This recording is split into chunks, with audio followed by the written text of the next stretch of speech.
band in. Woo. Well, alright.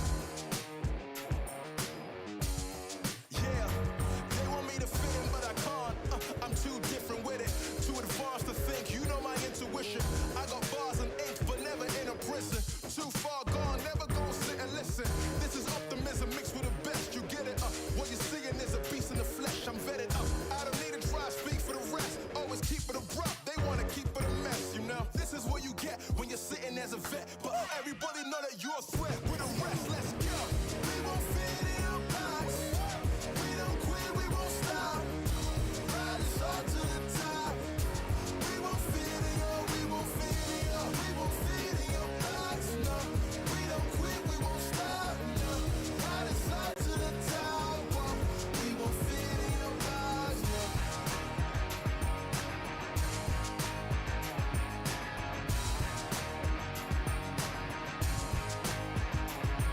Look, I try to tell you we don't fit in your box. Why you try to box me and I got the key to unlock? I know the locksmith, optics, speak of the loss. I'm eating lobster, chopsticks, freaking the boss, you know.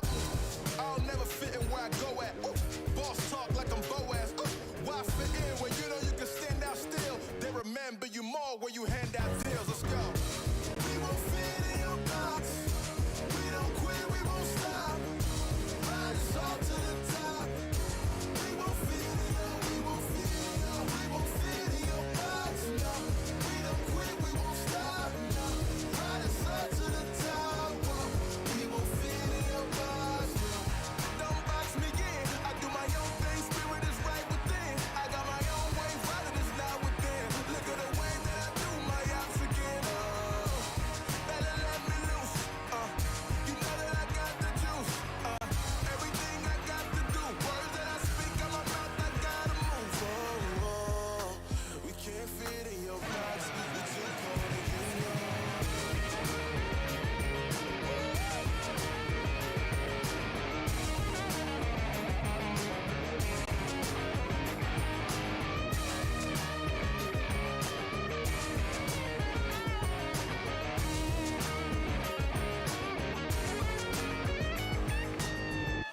We won't fit in your box. We don't quit, we won't stop. Ride us all to the top. We won't fit in your, we won't fit in your, we won't fit in your box. No, we don't quit, we won't stop. No, ride us all to the top. Whoa. We won't fit in your box. No. Thank you, Ben, for coming out tonight. My name is Sanhok. Let's go.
Bring the band in.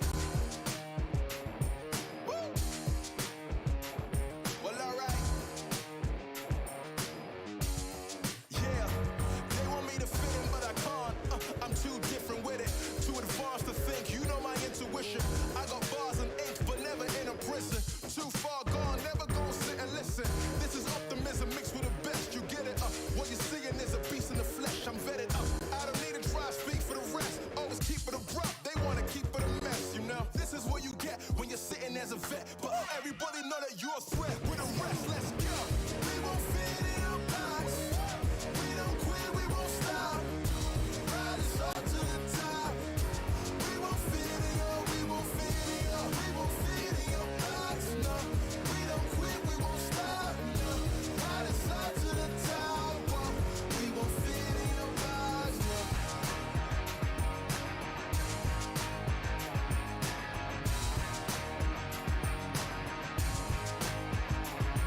Look, I try to tell you we don't fit in your box. Why you try to box me in? I got the key to unlock. I know the locksmith, optics, speak of the lots. I'm eating lobster, chopsticks, freaking the boss. You know, I'll never fit in where I go at. Boss talk like I'm Boaz. Why fit in when you know you can stand out still? They remember you more when you hand out deals. Let's go. We won't fit in your box. We don't quit, we won't stop. Ride us all to the top. We won't fit in your, we won't fit in your, we won't fit in your box.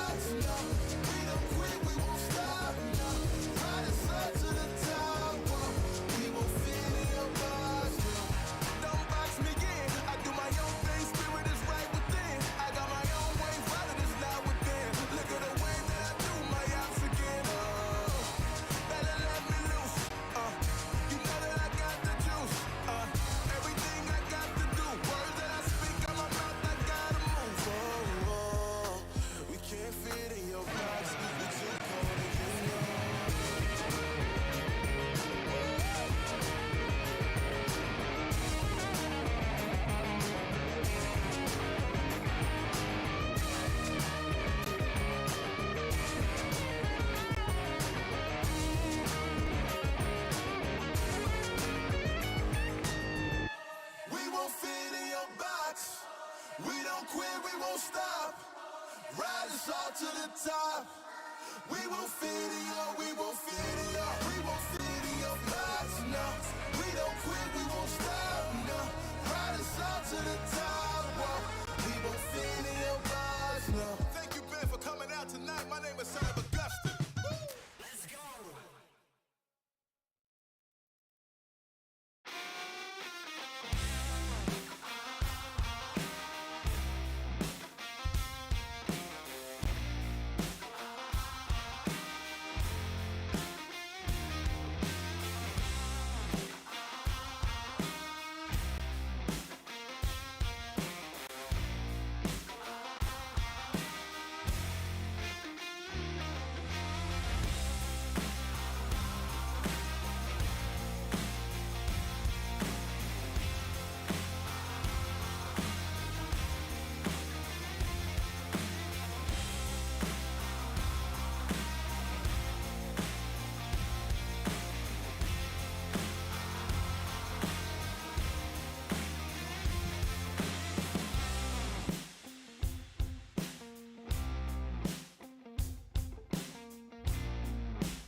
man, I can't go back now. Watch it all go black, yeah. Seen too much, can't forget about all that. We really all bad. You don't wanna see the things that I see, man. You should know that. And it's all facts. On top, we winning. That's how I'm living. Ain't no option, I gotta go get 'em.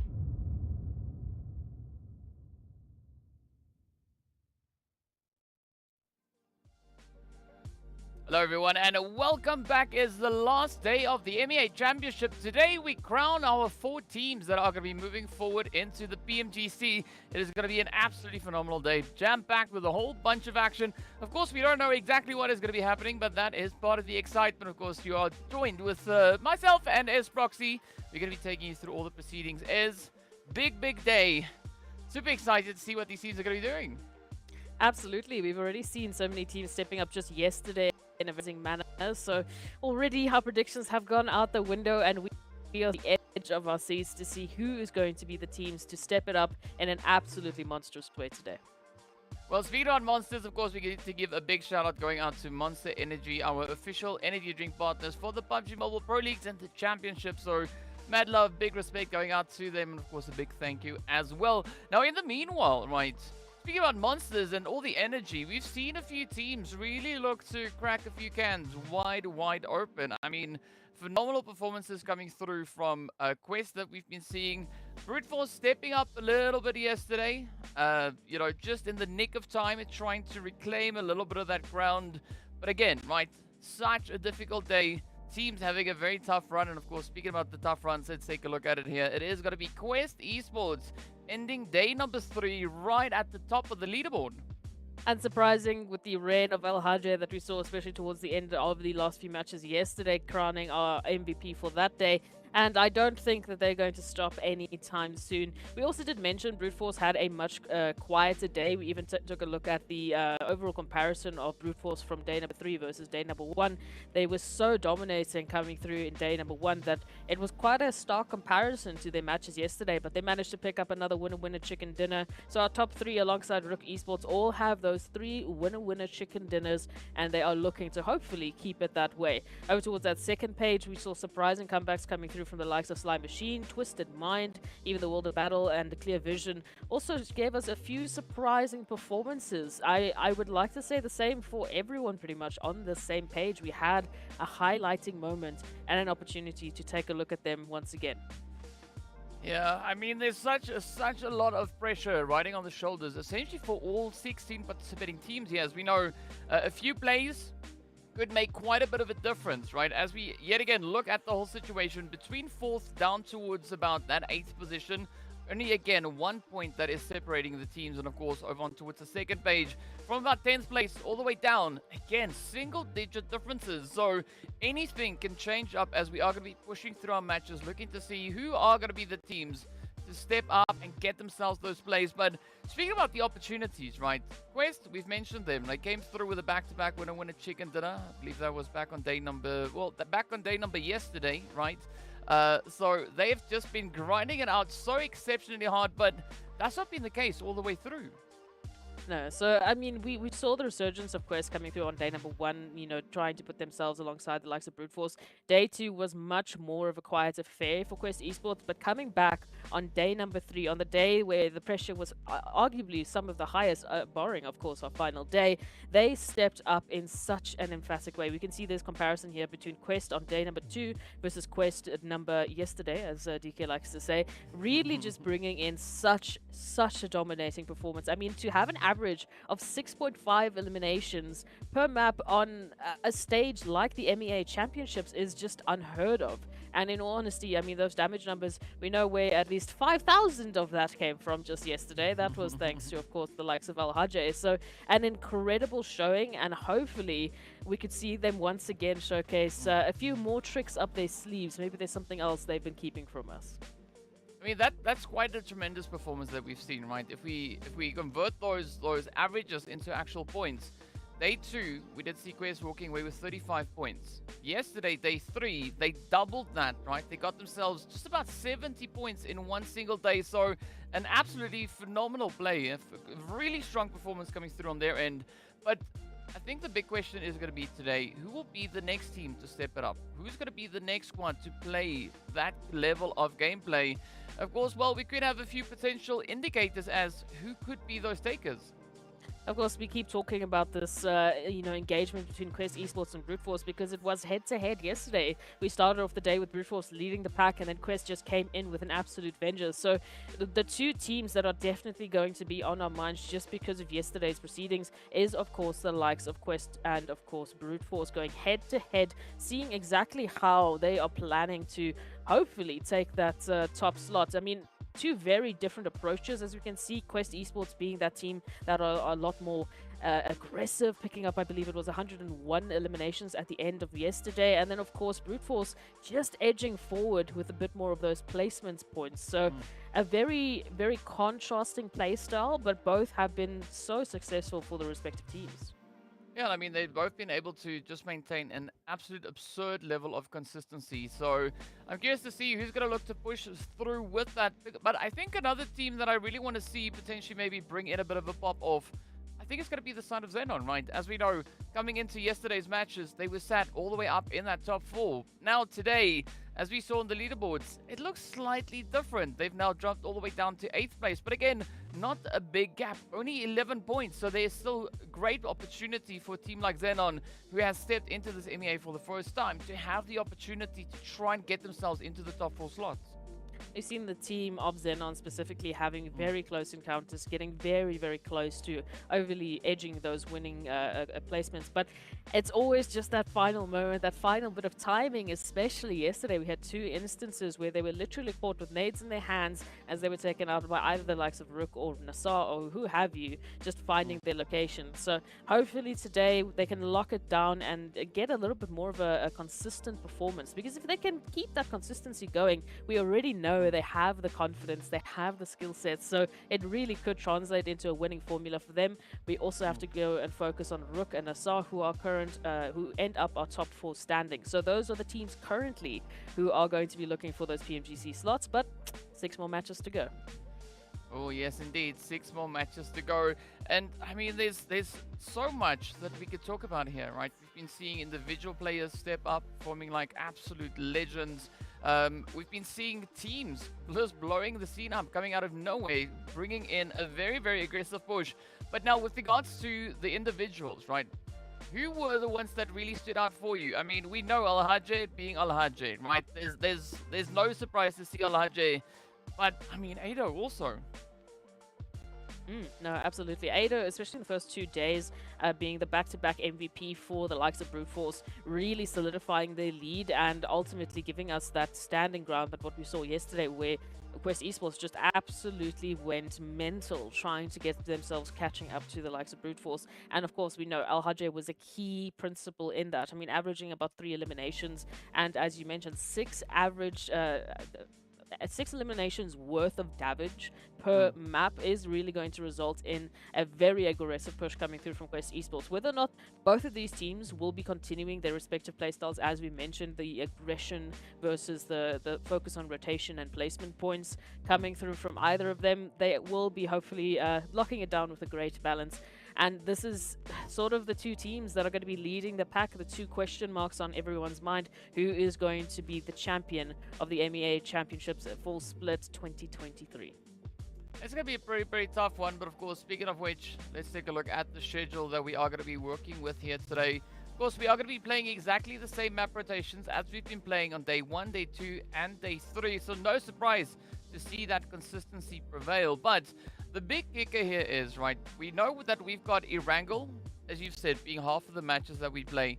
But then on the other hand, we've got Miramar and Sanhok making up the balance. So it's actually been interesting to see the kind of strategy that we see starting to develop between teams that are really dominant when it comes to the map of Erangel.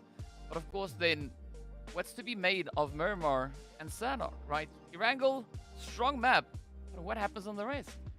What's also just a very interesting conclusion to draw between the two. So as we mentioned, Erangel being exactly half of the matches that is being played here on the MEA Championships. And we know those matches specifically have been fantastic for the likes of Brute Force and NASR, who currently are within our top 4 placements as the second and the fourth team specifically. But then on the other side, we talk about Miramar and Sanhok, and lo and behold, our first and third place team, that being Quest and RUKH Esports, are the two teams that dominate the Sanhok and Miramar matches respectively, which also make up half of the other matches that we are looking at. So we've been placing so much focus on, okay, who is going to be that lead on Erangel, because surely they are going to be the ones leading the charge, but it is not so easily cut and dry, because as we can see, Brute Force and NASR absolutely dominating it. We've got a little bit of a sneak in from RUKH Esports as well, but then the focus also has to be placed on XENON and R8, who have a very good average on this map specifically, and whether or not that average is going to be good enough for them to catapult themselves still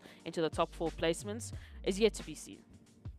Yeah, and I think that is going to be an interesting one to look at indeed, because again, right, the opportunity is there, as we know. 3 matches of Erangel, is that going to be enough for teams to try and continue to build their foundation with? Because we're now in the last day, right? So the opportunity to try and still make up for a few deficits, that your time slowly, well, not slowly, it has essentially run out, right? It is now down to the last few matches to prove whatever it is that you can.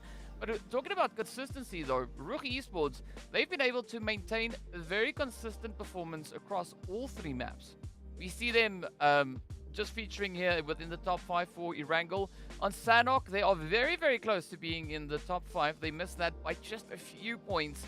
But then looking over on towards Miramar, RUKH, they hold within the top 2s. Again, contesting with Quest, as you've said, looking to see who could be those potential teams to step up and make a run for the top of the leaderboard. So I guess today it's all going to come down to who's going to be looking to bring in the hardest push, right? Is it going to be the Erangel dominating teams, or is it going to be the Miramar Sanhok dominating teams? Because essentially at the end of the day, it's a 50-50 toss-up, right? You could go either which way. And of course, looking at the point difference on the standings, is only 3 points separating Quest from Brute Force.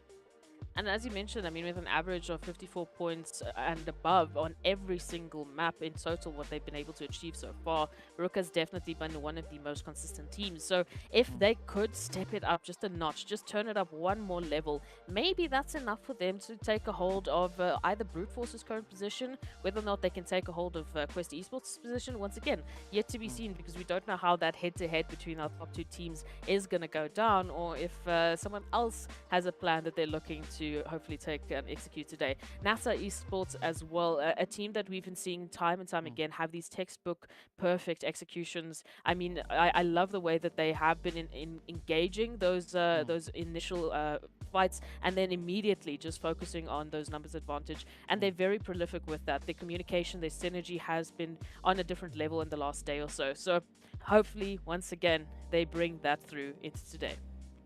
Well, speaking of which, of course, here we take a quick look at those NASR stats, and I think today's going to be a big day, because they are going to have to defend their honor for the top 4, right? And we've seen changes come through, and it all can just shift in one single day.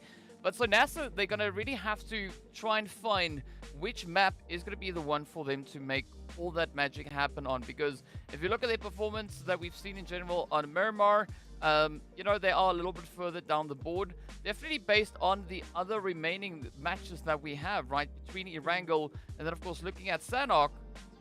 Those 2 games, or maps rather, would be the opportunity. I mean, NASR within the top 2 on Erangel, as you've mentioned, but of course then taking a look over onto what they've done on Sanhok, again, they are holding within the top 5. So I think there will be ample opportunity for NASR to try and just solidify their base, because again, right, losing the access into the top 4 on the very last day, that would be absolutely devastating for a team.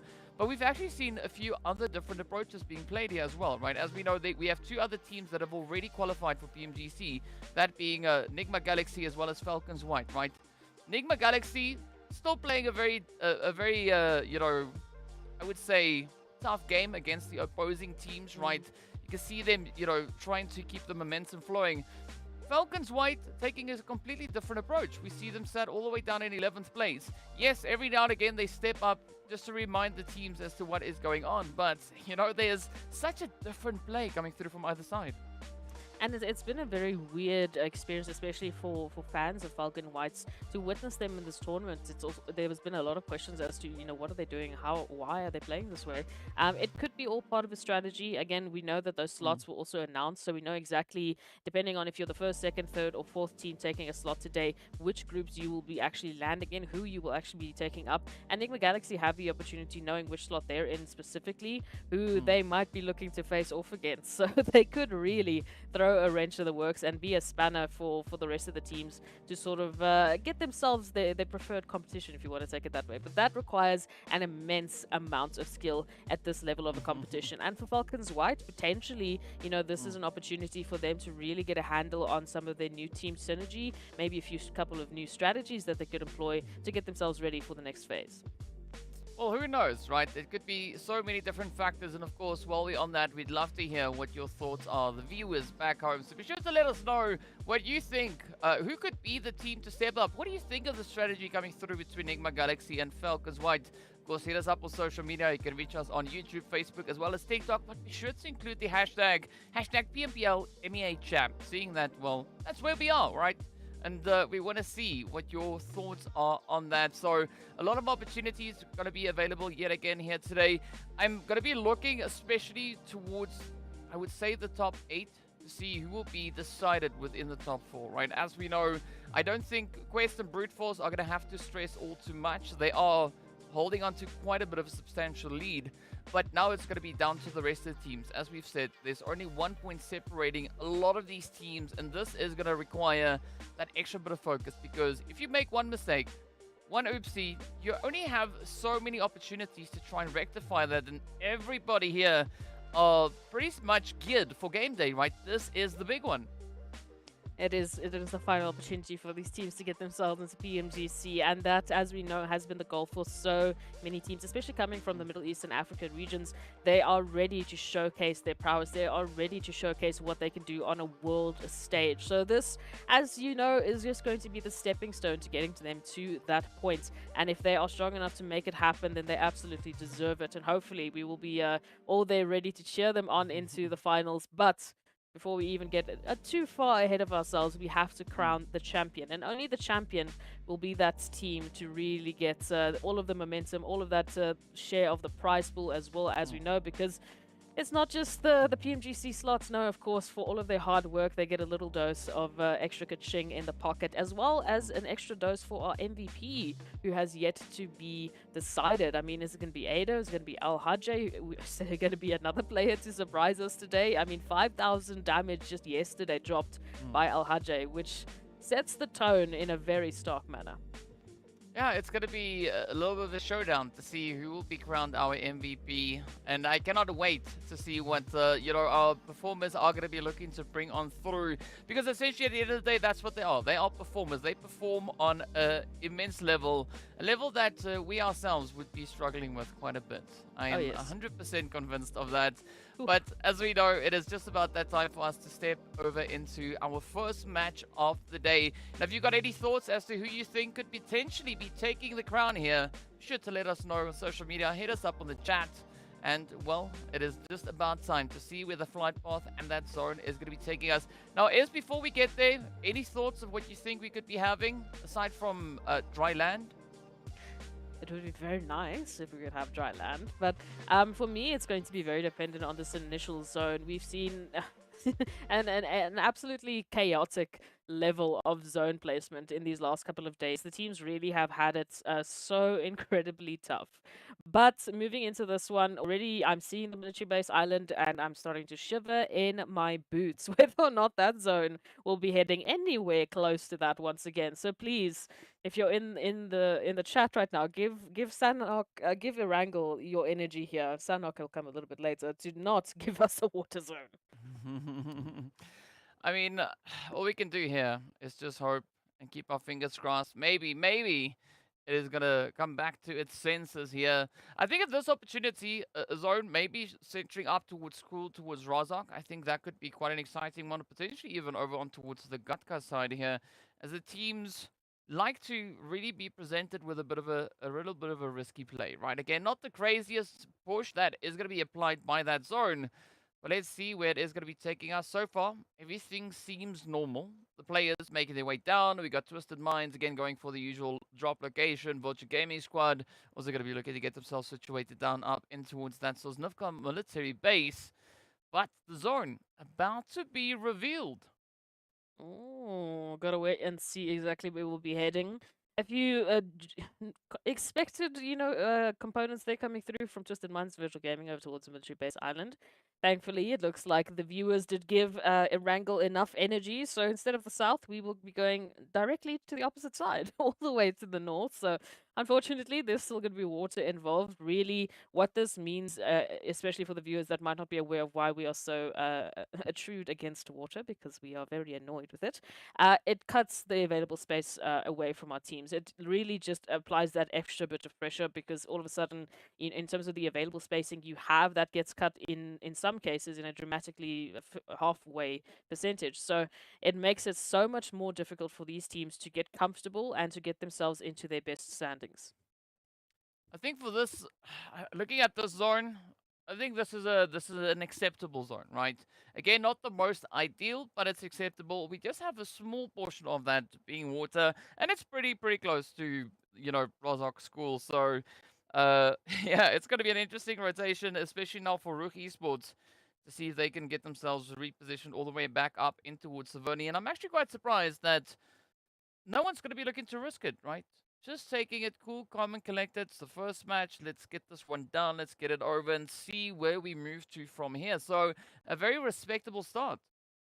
Absolutely. So let's take a look and see how these rotations will be going. If we'll be having anyone else joining the likes of RUKH Esports towards that northern side. We've seen XENON at least once or twice before head towards Stolbo and Kamishki, but it's been a very I would say situational rotation before. It's not exactly a place that they are often frequent. Rami just showcasing a little bit of that ramping prowess somehow, some way, still keeping their car all four wheels on the ground. It was close. It was close. So I'm quite impressed with that one. And RUKH Esports as well, DK. I feel like we haven't given them enough love as it is. I mean, they are on our top 3 team at this moment in time. So as things currently stand, they have found themselves at PMGC slot. But of course, there's 6 more matches for them to defend that title. Well, let's see how much of a defense they are going to be looking to bring on through here. Now, so I think that what I'm trying to figure out here is what the rotational play is going to be to come through. I mean, we've got such a concentration of teams sat towards that southern side, right? We got Vision, Sly, NASR, we got Clear Vision, RTG, Falcons, Virtual Gaming, Twisted, all of them quite some distance away from the zone. But I want to see who's going to be the first team looking to step it up and take that rotation potentially that extra little bit further, right? Trying to get themselves situated in a preemptive way. They've now had several days to analyze the opposition, analyze rotations, and try to potentially predict as to who is going to be going where based on what these zones are doing. Well, no surprise, of course, to see RUKH going to their usual spot because, as we know, everyone has their preferred drop locations. But what I want to see here is how the teams are going to be looking to potentially utilize that information to their advantage, right? Get themselves positioned in such a way that, let's say, NASA are trying to, apply a little bit of pressure onto Sly Machine. How are they going to look to get themselves situated so that they can essentially do just that? That is a question on a lot of our minds yesterday. I mean, for Slime Machine in particular, yesterday, really what seemed to be the win condition for them was the terrain. I mean, having all of those ebbs and flow, all of the ridge lines where they could really, duck from cover to cover to cover as they were taking their sneakily way into those final few moments. So potentially for them, having a more terrain dense environment is going to be what they need to have that win condition once again, and we could be seeing a rise of that team specifically. But that's just one team's win condition. That's just one team scenario in which they find themselves to be the most proficient. What I would like to say is that for teams like Quest, for teams like Brute Force, they of what some of the few teams that create win conditions. They don't wait for the team to bring them, the optimal location, to bring them the optimal rotation. They ensure that they are always one of the first few teams to rotate, or the last few teams to rotate, depending on where they feel comfortable. And then it doesn't matter where we end on being, relegated to. They just they dominate. They absolutely just go ham because, again, that individual prowess, that confidence, so many factors that play into how exactly they have brought this playstyle in. The rest of the teams, well, they need to do something similar. They need to be the ones to force the competitors to play their game style and to play against them, rather than ducking down and alluding to someone else's strategies. Well, let's see who's going to be alluding to what, as there are ample opportunities for few potential upsets to be played here.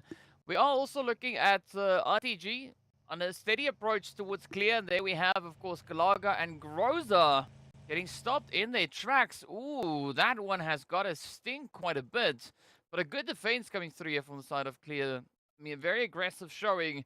I think RTG essentially just getting caught slightly off guard. And now it's going to be down to the final two to see how they could potentially look to save themselves. Because, again, a little bit of an opening towards that, southern edge of zone. But just up ahead, we can see so many other teams are currently holding onto their angles here. RTG being put on quite a bit of a back foot. And speaking about back foot, it's going to be NASR and Brute Force now looking to contest here for the Osnaya Bridge. Oh, I like that. I mean, Brute Force, I mean, no strangers to this rotation, specifically every single map they're going towards just Naya Poliana. And NASR now being one of the few teams to actually challenge them. And again, this is a massive way to set that dominance moving matchup like this. If you can take out the number 2 team right now in the overall rankings, that just gives you ample opportunity to take that position away for them moving into the rest of the matchup. As we know currently with NASR and Brute Force specifically, they are not a lot of points separating their position. We're looking at about 40 plus points, so any opportunity they can give themselves at this moment in time to really get as close as possible as taking away Brute Force's position will definitely award them going into the next matches, especially considering this is one of Brute Force's best maps. Yeah, well, it is their best map currently within this championship.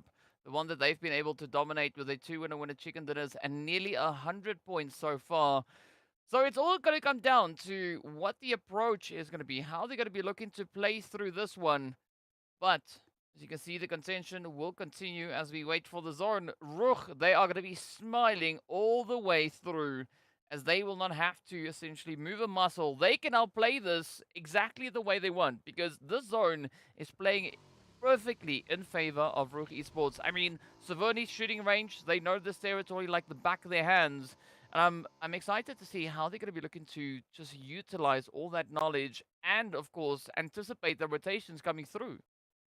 Absolutely. So, rotations, that is going to be the name of the game here. NIGMA Galaxy, as we already pointed out, a team that's also been quite prolific. I mean, they already have their PMGC slot. They don't really have to worry all that much. They have the best car layouts, as we can see. But now they need to bring this to the table. I mean, there's 6 more matches, 6 more opportunities for them to climb the overall leaderboard at the very least for, a share of that wonderful prize pool. And, of course, just to put a thorn in the side of the other teams, maybe even get themselves mentally ready for PMGC.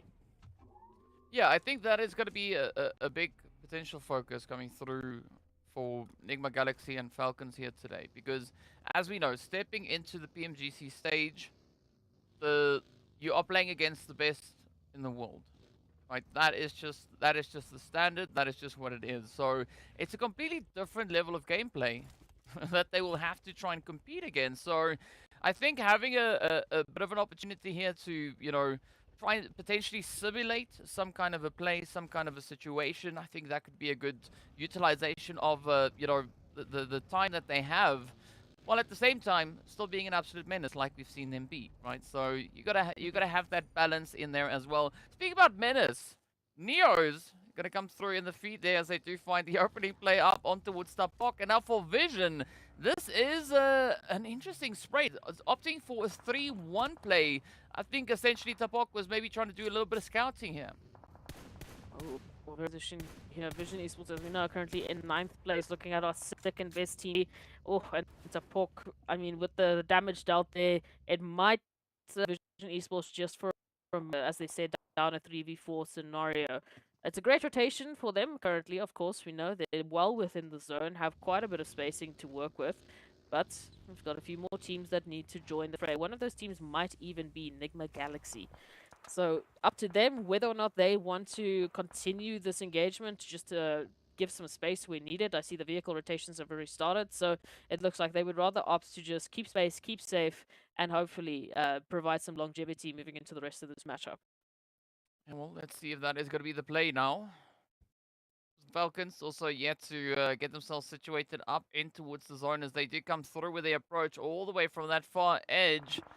But here we have it, the zone also about to be revealed, and well, the Falcons not going to have to move much further. Again, a very similar play to what we saw happening yesterday, right? With R8 very close to the same kind of position when we saw them in one of our Erangels yesterday up towards that crash site. But it does seem like Quest have instead decided to settle within the region as opposed to R8. I really do have to just place a little bit of focus right now on Brute Force and their current momentum. Picking up another 2 players here from the likes, or actually another 3 players here from the likes of NIGMA Galaxy now, does result in a much better outlook from Brute Force. It does look like they're feeling a lot more confident. They're going and they're starting engagements. They're, sort of just laying claim to the space available to them, making it really loud, a really loud statement that they are here to play, they are here to win, which is very reminiscent in what we saw from Brute Force from day 1 and 2, respectively. So it does look like whatever was happening yesterday, they have shook that off, whether it was a mental issue or what have you. They have completely readied themselves for this final day of play. And just look at the sheer domination they're bringing in now, turning their attention here to RTG towards that coastal line. Looks like they also will be opting for a northern reach right behind RUKH Esports. Well, let's see whether or not they'll be able to maintain that consistency as we do say goodbye to Riva getting shipped out. Now, a little bit further down, it is going to be Sly Machine and Virtual Gaming Squad also looking to get into a bit of an altercation. Attacker now getting the sprays up right into the side of Mosta, but not a full-on push coming through from Sly. Instead, it looks like they are just trying to gatekeep, trying to defend the edge of zone at the expense of Virtual, but so far, Virtual Gaming Squad not going to be backing down. They want to get themselves situated. They want to make that push on forward. And, well, it is a very fair trade on either side so far. Amjeet now just trying to get themselves properly and decently patched up as an attacker lets the molly loose, but Amjeet manages to dodge it. Yafos yet to pull up and bring in a bit of that extra force they need. I'll have to be quick about it as we know. Oh, and a few more Mene's now moving on in, finding the likes of Attacker and really just putting a stop to the likes of Sly Machine, down to only 2 as they are desperately trying to get those heals up as soon as possible. Similar situation for Amjad, and thankfully does manage to find Perez at least before an immediate turnaround comes through. And here we go, Brute Force and NASR. Oh, our first and second best teams on Erangel finding one another. Well, they want to establish who is the best between the two of them, and so far things are leaning ever so slightly in favor of the Broody Fruities. Meanwhile, it's still going to be the Sly Attackers, our silent assassins, looking for a bit of an opportunity. As you can see, Amjeet now getting finished off. Fares not being able to gain the ground that they were hoping to find, but a good defense here from the side of Sly. It's all going to come down to whether or not Attacker can find these last few angles. But again, right, utility getting popped, and that is it. Virtual go right on down, the first team back, and unfortunately, not a single point, but instead the blue zone going to be applying all the pressure to them. That's painful there for Sly Machine. They did very well to hold on to that engagement, but unfortunately, again, it was a little bit too slow for the likes of this rotation.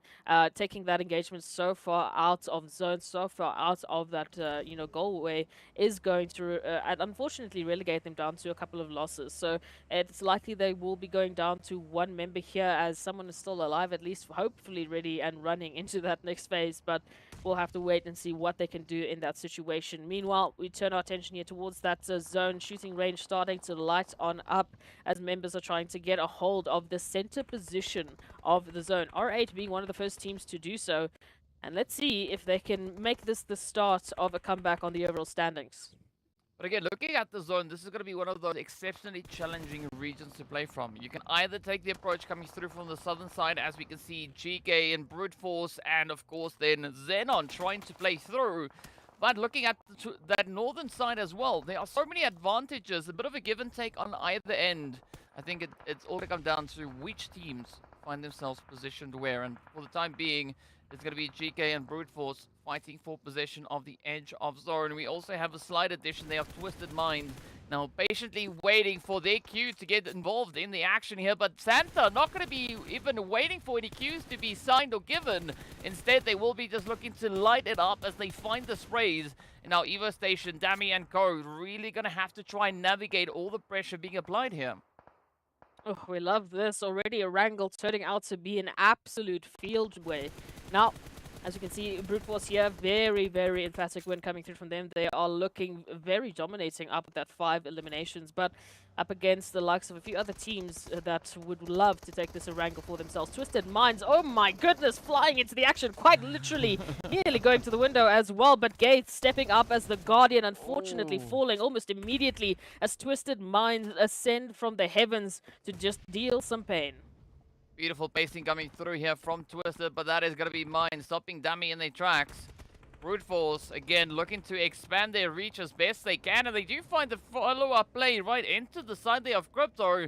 But now, things are looking to start looking to be, rather, quite grim for the side there of Twisted, as we are running into a bit of a brain buffer here. But let's see whether or not AZ will be able to get that res secured up towards Evo Station. Brute Force just laying a next level position here. I mean, they're already on 6 eliminations, 1 behind RUKH Esports, but both teams are clearing up either side of the zone. We love to see this. The teams are bringing in a very dominating just energy overall. And I think that's what's going to be shocking me the most is we're starting off so strong, but who can actually maintain that energy moving into the rest of the matches? It will come down to what the end of this wrangle is going to look like and how that mentality might potentially stagger or just build and build upon. Quest Esports now picking up a wonderful little bit of an opener over towards GEEKAY Esports, and of course we know that's over towards that western side of the zone, which is very close to center. So as the rest of GEEKAY will rotate on up to the north, it now starts to apply that pressure coming through here from the southwestern side, of course. Brute Force, Twisted Minds, even XENON, who can jump in at a moment's notice. Well, Brute Force very unrelenting at this point, as you can see. XENON, I mean, they are so tempted to get involved in this altercation, but they don't want to risk it just yet. They know that if they play it really smoothly, there is a great opportunity for them to get themselves much, much closer to that top 4 slot.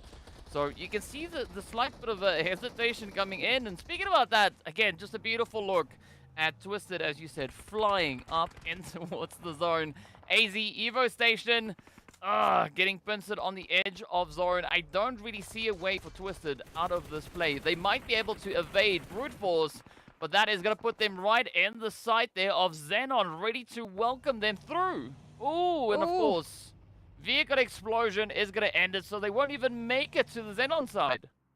Unlucky, unlucky, but hey, this is the name of the game. Brute Force still managing to stay in this. Mind will be back on their feet, and now they have a plethora of loot to actually take a look at and get themselves back into better standings. Resources not looking too bad. The energy is looking good. Brute Force might be up for another win here. 8 eliminations in the pocket now as they turn their attention towards XENON and, of course, the zone. Right up ahead of them, there is going to be at least a little bit of a blockade in the form of Marshall, but they're up against a 1v2 and spots it out almost immediately. Oh, come on. Come on. 1 down, a few more to go. Now, this is not necessarily going to be putting too much of a hamper on the performance coming through here, or damper rather, on the performance here from XENON. But we do say goodbye to NIGMA Galaxy as Lord got taken out towards the northern side. FALCONS, RUKH really trying to lock down at least the northern approach. And now it's going to be XENON, Brute Force, and Quest having to settle their differences as all 3 teams do come through with a southern push. And again, such a difficult edge play to try and make here. Very difficult indeed. Mind at least has obviously moved on in, just tried to scout out a little bit of that information quest. Still playing a very spread out approach. That 2-2 split could be their deficit. However, they're placing 2 of their members now here to focus on towards the southern side. That, of course, being RUKH and Easy. As we know, RUKH with a fantastic showing yesterday. Whether or not they can replicate it in these sort of scenarios, I have to wait and see. XENON feeling the brunt of the action as Brute Force tries to just move on in closer and closer. A very tactical approach from Brute Force. They're not sending it because they know there is a lot more information they're looking for into this next phase. I love this position coming through for Mind. It's Mind and RUKH essentially now side by side. Almost cheek to cheek. That's going to be a little bit risky, but let's see whether or not XENON will be able to somehow miraculously get themselves out of this very sticky situation. I mean, Senke, Lazy Lion, they're going to be trying everything they can think of to get around all the danger that is just looming over the crest here. And of course, the zone is going to be adding to that as it now just pulls even further back towards that eastern side. So, Quest, this is an opportunity to get a few of those eliminations on board, seeing that they've only been able to find themselves one, but it does seem like they are going to be prioritizing a little bit more of that zone positioning here. Very interesting. Like, once again, we were talking about that contrast between Quest and Brute Force. Quest having in the last few days being so much more aggressive, whereas Brute Force had prioritized those rotations and placements. And now it is like a stark, 180 from both of these teams. Brute Force just going for action after action, going for eliminations wherever it may lead them. Now, unfortunately, though, they find 2 members, potentially even 3, there we go, down to the floor as XENON is starting to turn up the heat, looking to take them out and send away this thorn in their side that has continuously just been applying the pressure. But Quest Esports might be coming in for a save. Oh, this could be the opportunity, and I think Brute Force are going to be thanking their lucky stars as XENON is dealt with, and not the kind of play that XENON was hoping for. But you got to say, though, XENON bringing in an absolute beautiful response. I mean, the best way to fight aggression is with even more aggression of your own, and they were holding up pretty good pacing. If it wasn't there from the side of Quest, things might have gone quite downhill now for Brute Force, but a great opportunity. As you can see, Neo's trying to get the res back up into Ado, and this is exactly the kind of situation that Brute Force now needs to try and bounce back, but Neo's going to watch it. Oh, trying to do push-ups, but it's not going to pay off. Instead, they will get traded down, and this is now an absolute disruption for the side of Brute Force. RUKH Esports still holding on to a very strong position up towards the north, but again, same situation happening to them. They get reduced to dust, and off they go. And this is now all of these amazing members that we were talking about as the leaders of Erangel, even NASR, now feeling the brunt of all of the pain the surrounding teams are dishing out. They do not want to let our Erangel leaders have a moment's notice, a moment's opportunity to take this game away from them. This really does bode very well for the likes of Quest Esports. Right now, they have the entire southern portion of the zone to their own. Up towards the north, we can see all of the remaining teams currently taking one another out. So for Quest, it's an opportunity to lay low and just get a free couple of pick'ems. We can take a look at that once again. This step up from RUKH, it looked for a moment to be the saving grace of Brute Force, but all that they were looking at was to steal those final few eliminations for their own. I mean, Quest, as we've been discussing before, they've been able to assert their dominance on both Miramar and Sanhok. Erangel, the next map, the only map left for Quest to assert themselves. And based on the way that they are positioned here, the way that they are playing this game, this could be another map in which they decide to just show the lobby what they've got. But it's still going to require quite a bit of work. As you can see, a very wide spread now coming through from Quest. 3-1 as RUKH looks to gather a little bit of information, now bringing it all back to the rest of the team. And I think from here, looking at Quest, they could definitely mount quite a bit of an assault down to the rest of the lobby. I mean, absolutely. Just looking at the angle that they have to work with. Unfortunately, that zone is going to favor the northern side, so they will now have to make that rotation down from the mountaintop. They'll have to give up their wonderful elevation here and get up close and personal to the rest of our teams.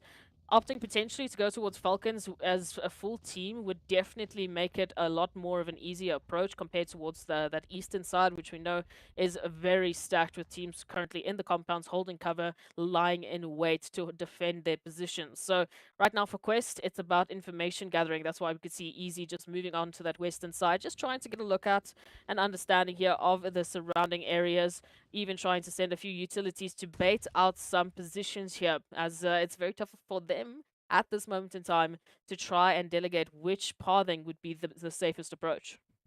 This is just such an insane play coming through as we see the zone again now pulling slightly over towards FALCONS. And you said from Quest it would be a good approach to just mount a full-on push towards the side of FALCONS if they are going to be looking to contest for any kind of possession there.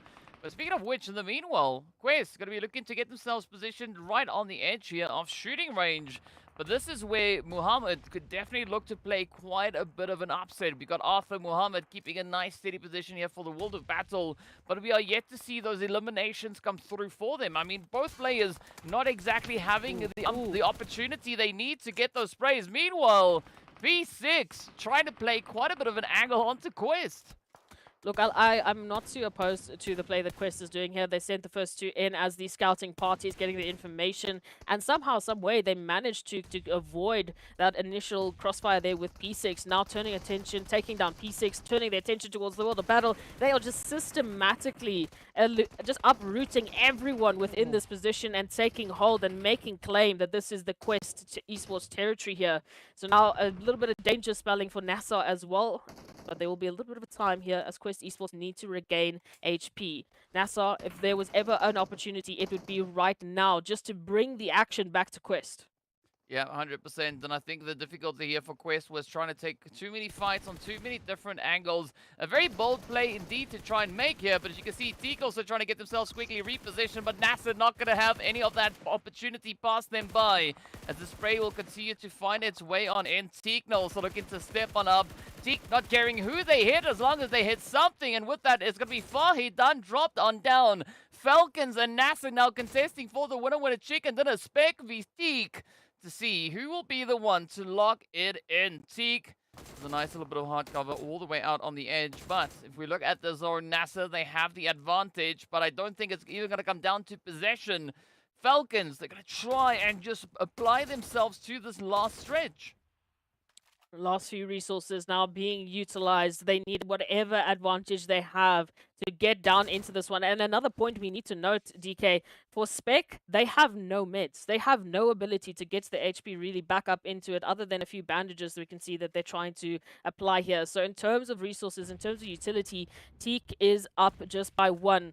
This is going to have to come down to a true shot raining in from Spec to finally get that last hit in and potentially steal away this winner chicken dinner.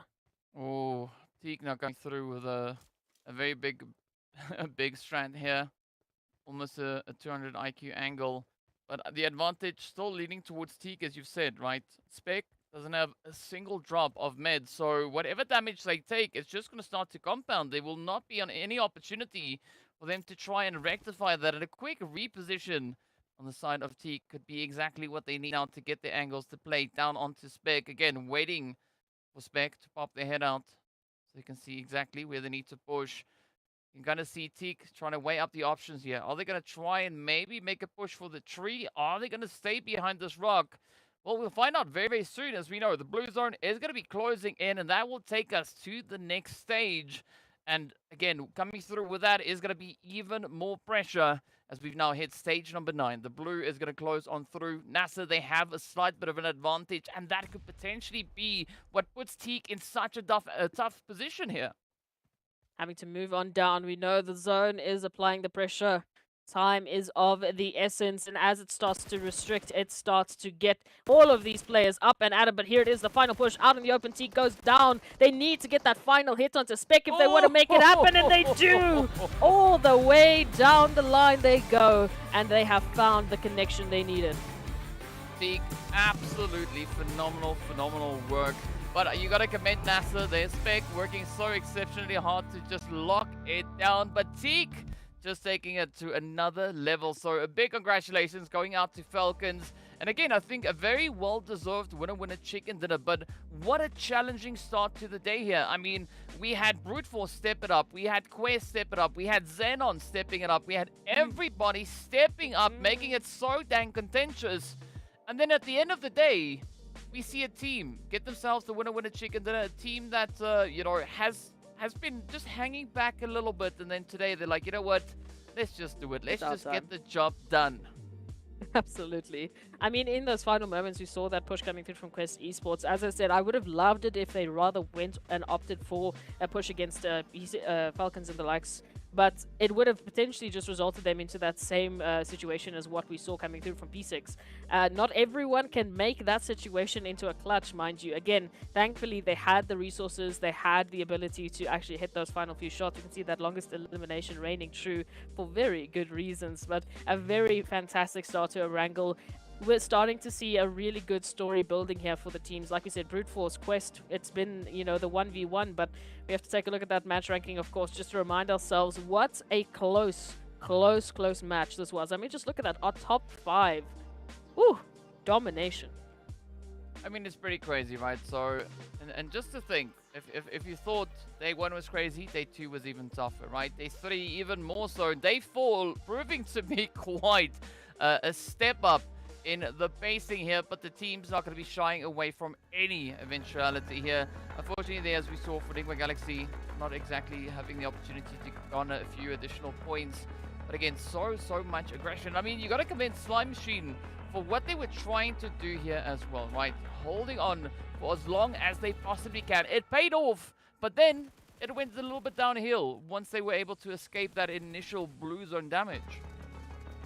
It was a very weird start to the matchup. But again, just to go back, we had thought that this was the rise once again of Brute Force. Quest Esports moving in at the last possible second, taking out both the likes of XENON and Brute Force just so tactically. But when we look at this final moment, again, it was a 50-50 decision. If Quest had decided to go towards that western side, would it really have opted into being a better situation for them? Turning around, finding P6, Teak just in this final few moments, still managing to find those few angles needed. NASR even just applying the defense here. It could have tipped over at any point in time to any of those surrounding teams and been a completely different end of story. It definitely could have been, and you know, I also just want to commend XENON for their efforts in this last match. As we mentioned before, they started in 8th place, now trying to slowly gain that ground again, get themselves much closer to try and contest for the 4th position. So it's all going to boil down to what the remaining 5 matches will hold for our teams here. And of course, on that, we are going to be taking a very quick break, so be sure to stay tuned and we'll be right back after.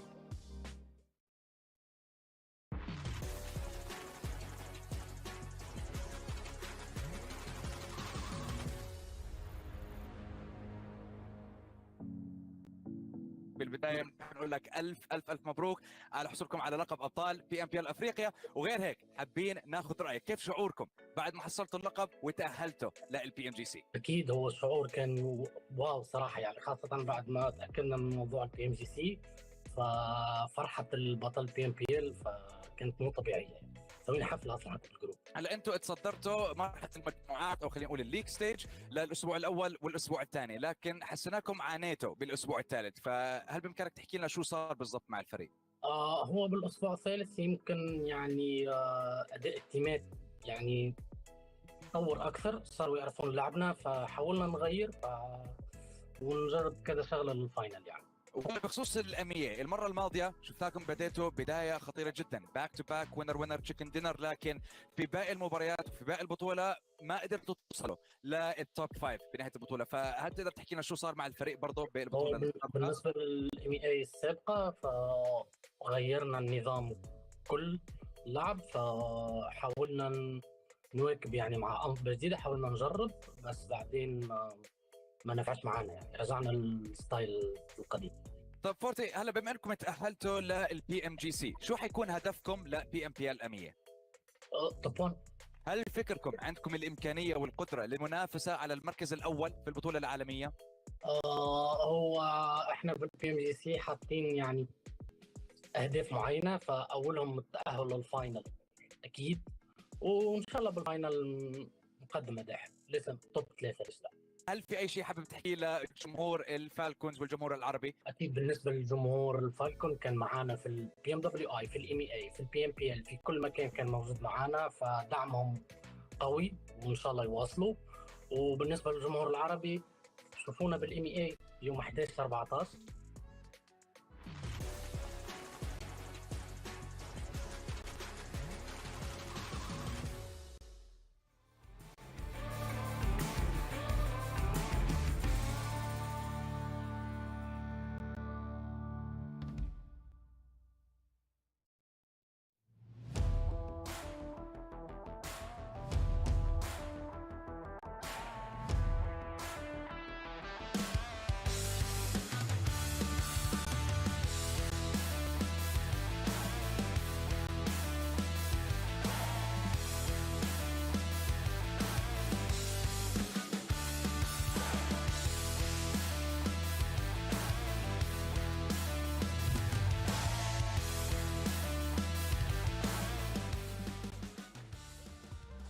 What's up, guys? Welcome back. Of course, the first match already done and dusted. We are going to get ready and approaching our second match. But gotta say, though, is Falcons, they just played such a beautiful game in this first match.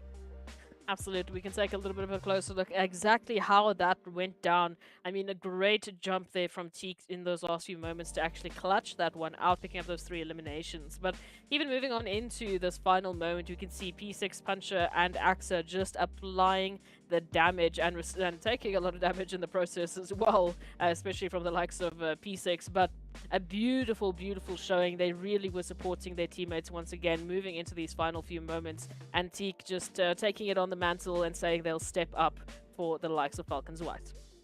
Oh, beautiful, beautiful play coming through on their end. And I mean, this is no surprise really to see Falcons perform this way, right? We've seen this kind of performance come through in the PMPL, especially going through the finals as well.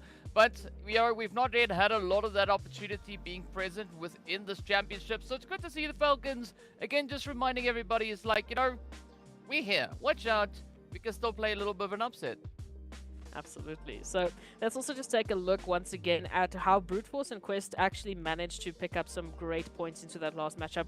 We drew that comparison between Brute Force and Quest as in terms of, the playstyle in which they have been taking in the last few days. Brute Force has been that team that was focusing a little bit more on rotations. They had a bit of a higher balance towards that, whereas Quest was just the aggressive team. And at the beginning of that Erangel, we thought that they had done, suddenly a 180 moving into those final few moments, but Quest just drew just such a beautiful, beautiful conclusion for their own. Just swooping in, picking up the likes of XENON, picking up the likes of Brute Force, continuing down and really applying the pressure towards FALCONS, NASR, and even a little bit of action towards Vision has just solidified them as that team that can be thrown in any scenario. This is what we were talking about. Can be thrown in any scenario, and they go crazy. In all honesty, they are so good at literally just doing 360s when needed to and hitting those amazing shots. Yeah, I mean, it's going to be really tough to argue that, but, Quest, well, we are going to be stepping into Miramar, a match on which we've seen some phenomenal results come through from them. But we also got to say RUKH Esports, right? They've also been able to secure themselves 2 winner chicken dinners when it comes to this map. So I'm excited to see who's going to be the one to step it up. But strangely enough, the team that we see with the highest total placement points being accrued on Miramar in the matches that we've had, it's Twisted Minds. They are sitting on 23 placement points that they've been able to secure here. It is, and I mean, they situated all the way down in 5th with regards to the overall points that they've been able to lock in here. So it's such an odd place to be, but, we are going to be looking forward to it. I think another team that we are also expecting a bit of a step up from could be RTG, especially on Miramar, right? They've been performing quite well. They've come through with about 30 eliminations, but they are yet to find a winner chicken dinner on Miramar. So I'm curious to see whether or not this could potentially be the match in which we see that happen. With a 33% chance of winning a Miramar matchup, RUKH Esports are going to be that team to beat moving into these last few matches. Again, this is all based on previous statistics. As we've already seen so far, moving into just the first map, the teams have decided to make us throw our statistics out the window. So whether or not any of that will reign true will be up to the start of this Miramar matchup. RUKH definitely has a target on their back to prove that they are the kings of Miramar. Well, let's see. Are they going to be the Kings of Miramar yet again? Or will they maintain that title, rather? I think that is going to be the more appropriate question. But I'm now just taking a look at the points here for RTG, right? As I said, they could do with a winner chicken dinner. Now, if you add a winner chicken dinner to the board here for RTG, that could be enough to close the gap considerably with regards to the top 4. As we can see, they are trailing by only 20 points. So it is still going to be a heavily contestable position to play here, even all the way down to Vision, who are just sitting with 30 points deficit. So there's quite a bit of a gap, right? Yes, not exactly the gap that I think the teams would like to have, but it is still changeable. They still have the opportunity to play those required games and get themselves either on the edge of the top 4 or just within it. Imagine if they could make that happen here on the last possible day. So we take a look at it. All eyes are on Al-Hajj as well to see what they're going to be bringing to the table. Already picking up 14 headshots. My goodness gracious, just calm down. They're 44 knockouts as well. Who can possibly actually manage to beat Al-Hajj today? That is my question. Al-Hajj. If we get a twin of if we can just clone Al-Hajj, put him in another team, then we've got some competition. That's what it's looking like. Or just give Al-Hajj 2 devices to play off of. One with the left hand, one with the right hand, and that's it. 1v1. Yeah. Imagine. But of course, that zone heading towards that western side, so a little bit of a different shake-up for once.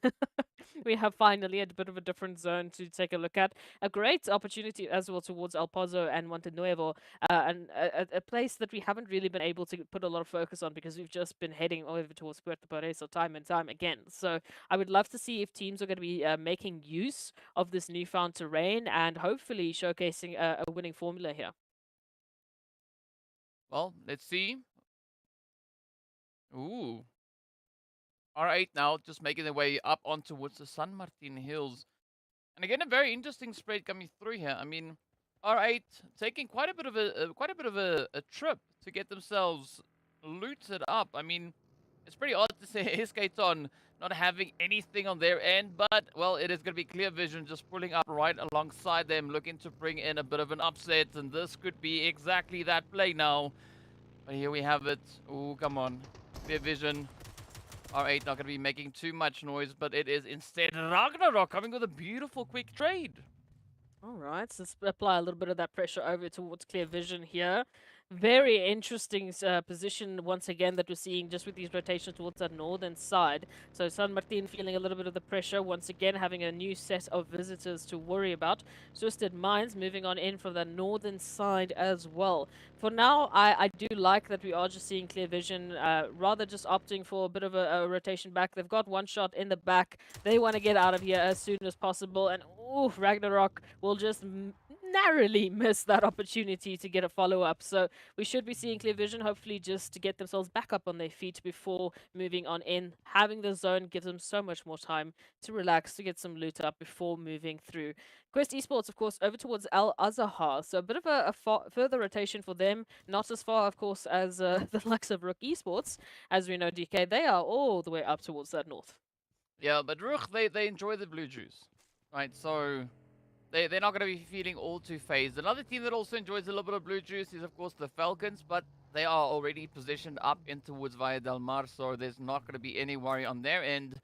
The Fruity Fruities here, in the meanwhile, they can sit back and enjoy El Pozo for everything that it could be presenting to them.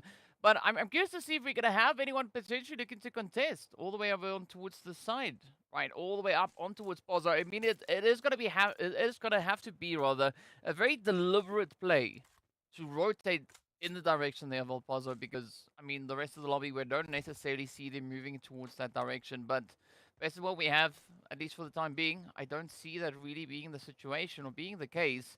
In the meanwhile, Quest, they're going to be going about their usual business. Al Azhar quickly just topping up the fuel tanks, as one does. It is the desert. You never know where you're going to find your next bit of fuel, so you're going to have to play it quite sparingly.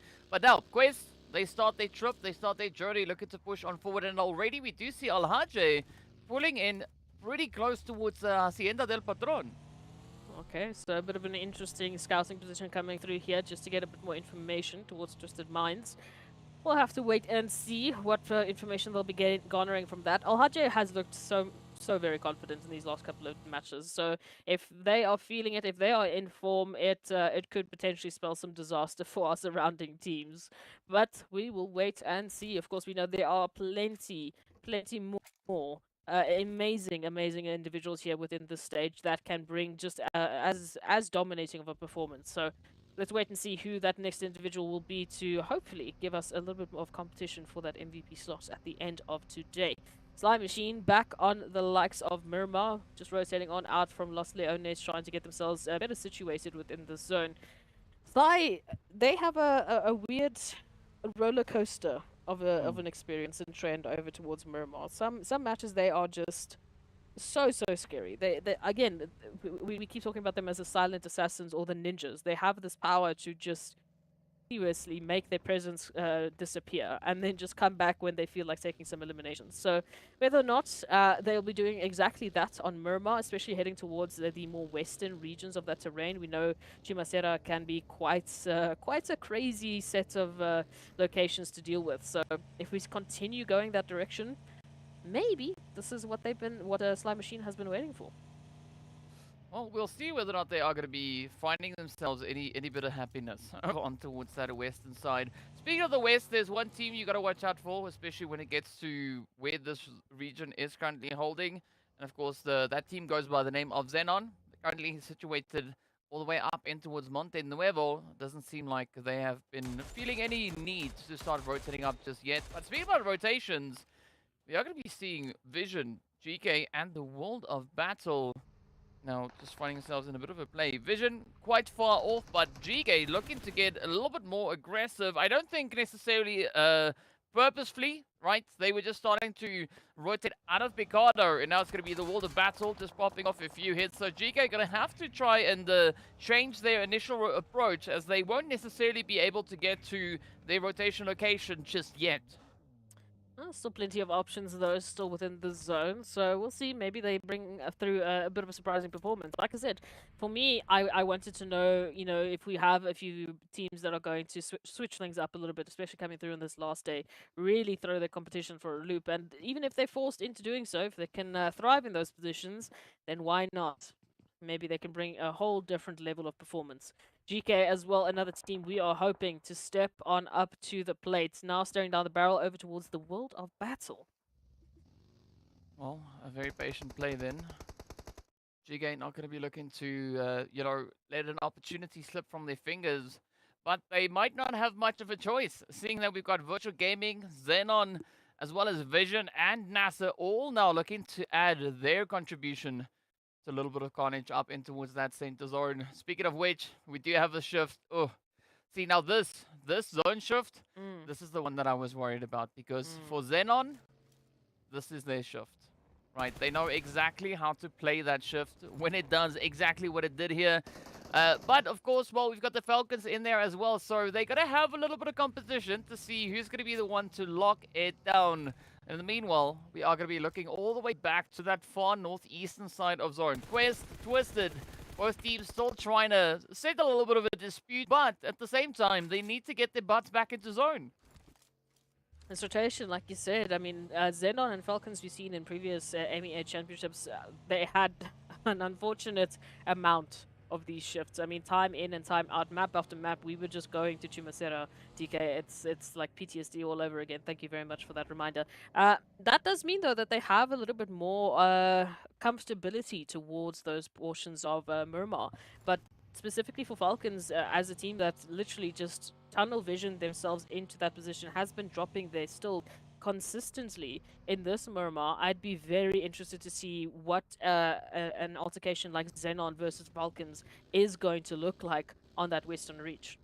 But an interesting thing that we are seeing coming through with regards to FALCONS is they've now seen what XENON do in a zone like this, and we can see them preemptively looking to get themselves situated in anticipation of that XENON play. But in the meanwhile, we're going to have to wait a little bit for that, as we do have Vision and NIGMA getting into a little bit of an altercation around towards this eastern side here. But again, right, a very difficult region to try and play through. Lots of hills and valleys and flying cars all over the place.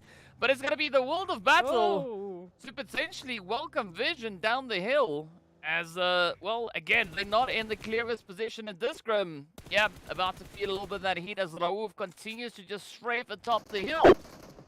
I mean, if it gets you down the hill, even if you're rolling, it kind of works, right? But this scrim, just looking at any and every potential elimination, unfortunately, putting themselves in a crossfire here from the World of Battle, will result in them being sent back into the lobby. I mean, for the likes of Vision now, at least finding the one knock on towards Arthur might give them an edge into this whole situation, but they will be doing so with a duo, having to go up against potentially still the likes of the entirety of the World of Battle. So this will be quite a difficult fight for them to take, but maybe now or never, especially with NIGMA Galaxy rolling on in to look for a third-party opportunity.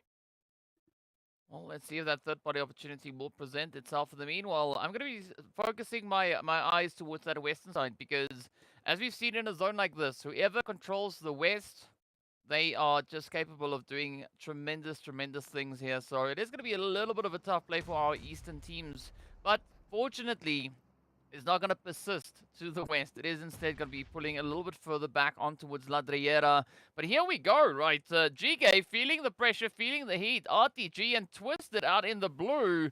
But they might have a bit of an unfortunate visit come through from Quest, who we see also rotating up right behind them. So whichever way they look to play this, they're going to have to try and wrap it up. And Twist definitely going to have to be the team to pick up those much-needed points if they are going to be looking to climb those rankings. But RTG, phenomenal opportunity here to add even more to the tally. As we've mentioned, they need only 20 points to catch up. And so far, adding the additional points, this could be taking them one step closer. Oh my goodness, what even is happening over towards this Miramar matchup? RTG looking like they have a completely different side to themselves. Hopefully, we should be seeing a much better approach. Already 4 eliminations up, and they still have all 4 of their members, so a good rotation might just be what they need. Slime Machine, on the other hand, as we were wondering whether or not Chumasera was exactly what they were looking for, looks like they've run into a bit of trouble. Already 1 member down, staring down the barrel here with NIGMA Galaxy as a target right above them. Ooh, 13 now going in for a bit of a res, but Freak with a perfect angle to the nade might get a double here. Let's see. Close. Where's that nade? I mean, that's the difficulty of this terrain, right? Yeah. The nade might fly straight, but when it connects, it's all downhill. And ooh, this is a beautiful opportunity for Lord.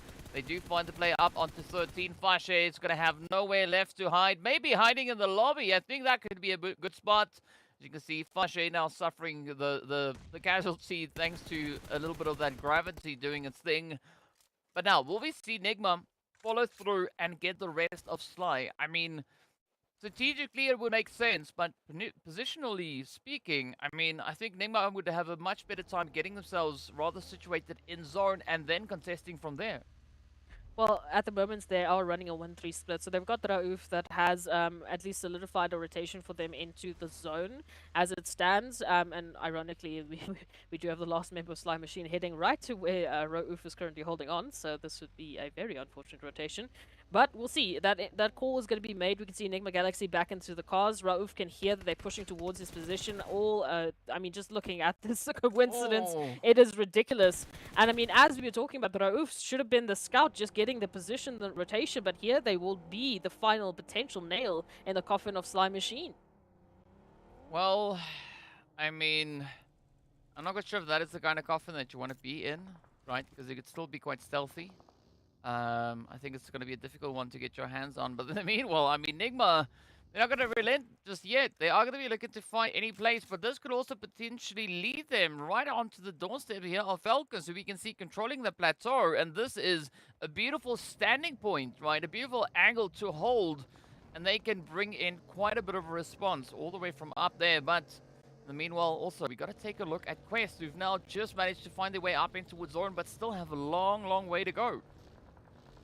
A very, very long way to go. So it's not necessarily going to all to plan for everyone right now, but we'll wait and see what these final few moments could bring on Miramar. Potentially, once again, another turnaround. We saw Quest do exactly this over towards Erangel. Moving into those final few moments, only 1 elimination up, and then suddenly they just dropped 11 because, you know, they just make it look so easy at this point in time. But we'll see. Quest Esports sticking a nice little bit of a rotation into zone, being greeted there by the likes of RTG, who, as we know, has been a lot more aggressive over towards Miramar. Hopefully, they can actually convert that into a good placement as well. NASR, Quest, this is a bit of an altercation that we weren't really looking for. I mean, hello. Okay, that's a nice ramp. One way to stop yourself, DK, just use a building. This is not exactly an altercation that we were looking forward to, but it could prove to be very interesting. This is, you know, second versus fourth place, I think, versus first place as we started off the day. So let's see what it brings. Yeah, it is still first versus fourth, but I think the extra bit of pressure that is going to come through here is the addition of RTG. I mean, they're not on their initial doorstep, but they are still close enough to be quite a bit of a pest. And speaking about which, though, we are going to be hopping back on towards the edge of zone. It's going to be clear vision, and GEEKAY Ragnar with beautiful work onto Vankid. I mean, that consistency is just there, not letting any of those hits go to waste. We're not quite sure if Focus is going to have any better luck than their teammates. As you can see, the vehicle now starting to smoke up. Ragnar dealing the blows yet again. And this could be all downhill for Clear Vision. GEEKAY, I love the spacing, this change-up coming through from them. As you can see, Vito now, yep, having to accompany the rest of the team as they will make their way quite hastily back into the lobby.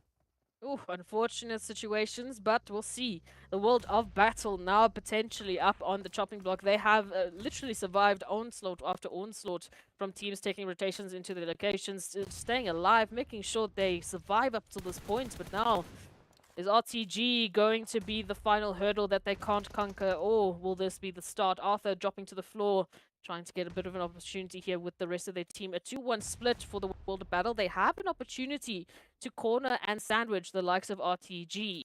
However, they are looking very, very worried about the surroundings. Blue Zone moving in as well. Their time is running out. Well, I can tell you, RTG, they are gonna contest this kicking and screaming, right? They don't want to go back.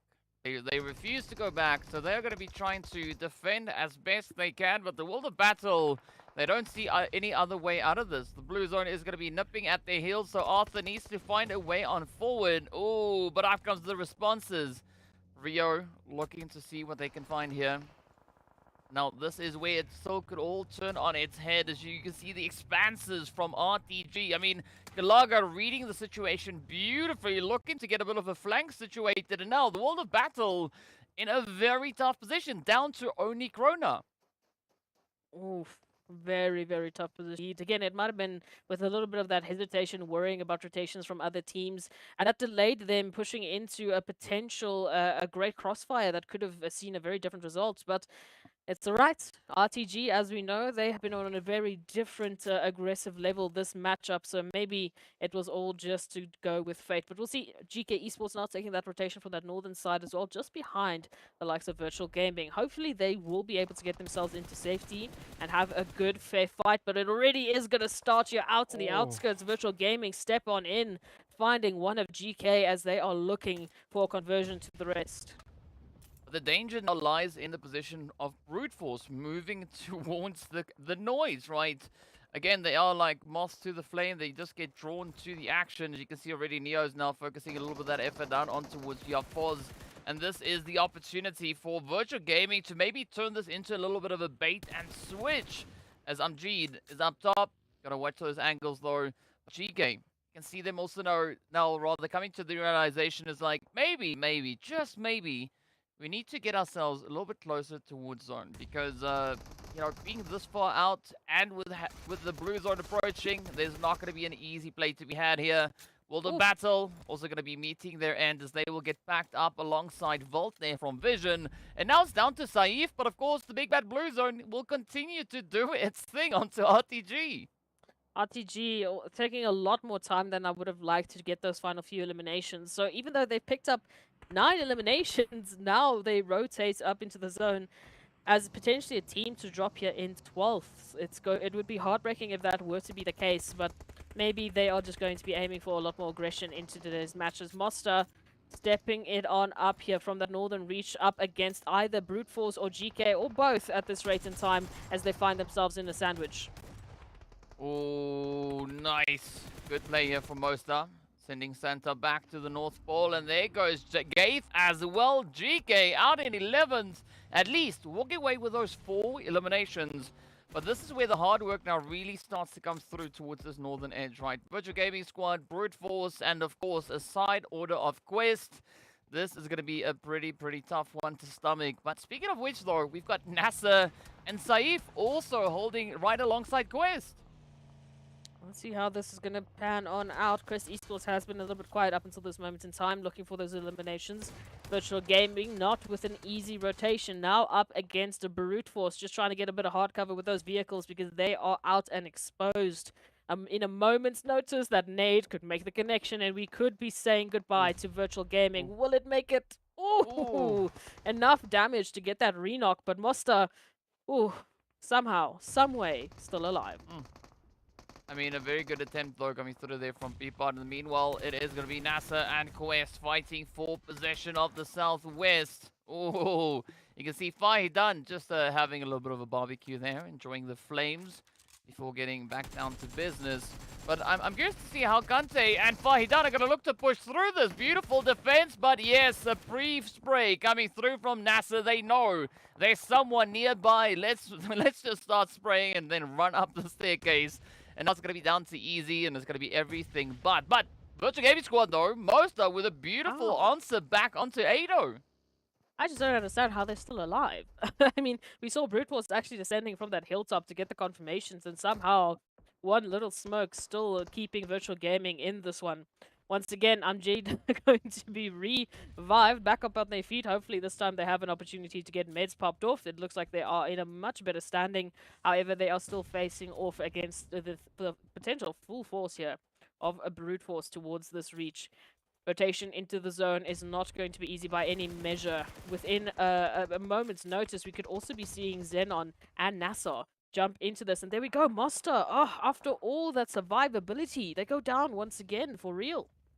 Yeah, but Brute Force not gonna have any of this happen to them, right? They won't land any repeat offenders. Try to sneak through, a little bit of a surprise. But now Brute Force can focus down onto the side there of the XENON, potentially maybe even find themselves a little bit of that Virtual Gaming Squad action. Meanwhile, it's gonna be the FALCONS and NIGMA now having a little bit of a disagreement over a compound. But whoever gains power here is gonna be smiling, as we know. The FALCONS, they are opting for a 3-1 split. We do have P6 all the way back in a little bit of safety in the zone. But now, let's see whether or not Koops and the rest of the team here from NIGMA can actually come through with a strong response. As it's now only Koops left to contest against the rest. And up comes NASR. This could be exactly what Koops now needs. Oh, it is going to be a 1v4 situation here. FALCONS just behind them as well. Teak and Puncher looking to get involved. Koops, I mean, run around as far as you can. There is no place to hide. We will say goodbye. And immediately there is an opportunity for FALCONS to continue this altercation. But even for FALCONS, they're like, no, this is too much heat. We'll be backing on off, rather opting for that southern reach. Well, speaking about the reach, up comes Brute Force as they look to push in. Amjad, beautiful positioning, but mind. Well, it says, don't mind me, as they push on in and wraps it up, alleviating even more of the pressure. But Brute Force, not exactly out of the woods. They still have to get themselves patched up and back into safety. Now it's going to be NASR looking to try their hand at a little bit of the aggression. Here we go, starts with a beautiful strafe. Neos feeling that pressure, starting to build. Up comes Xenox, looking for their own opportunity, trying to play a little bit of vehicle upset, but fortunately for Brute Force, there is a rock in the way. Big obstacles is going to be saving the day, at least for now. But NASR, they are determined. They want to get the spray. Going to be fishing through the smoke for every hit marker, and they will succeed as they take down the Broody Fruities, and off they go. 4 eliminations out in 6th place. Wow, okay. I mean, this is really proving to be a very competitive final day. Brute Force out for the count. Quest out for the count. The only team really still in the conversation from our initial top 4 of the day is NASR. And then, as we know, moving in now from that eastern reach, they still have to rotate into the safety of the zone. FALCONS up here towards the top, holding strong, looking for a potential. Yeah, a great reach across for them as well. A very similar position, ironically, to where we saw Quest on that previous Erangel. But this time, it is in favor of FALCONS with the zone. Yeah, I mean, R8, they might have the numbers, but they are going to have a pretty tough run. And, I mean, historically speaking, Miramar has not exactly been their best map within this championship. So, I don't quite know whether or not R8 are going to be able to really claw their way back, even though they have all 4 players up. I mean, we're also waiting to see even more eliminations come their way. But in the meanwhile, there's going to be NASR and FALCONS fighting yet again. FALCONS, beautiful hard cover as they do find the play on towards Starch. NASR now down to a 2-piece. We can see the rest of the team trying to rather close it up. Xenox, J7, and Spec, well, that adds up to 3. Either which way. Let's see if they can bounce back and maybe mount some kind of a defense against the FALCONS. Oh, moving on in. NASR winning this. Ooh, winning this would be pretty impressive, but P6 has to avoid a few of those nades. Meanwhile, they have found that initial knock. J7 now on the ground. Potential follow-up here with that nade. Ooh, perfect bounce. Just missing targets. As we see R8 taking this wonderful opportunity now, DK, actually to close the gap, moving in just behind Falcons. Again, as a full group, they could completely shut down the approach here from Falcons. Yeah, they're 100% good. It is going to be requiring quite a bit of, dare I say, teamwork, right, to come through here. Unintentional teamwork between NASR and R8 if they want to get that jump in. But, I mean, I like that approach coming through from XENON as well, right? They just chilling back up towards the northern side of Zara, and they're like, you know what, it's fine. You guys fight. We'll just sit here, wait for you to finish up, and then pick up whoever else is left. So there could still be quite a bit of an opportunity here for XENON to sneak in a bit of a winner chicken dinner. Of course, they are one of the teams yet to do exactly that. Falcons, no surprise. They are going to be looking to be an absolute menace here. But such difficult play. And I mean, Falcons, they're not letting anything happen to them. They somehow manage to defend a double team assault coming onto their position. Wow, wow, wow. Holding on just by a moment's notice here. Falcons still will continue their reign of terror. NASR, in the meantime, have used that opportunity to back on off now with a 2-piece up. XENON, as you mentioned, sitting pretty over towards that northern side with a 3-piece, but Spec now going to be caught on out in the open. A beautiful spray through the smoke, and Xenox now the last members up and Adam trying to defend a NASR and their fantastic progress so far. 9 eliminations up. They would not want it to end here, but it might not be up to them. Xenox, where do you go? Do you go to XENON? Do you go to Falcons? Do you go to R8? There's no position safe. Yeah, well, you gotta take your pick, right? And just hope that you made the right decision. In the meanwhile, the Falcons also now looking to play their hand at a little bit of a repositioning here. And I mean, this could be a great bit of leverage coming through now onto the side of R8. R8, they have the numbers, but they don't have any kind of a position to make much of a stand from. So let's see how this one is going to unravel. Xenox rather, going to be being a nice chill position there as well, playing a little bit hide and seek. Ooh, but they've been found. So it's now just a game of seek, right? The hidey part has left. Now, also, XENON. Oh, getting absolutely battered as Ragnarok reaches across the way. Gary Boy trying to fend off the push, but it is not going to be an easy one to accomplish. Not at all. Very difficult position. Puncher King swinging left, right, and center, finding Xenox. Finally, at least opening up a little bit of spacing. Meanwhile, R8 have cleaned up XENON. So we take a look at the R8 versus Falcons showdown here for the winner chicken dinner. It is going to be a 3v3 as a one knock comes through here from the side of R8. And Falcons up with R8, they're up with 3. A potential more. But Falcons already so aggressive. Hopefully there's something miraculous in that care package to get them across the line. Well, I mean, if Falcons get this is going to be a back-to-back winner chicken dinner as they now start to even the board here. They've already found Ragnarok. Down they go. It's up to the rest of the crew. As you can see, Esketan, Ida trying to just strafe their way on through. Kra also trying to hold up on the back end, but up comes a beautiful flank then from Puncher, who is going to be looking to milk the heck out of this situation. But will we see R8 being able to defend? Ida also just trying everything they can find on the edge, but they will get spotted and traded on up just about. Nothing guaranteed just yet, but what a turnaround. I mean, Falcons now down to 1. It is a 1v3 contention, and R8 stopping Falcons from getting a back-to-back winner chicken dinner. Look, they could feel the energy in the air. They were like, listen, Falcons, we know what you can do. We know, you're already in that good position, but no. Not today, not today. R8 stepping up in a fantastic fashion there in the last few moments of that Miramar matchup to be able to still steal away that winner chicken dinner, but they had to fight tooth and nail to make that one happen. I mean, such an exciting gameplay indeed. And mad respect going out to R8, as we said before, right? This Miramar, well, Miramar's in this championship, not necessarily being their best game so far, but as we know, they've proven themselves coming through from, PMPL Arabia, so it's good to see them regaining a little bit of that confidence and just flexing their capabilities here. And of course, looking at this, we do also then have good old Rosa from RTG being the player with the most eliminations. Wow, all right. A bit of a surprising performance here across the board. Not a single team really having a dominating performance on the overall match report in terms of our individuals, but it was a very good showing nonetheless, and a very interesting story that was starting to build. Again, as we said, Quest Esports Brute Force, they were out for the count. We said goodbye to NASR very early on as well. Everyone other than our top 4 teams just seem to be trying to finish off those winner-winner chicken dinners as much as they can. That could be a bit of an approach that teams could be looking to take here, but as we can see, of course, consistency is going to be key, as we do have NASR walking away with 9 eliminations alongside RTG and FALCONS wide. It seems like that was the approach of the day, right? Like, you know what, Miramar, let's go for 9. Everybody confirm, agree, yes, 100%. Boom, here we have it. And, well, they just were able to accomplish their goal.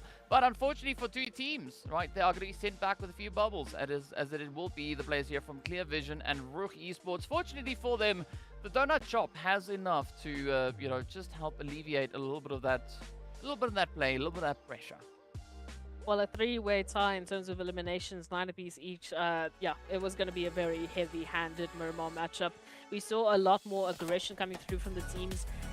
There were a few instances where we would see a little bit more hesitation, just because the speed at which we were running in this Miramar matchup was unprecedented. I mean, we were just gunning for the finish quicker than where most of the teams would have liked. Even looking at into this, I mean, just 13 teams already at this point, and then we still just start dropping like flies. Very aggressive Miramar, but it is what we tend to expect coming through in the finals. Everyone just, you know, all cards on the table. They are going to be looking for the win. They are going to be looking for as many points as they possibly can. Yeah, and rightly so. That is the name of the game. It is the final day, the last opportunity for teams to make as much of an impact as they possibly can. And I mean, moving into the zone, it was exceptionally challenging. I mean, there was no one particular good position to take. Essentially an uphill battle. And as we got into that last stretch, it became a little bit of a downhill play. But mad respect, still going out to the side there of R8, just overpowering the side of P6. And well, with that, they got themselves that well-deserved winner chicken dinner. Now, right? We've now been taking a look at our first 2 matches. That also then means one thing. Game number 3 is going to be up next. So on that, we are going to be taking a quick break while we prep for Erangel. And I try to fix my buffer. But yeah, see you guys back in a short few moments. It's time to upgrade your PUBG mobile outfits.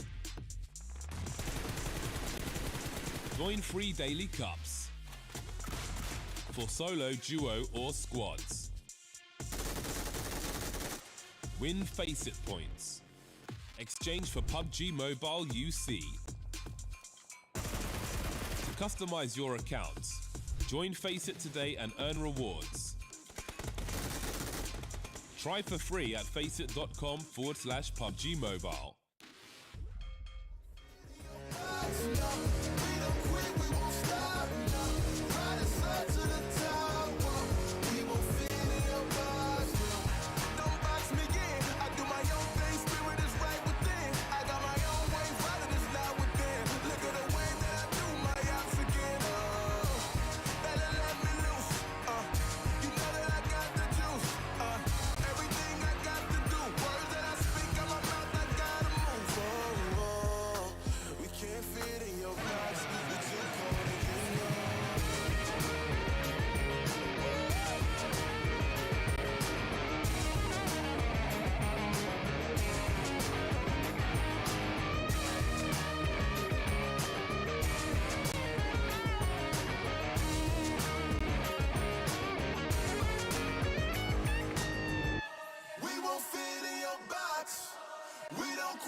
To the top, we won't fit in your, we won't fit in your, we won't fit in your box, no.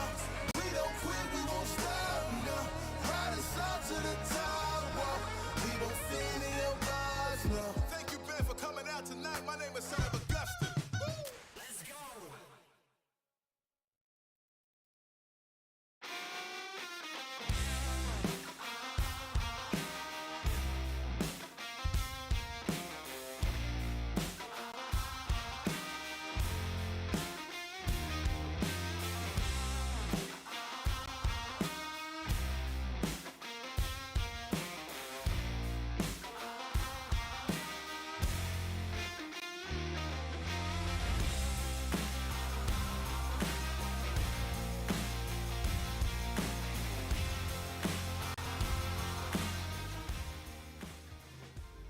Hello guys and welcome back. We're getting ready to move into match number next. Of course, we are going to be heading right back into Erangel yet again to see if we can have a little bit of a back-to-back play. I mean, looking at what we had happen just here, FALCONS getting so close to getting yet another winner chicken dinner back-to-back play, but R8 said no, you can only have one.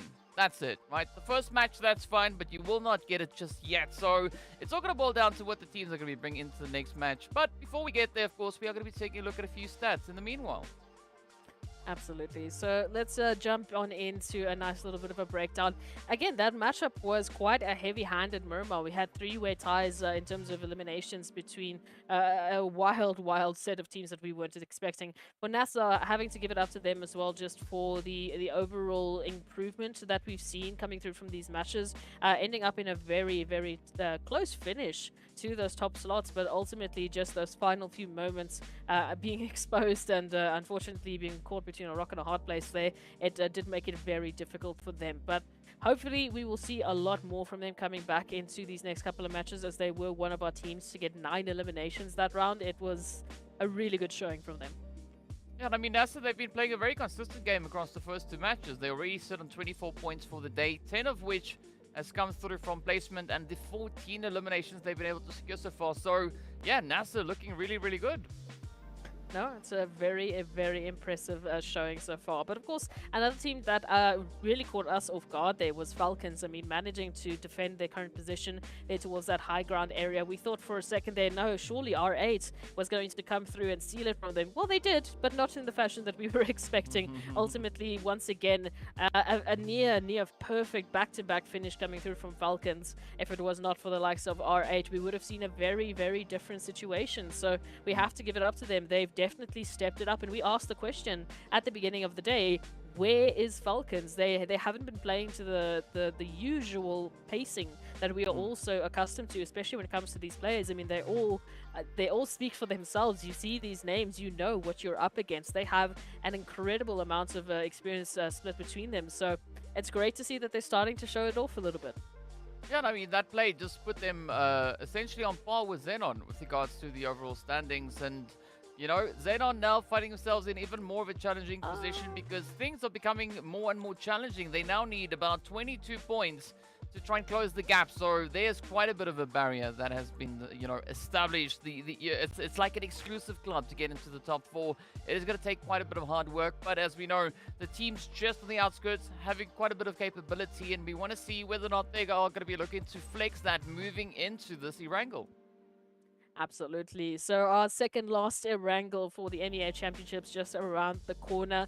And again, it goes to, well, we have these amazing stats that tell us, you know, Brute Force and NASR should be doing fantastically moving on into this matchup. Yet, it's not at all what we've been seeing today. Brute Force into that first Erangel definitely had a great amount of eliminations, but they didn't get far in terms of placements due to getting caught out in a crossfire there between Brute Force and XENON. So it was a very incredible, difficult situation for them. And it goes against completely what we were expecting. So moving into this Erangel, DK, I know this is a difficult question to ask, but who, if you were just to take a wild pick for you into this Erangel matchup, who's going to be your focus? Ooh, alright, so Erangel number 2 for the day. I'm going to go with XENON. I'm going to go with XENON or potentially Quest. One of those 2 teams, I think either of them could be looking to bring a bit of an upset here. But, well, speaking about upsets, let's take a look at our overall rankings. Quest, Brute Force, no change with regards to their positioning on the rankings here. But we do see NASR now just trading places with the side there of RUKH Esports, right? NASR now up in the top 3 with their 2 winner chicken dinners. But you can see there is quite a bit of a gap between 2nd and 3rd place, as well as between 4th and 5th. Absolutely. It's no surprise that we are seeing NASR stepping up into a different field day here. RUKH Esports, even though they've been so consistent, especially just yesterday, having a bit of a tougher time, only picking up 10 points so far in today's matches. Yes, we've only had 2 matches, so take that with a pinch of salt.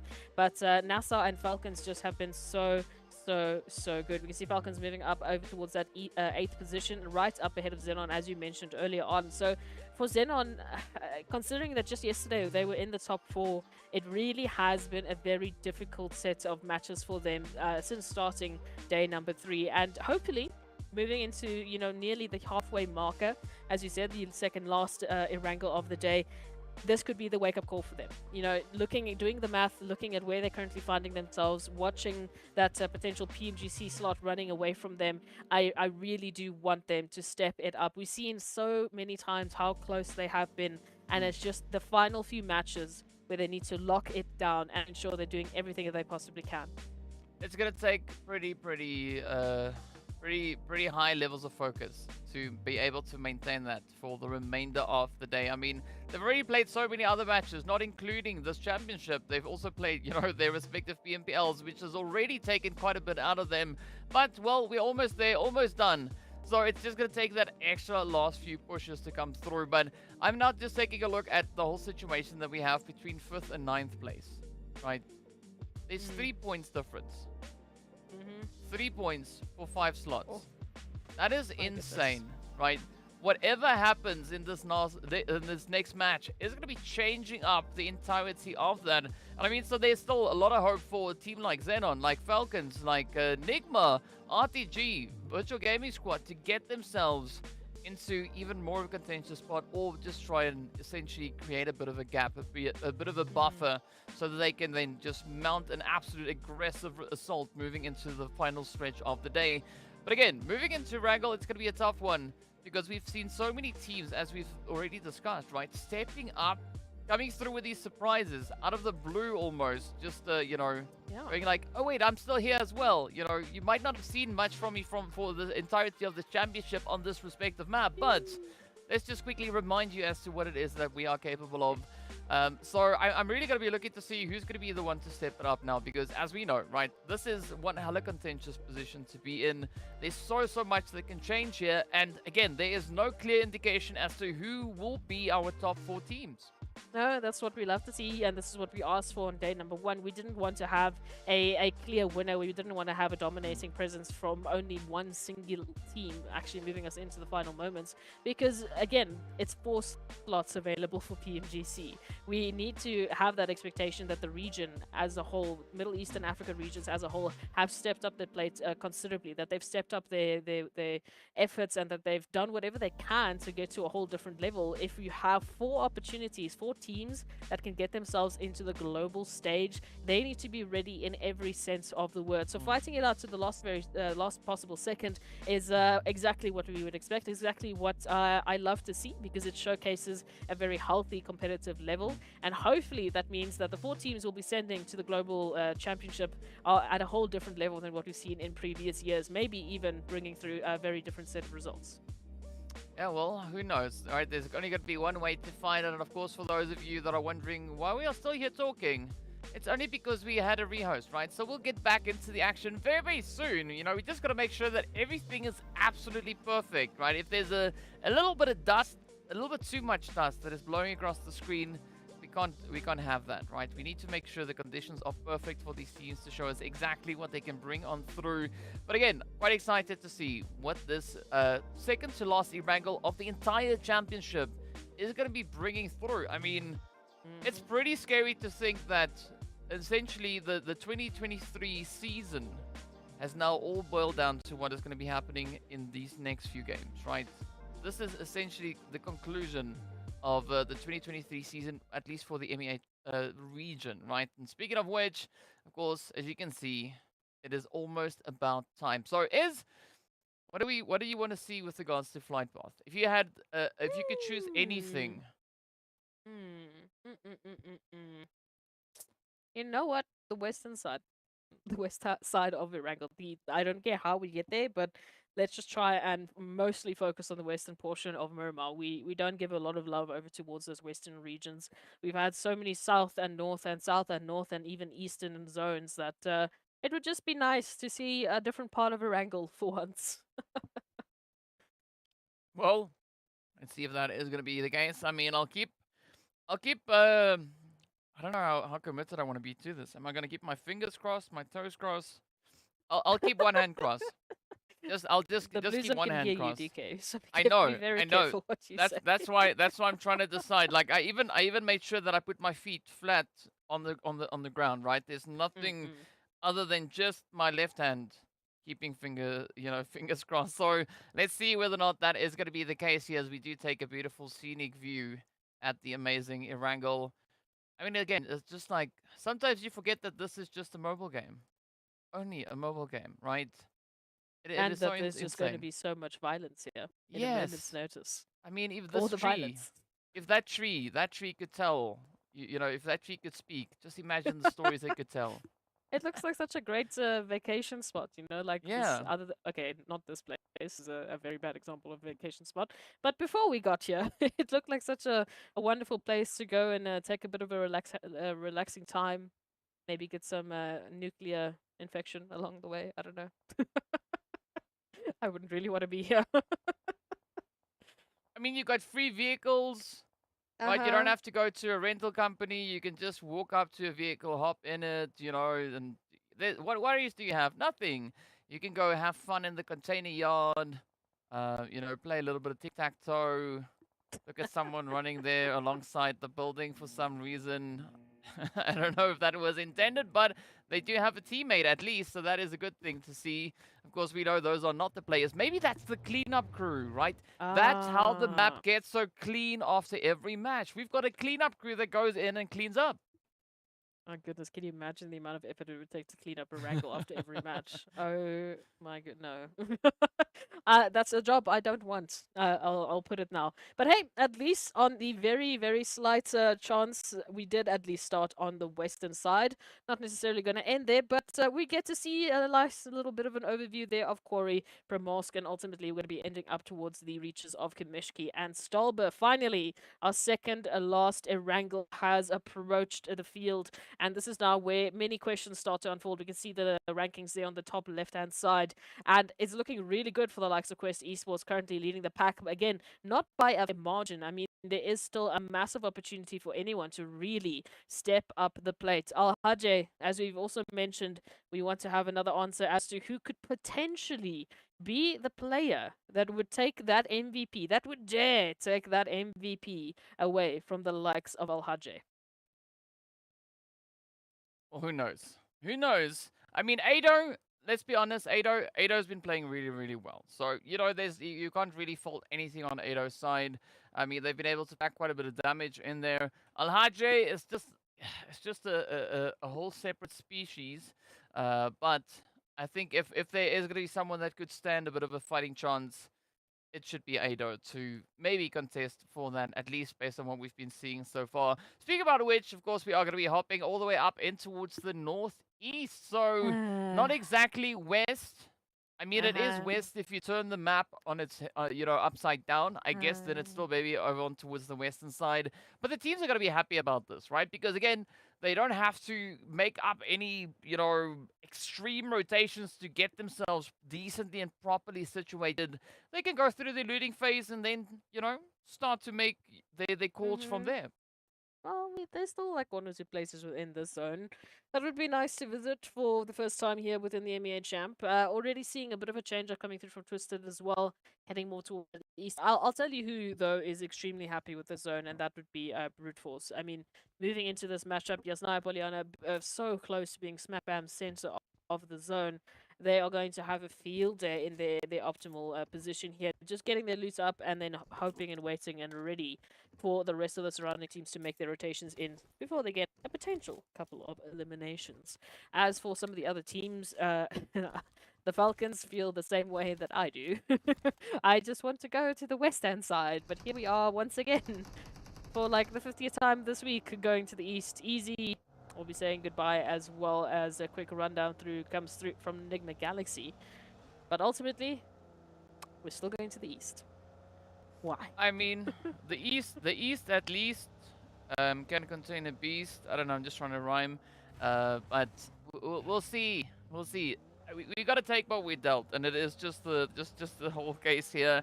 Speaking of which, though, speaking of things being dealt, we did see NIGMA doing a little bit of a thing here, as they are going to be rushing forward, looking to just play the upsets as best they can, and a very quick bit of aggression being found right there. I mean, was that RUKH? No, RUKH at least managing to escape from what I could see there, but No, a very, very surprising play.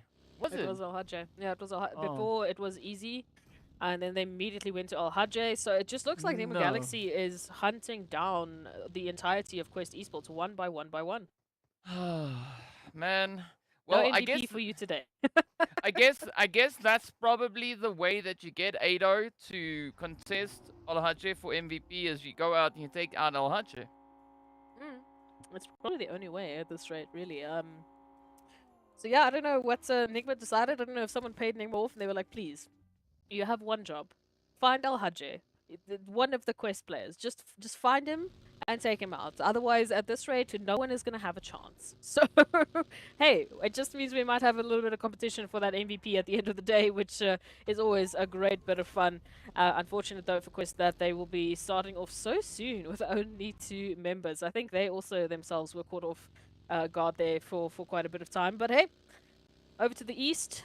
I'm just going to keep blaming the east zone as to why all of this is happening. But hey, over towards the Nursery Base Island, Virtual Gaming actually now finding themselves, of course, being very alone. As we mentioned, Twisted Minds instead opting for an eastern approach. They are currently split now between Kameshki, a little bit further down we've got Crypto, and then all the way towards, unfortunately, just the outskirts of Prison into Impala. We have the likes of the rest of Twisted Minds. So a very strange approach compared to the previous days that we've seen from them. What do you think is the strategy that they're going for here? Just holding on to the outskirt regions, getting as much loot as possible as they possibly can?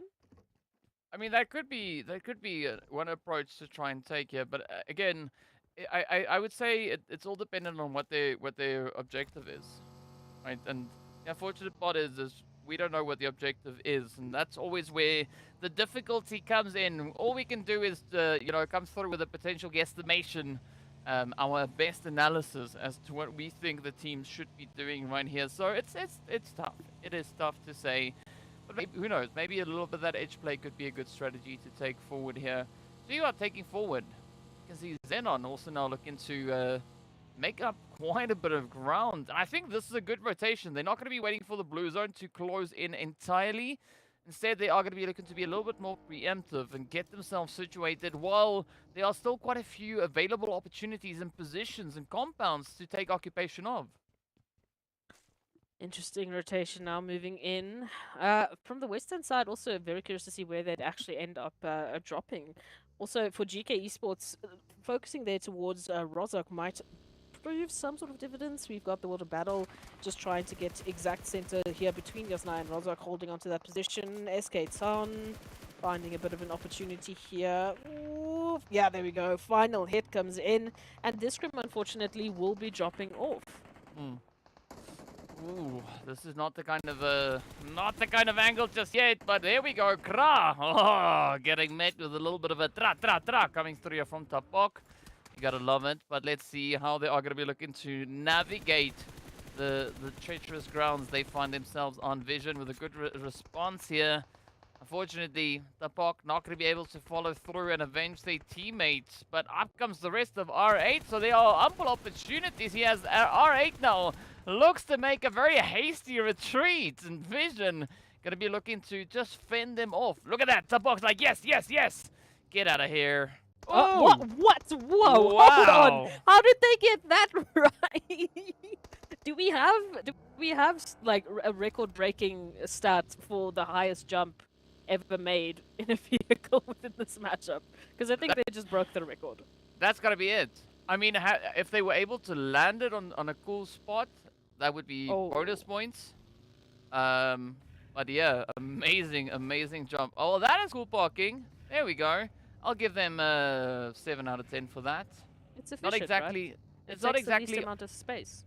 Yeah, it's not on top. It's right alongside. So, yeah. I mean, if they'd be able to land it inside, like where Focus is going now, I think that would have been a beautiful shot. Let's see the landing. Did they nail it? No. Oh. No. So... They did hit the edge of the building though. Yeah. Look, it was. For me, it's more the case that they did it together. That we had both of them just trying to reach the heavens with their vehicles. Oh, we love a little bit of comedy moving into this one. Going to be centering up a little bit more towards the likes of the World of Battle and just providing a bit of an opportunity to take a look at the school and surrounding areas once again. So these classes will be getting created very soon as well. Twisted coming through from Stolber. They've managed to at least regroup coming through from Lefovka. So it will be a much better approach for them as well. Hopefully with a lot of loot in the process. And RUKH all the way from Severny. So a very interesting split. It is a very interesting split indeed. Sorry, I'm just not quite over the whole clear vision thing. I actually figured out what it was, right? So teamwork makes the dream work, and it you know, goes hand in hand with what you see in Peter Pan. Because if you believe, then you can fly, and that's exactly what we saw come through from them. But now it is going to be the World of Battle looking to potentially crash a few plays. You can see Vankid pulling up quite hastily, but they are going to have to hold true as the World of Battle look to rush on forward. It is going to be Hazem and Muhammad now getting dealt quite a bit of a difficult hand here, but Chrono not going to be backing off. And Muhammad now still up on the roof, could still cause quite a bit of an issue here now for Clear Vision, as they have been brought down to only a two-piece. Muhammad just narrowly escaping a couple of those shots, raining on in. Krona still feeling the heat, and no one really in a position to get that res popped on off. And unfortunately, ooh, Clear Vision, it looks like trying to reach the heavens has given them the momentum they needed to move on in for the finish. Now just the reses that need to be popped on in before the likes of Arthur could make an approach. Of course, we know they would love to get that res, but just looking at the space available, it's not going to be possible. Even Brute Force from Prepod now moving to get a bit more information, potentially just putting the nail in the coffin here of Clear Vision. Well, this could be a golden opportunity for Brute Force. Let's see if they can get those angles secured. We do say goodbye to Vankid, as NASR is going to be closing up from that southern side, just reaching across the way. But I like this from Brute Force, right? Prepod just trying to bring in their own contribution to just keep Clear Vision, essentially pinch it down, not allowing them to move further. And in doing so, Brute Force have a little bit more of breathing room, right? They can now sit and assess the whole situation and decide how they want to play this out. Oh, wait and see. The World of Battle going to be keeping a keen eye on that surrounding area.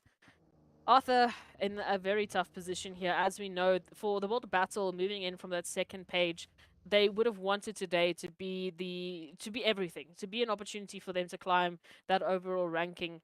As it's been tough. It's been a real challenge moving into these last couple of matches throughout the day. I mean, going into this matchup, they unfortunately are at the bottom of the overall standings, and now Arthur as a solo.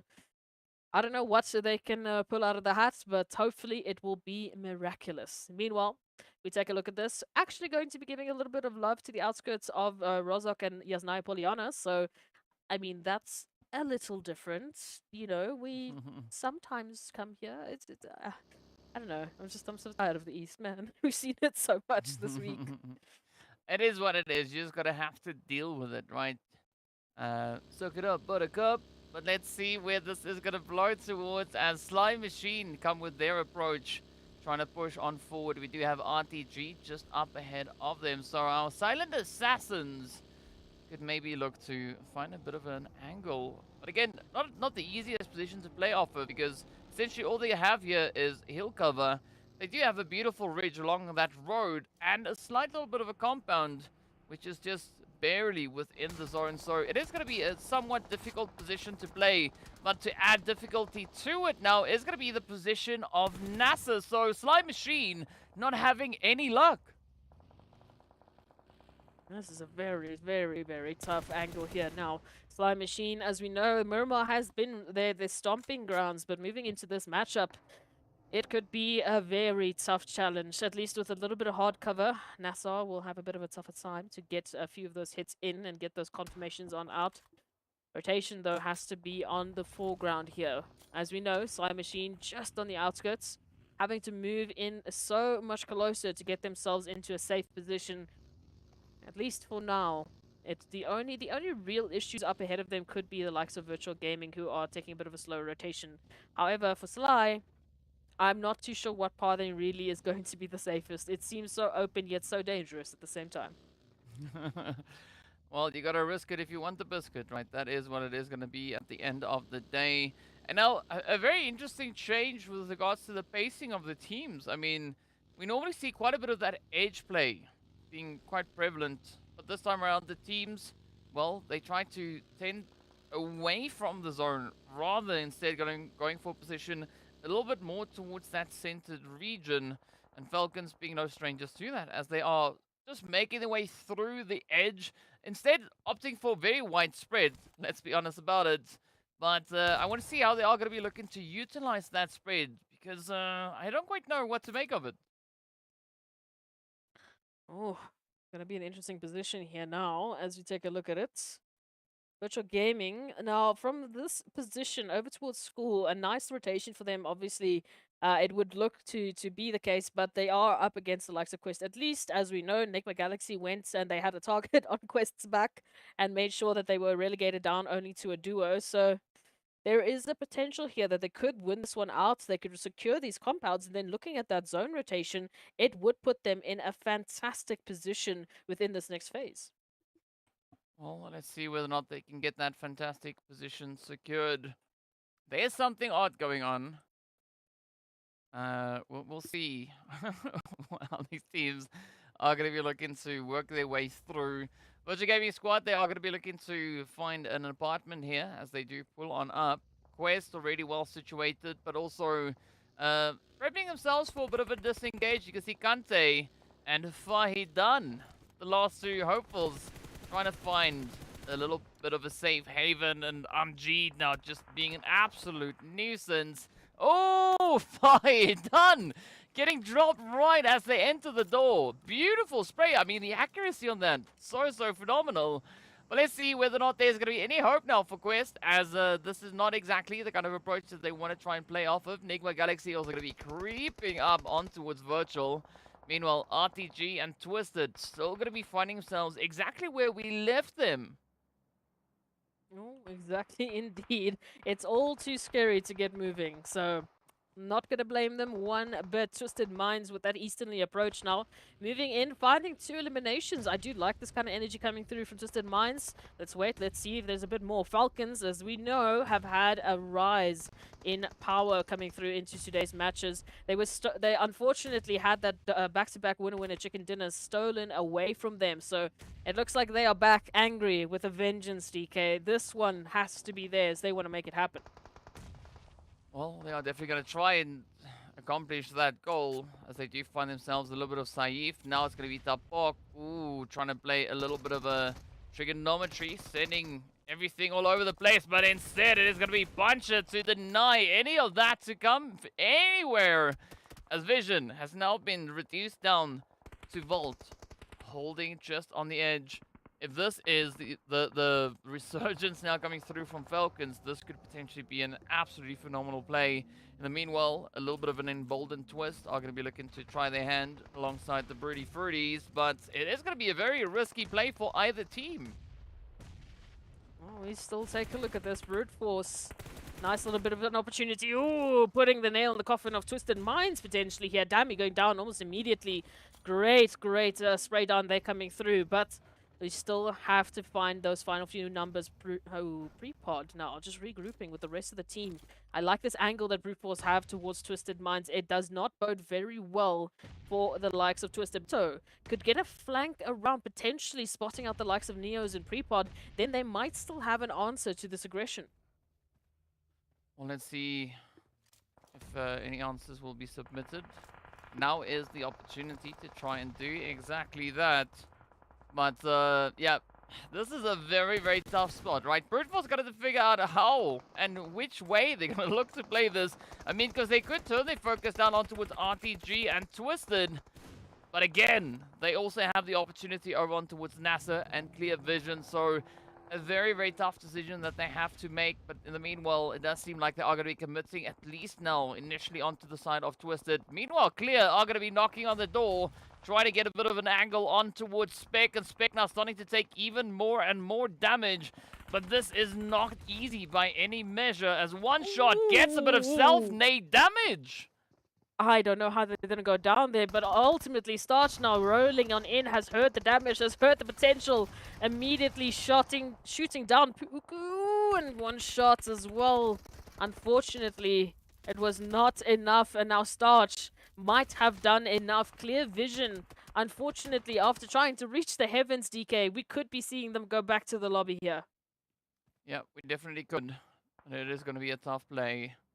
But let's see how this one is going to look to pan out now. I mean, NASR, right? They want to try and do everything that they possibly can to just stay alive as long as possible in this match. Because again, right, they are defending against the advances of RUKH. RUKH, we haven't seen much come through on their end so far for this match. I mean, they've not had a single elimination being picked up just yet. Oh, but for Brute Force, it is going to be looking pretty tough as they will be ended with 5 eliminations. They were 7 points behind Quest to contest for the top of the rankings. At least it doesn't seem like that is going to be the play right now. Quest also yet to step up. We've not yet seen anything from their end. It's been very quiet, and they only have 2 players left, so a big play is at hand. I mean, if NASR and RUKH choose to step up, they could actually change a bit of the positioning within the top 4. I mean, especially looking at that previous matchup for Quest, it wasn't quite what they would have wanted to compared to that first matchup.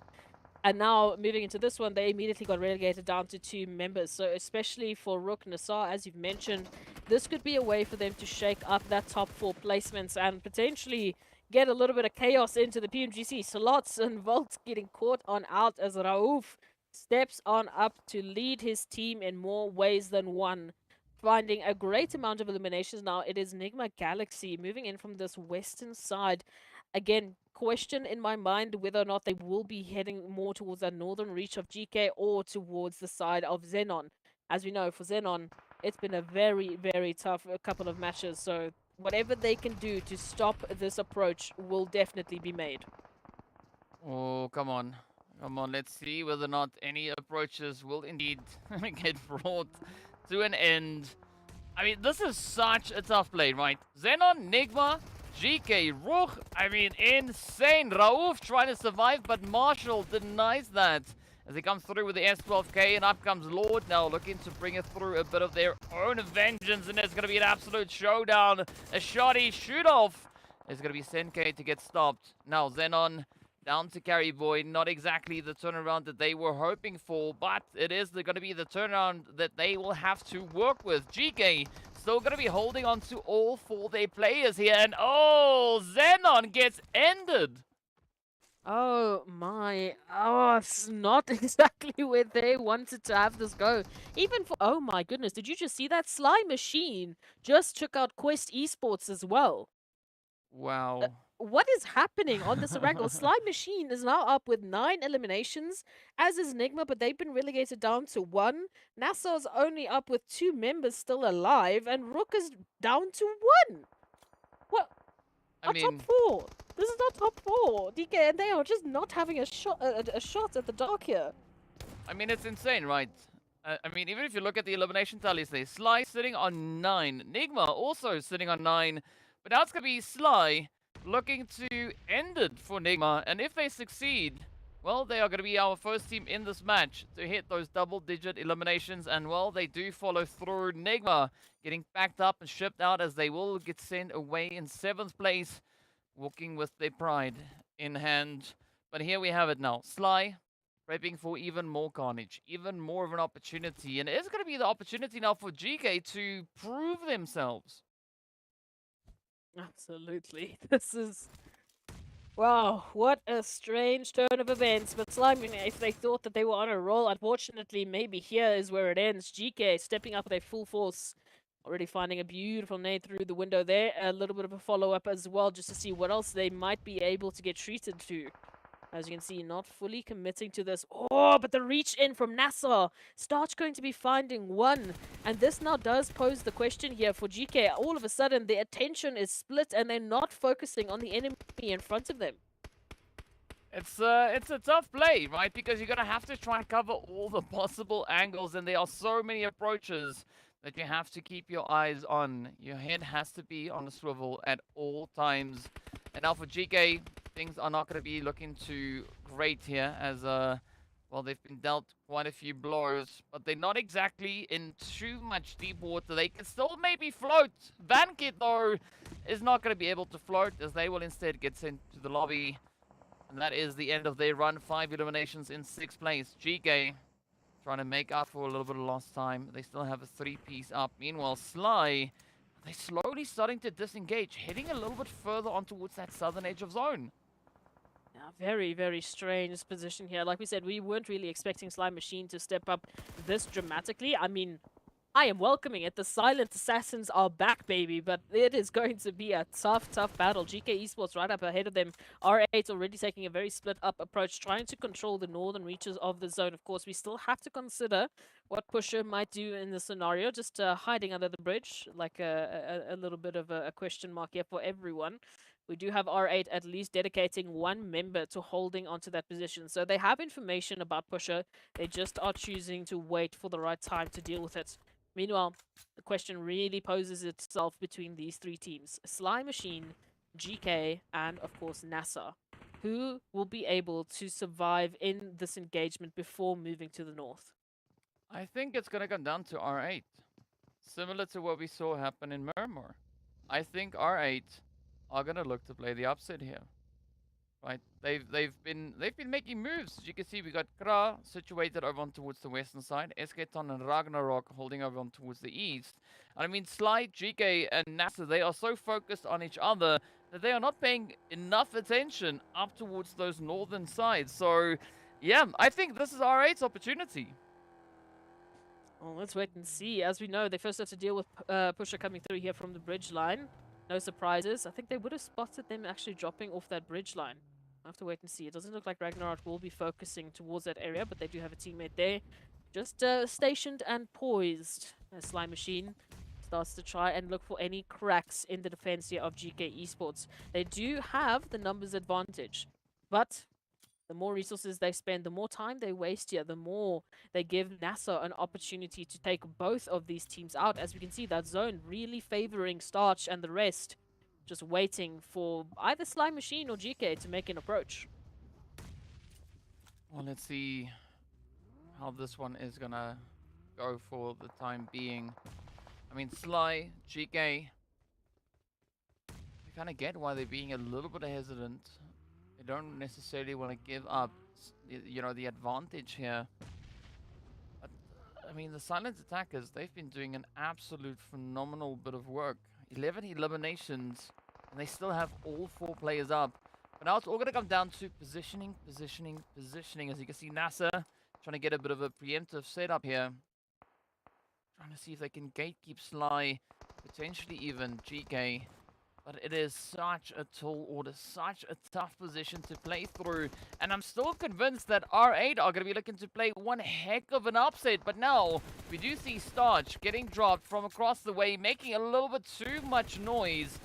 Now turns to Spec, again finding themselves in a very unfortunate position. We do, however, say goodbye to Pusher, as RUKH now also lose their players. And this is the final 4 teams now left to contest. And Sly, GEEKAY still essentially focused in on each other. Absolutely. Tunnel vision might be the end of them. As you can see, the reach across coming through from R8. Ragnar finding 13. And, oh, Chris 7, beautiful nade to get that confirmation. GEEKAY feeling the brunt of it. This is it, right? This is it. This is showtime. You can see R8. They have the numbers now. They have the positioning. Sly, NASR essentially focusing in on each other. I would not be too surprised if R8 managed to get a back-to-back winner chicken dinner. I mean, getting a chicken dinner right here, with the amount of eliminations they've been able to secure, they might be the new team contesting for the top 4. Just based on one single performance. But it has been a very consistent performance, right? Game 2, Game 3, things are just looking so amazing for the R8 squad. And I mean, this could be one heck of a comeback story. especially for Slime Machine. I mean, just moving into today's matches, they've only picked up 6 total points, and now, just off of their eliminations, they have more than doubled that. They are looking for that winner-winner chicken dinner, and they are looking to put a stop into the tracks of R8, who have done so well today, just jumping up those 5 slots into today's overall performances, but these shots rain true. Slime Machine, the damage might just be enough. Oh, come on. Steezy. Steezy is the last hope now for Sly. As you can see, Ragnarok getting ready for the inevitable, trying to push on forward. But it could all still turn. It could all still change. That Molly, though, it is absolutely on point. It is going to be forcing Steezy to the one side. It is R8 now prepping for a back-to-back winner-winner chicken dinner. And this is just about the finishing blow to seal the fate. R8 stepping up on the very last day. Wow, what a play. I mean, back-to-back. They got themselves, just in that first match, right? They picked up 8 eliminations alongside the winner-winner chicken dinner, or 6 eliminations, right? Now, stepping into this match, they take it one step further. They garner even more eliminations and yet another insane winner-winner chicken dinner. We do have to give it up there. R8 Esports have brought in a very different approach to today's matches. I think after that, they are our top performing team of the day officially. So let's go take a look at that. The top damage dealers into that matchup. No surprise to see Slime Machine making an approach. And at one stage, we were just drawing the conclusion there and the comparison between Sly and NIGMA Galaxy as the teams that was reigning in with the most eliminations. But those final few moments proved to be all that R8 needed to just step it up once again. 10 eliminations. So they are just getting better and better, map to map, back-to-back wins, and it doesn't seem like they're going to be stopping anytime soon. Yeah, map to map, back to back, so you can say Mac to Mac. Yes, 100% I agree with you. That is a very accurate statement, and I mean, just look at this though. R8, 10 eliminations, 20 points, that's it. Beautiful play, but you have to commend the performance coming through from Slime Machine, right? As you pointed out, they were able to secure in this one match so many more points than they were able to bring in for the entirety of the previous matches. I mean, their placement points alone accounts for their points in game 1 and 2. Absolutely. It's an incredible showing. It's so good to see the likes of Slime Machine, our silent assassins, showcasing their skill sets, and this is what I was waiting for from day number 1. So it's alright that it took a couple of days to get here, but at least we finally get to witness it. Whether or not, unfortunately, that's going to be enough for them to climb that overall rankings at this point in time, it is a very tough position to make everything happen in the last day. So either way, they are playing for their own, and they are playing for all of the bragging rights they could possibly get. I gotta say though, R8, they're giving me a headache. A good kind of headache, and on that one I need to go look for some aspirin. So while I go look for some aspirin, let's hop into a quick break and we'll be right back with match number 4.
I'm sorry, but you just can't help bobbing your head to those beats. It's just one of those Every things, right? time. It's just one of those things. It's a vibe. It is definitely a vibe. You know what's also a vibe? The performance from R8 today. I mean, like, I don't even know what to make of it, right? It is an absolute insane play coming through from them. But of course, another team that we've also seen step it up today has been RUKH. Yeah, I mean, just drawing the comparison here. Obviously, R8, as we know, has been phenomenal today. I mean, they picked up 39 points just today. And the reason we want to draw this comparison, right, is because in that last match, now officially R8 have jumped 4 slots up to currently being the 6th top team right now. They're sitting on 125 points, whereas RUKH Esports are sitting on 144, as we know, as the 4th best team, the guardian of that PMGC slot. So if R8 are going to continue with this insane performance, especially the fact that they can get, you know, 20 points in a single match, we could be saying goodbye to RUKH as our top 4 team. I mean, it's gonna be tough, right? And it's quite scary. I mean, we'll probably take a look at points once we get into the match, but it is much closer than I think RUKH and NASR would want it to be. But speaking of which, of course, Slime Machine also, they've been playing a very interesting game. I mean, a very consistent approach as well. 25 points so far for the day. Absolutely, it's been an incredible showing, and I mean, just looking at that, we were talking a bit off camera. Going into this matchup, before that lost a while, the Erangel, Slime Machine was sitting 12th in terms of just today's performance. They were sitting as the 12th okay-ish team, you know, only with 6 points up. After that last matchup, they are currently the 4th best team of today's performance, sitting up with 25 total points. That is a ridiculous number just to suddenly drop down. So it really goes to show how well they've been doing. NIGMA Galaxy as well have moved up to 2 slots. So they also are just hot on the heels of RUKH Esports, sitting up with 126 total points. So a very close and contentious battle between, of course, NIGMA Galaxy and R8 for that potential top 4 slots. As we know, for NIGMA Galaxy, it's more just a case of sport, because they already have their PMGC slots. So for them, it's not really like they need to be gunning for the top 4, but they definitely could make it very difficult for the surrounding teams. Yeah, I have to agree. It's not like NIGMA are gunning for it, but they just can't help themselves, right? It's like, you know what? Yeah, it's just like, you know what? It's like, oh, I gotta get that hit. Let me just do it and get the hit, and you know, and then that's it. So, yeah, a very satisfactory performance coming through from NIGMA, as we know. And as you've said already, right, they already have that slot, so they are not going to be trying to get themselves in the top 4. If they happen to do it, great. If they don't, great. Either which way, they are going to PMGC, so regardless of what the outcome is, you know, it's going to be a happy day in the NIGMA camp. But moving into Sanhok, I think that is where things could get quite interesting, because, I mean, already today, we've seen quite a bit of a step up, right? R8 now, they've shown their capabilities when it comes to Miramar. They've shown their capabilities when it comes to Erangel. Are they going to be looking to flex those skills moving into the map of Sanhok as well? That's going to be the question. As we know, it is the last Sanhok of the MEA Championship, so this is the last possible opportunity for teams like Quest, who, as we know, are trying to hold on to pole position, Brute Force, who are trying to hold on to 2nd place, to really lock it in, and as well for NASR, who have been on the rise. Compared to our top 4 teams, they are the team closest in level right now in terms of today's performance to R8. So moving now into one of their best maps, that of course being Sanhok, this could really be their opportunity to maybe kick Brute Force out of their current position. It will require a very dominating match, however. As we know, the split between each other, between Brute Force and NASR, is about 28 points as a matter of fact, so it is doable. We've got 3 matches left, so maybe we could see a bit of a change up. Ooh, I can tell you it's gonna be a tough play, but not an impossible performance, right? As we've now been able to establish, anything essentially is possible within this championship, right? A team that has been playing a very reserved gameplay on the first 3 days, just deciding to pop off on day number 4, just blowing the performances out of the water. You just gotta love how tremendously insane these teams can be. I mean, that puts R8 now also on 3 winner-winner chicken dinners. So we've got 4 teams with 3 winner-winner chicken dinners each. I mean, that's insane. But it's all going to boil down to what the teams will be looking to bring through on Sanhok. I mean, I was going to look at the Sanhok stats we just glanced at, as well as, the other stats that we have for Sanhok. But again, I've just come to the realization, like, it's good and great to have those stats, but essentially it's going to come down to what these teams want to prove once they step out into these games. Because, I mean, sure, we can say Quest, yes, they are the strongest team when it comes to Sanhok, and we'd be right in saying so because they've been able to secure 45 points. But look at what R8 has been doing, right? We know that XENON could also decide at any point that they want to top up, they just want to top up their points, just pop off and go absolutely crazy. It is going to be a little bit more challenging because they need at least 28 points to get close towards that top 4. So, yeah, there is going to be quite a bit of pressure still riding on the shoulders. But I think realistically, anywhere from 10th to 5th, any of those slots can still very much change just in this last match. Well, And this next one. Yes, and as you were talking about, in terms of the stats we have available, they're all good and well, but in that last Erangel, when we were looking at our top 6, top 7 teams, our top 4 from the overall standings weren't in the conversation at all. I mean, we had Quest relegated down to 2 members, we had Brute Force getting taken out, we had RUKH down to only 1 member hiding under a bridge, hoping for the best, and NASR just wasn't there either. So there really is no telling what we're going to be seeing jumping into a match like Sanhok, specifically due to the third parties, due to the close encounters and the potential for so much of a healthier elimination spread. We could be seeing some teams maybe even dominating and really just solidifying their slots on the overall standings. That, however, that pressure is going to be on R8. It is going to be on the team sitting anywhere, I would say, also from probably 5th down to 7th, who could potentially jump up and grab a couple of slots. But whether or not they'll grab PMGC slots is going to be decided on the start of Sanhok, is what I want to say. Yeah, I would say that I would tend to agree with that statement. But I mean, so if we follow the trend that we had going from, going through game 3 into whatever happened out on the battlefield, right? R8, they were situated all the way back in 10th place, leading into game number 3. And now there's been a drastic change with their positioning, and we'll, of course, get a look at that once we see exactly what the flight path is. We can see it there. R8, they've now climbed 4 slots all the way up into 6th position. They are 1 point behind NIGMA Galaxy. My goodness.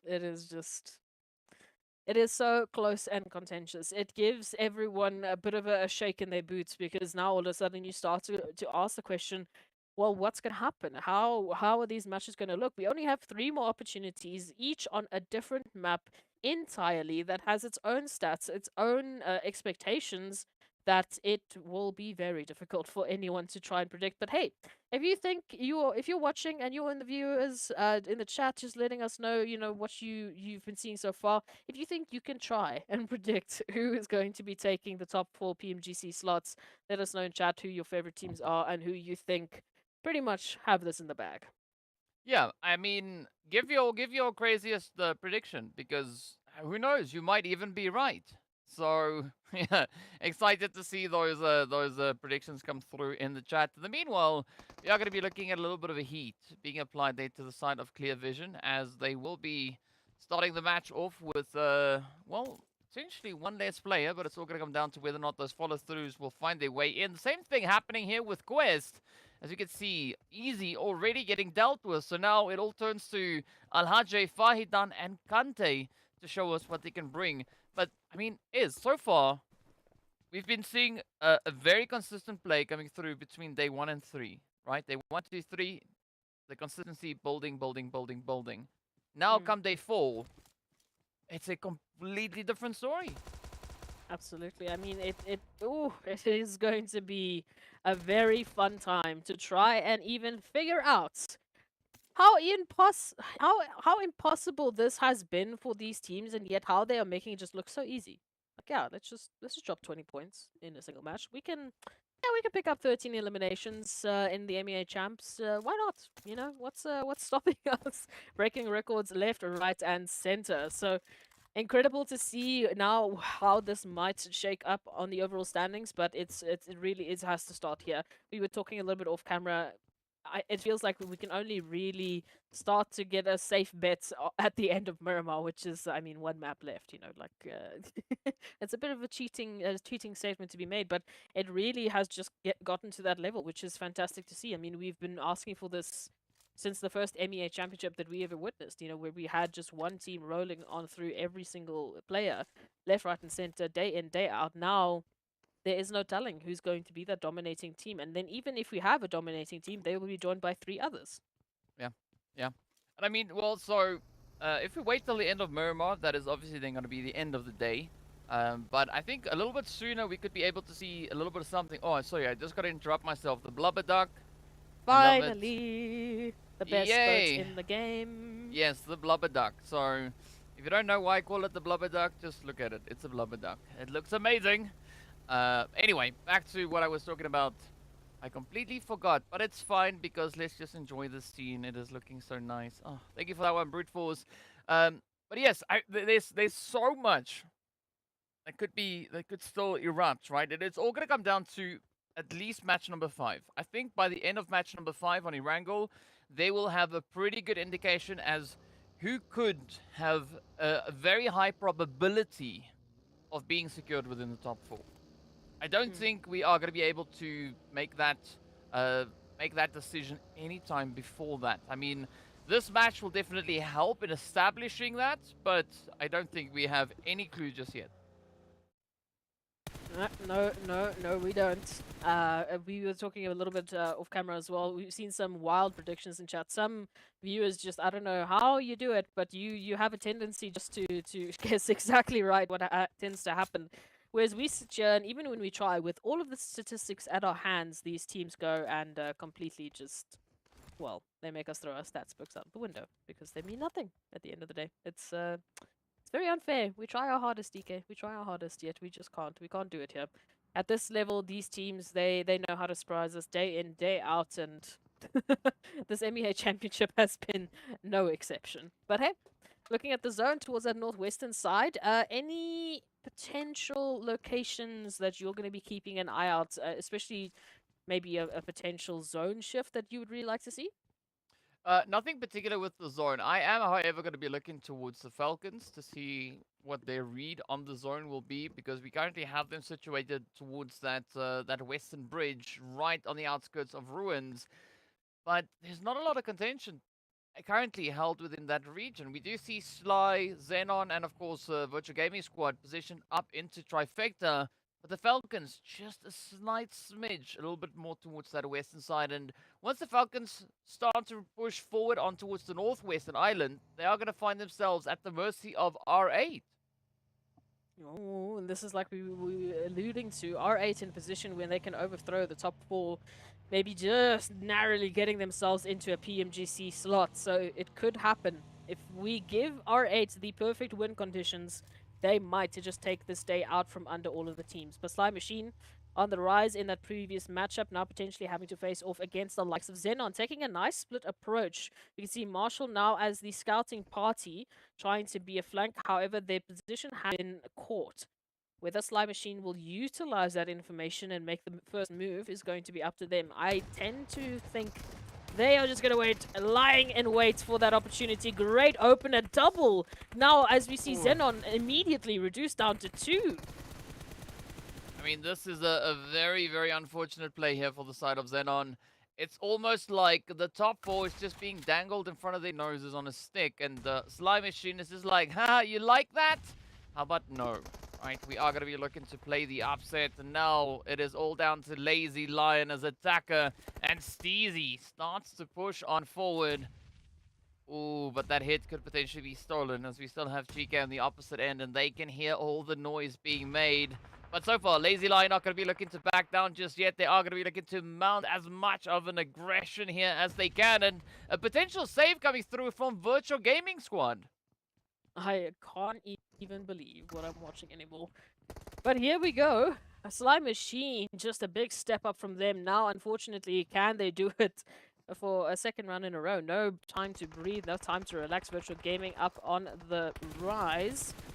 Let's take a look at that. That zone rotation is going to once again provide us a few more potential competitors. GEEKAY reaching in, finding one, at least for the time being, taking the decision away here from Virtual Gaming and a lot of attention. Lazy Lion out to the open. Oh, Hope nearly getting that confirmation out immediately. Well, I don't think that that Lazy Lion has been in a situation similar to this many times before, but it is what it is. The inevitable has happened. XENON are out of here, and unfortunately rather, I mean, not having a single point to show for it, as they just got battered and bruised, and that was it. Now, Virtual Gaming Squad, they're going to be sitting here with 2 eliminations already secured. We got Twisted also sitting on 2, Sly with 4. But this is what we have now cooking up in Trifecta. I mean, GEEKAY, this is a golden opportunity for them to also now try and get a bit of a push in on the Virtual Gaming Squad. Well, let's see what happens here. Hulk obviously down. Return for Virtual Gaming, and the nades are just so good. Ragnar finding an opportunity over towards Mostar, which, as we know, has been a clutch player for Virtual Gaming in the past, but they don't have the luxury of just full-on rushing the likes of Virtual Gaming. Unfortunately, their attention will be split here between Twisted Minds, and of course, we still have to consider Sly Machine in the area still a threat. Well, it's been a minute since we've seen all this fighting up in Trifecta. So let's see who's going to be the one to follow through. Santa with a beautiful nade. This could be exactly what they need to get the jump in onto Amjid. Amjid trying to preemptively lay down a few of the mollies. But this now opens up the opportunity onto Fares and Hulk. Santa could definitely look to play every possible position. But it's going to be Amjid now forced outside. The hits are there. It is S12K to the face. 1 down, a few more to go. And this could be a beautiful resurgence coming through from GEEKAY. Definitely. I mean, really bringing in a lot more aggression, which is what we love to see. Massive step up for them, looking for as many points as they possibly can to really climb those overall standings. Ragnar now up, trying to get a bit of a better angle into the situation. Sly Machine, in the meantime, have gone silent, as they love to do. Leave it up to Virtual Gaming and GEEKAY to take one another out, and then they can come through for the cleanup. But this is going to be all down to timing. Very difficult situation here as the split comes through. A couple of bullets, no connections just yet. GEEKAY, ultimately, for them, they would love to be the ones to make this aggressive push. They have all 4 of their members up, so they have the advantage. But are they going to be able to utilize that advantage? That is going to be the big question here.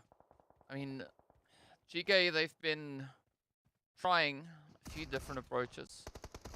Oh, you got to watch out. You don't run in front of a door with something in your hand, but it is going to be a quick change over there for Hope as they do get the spray. That is Fares out of here. Virtual Gaming Squad getting sent back with 2 elims. Now Sly Machine having a little bit of reality set in. They're like, you know what, maybe, just maybe, we need to try and get into a different position here. And now also Twisted, they going to be looking to step up to the plate as well. Oh, this is going to be a fun one, the World of Battle. I mean, just third party after third party after third party. What is typical? What is more typical of Sanhok? Just try and name a better duo than Sanhok and third parties. I can tell you now, you won't find one. As you take a look at this GEEKAY, a little bit of a return as they would love to get themselves back on up to all 3 members standing. And R8, ooh, finding brute force. Now, this is a story building here, DK.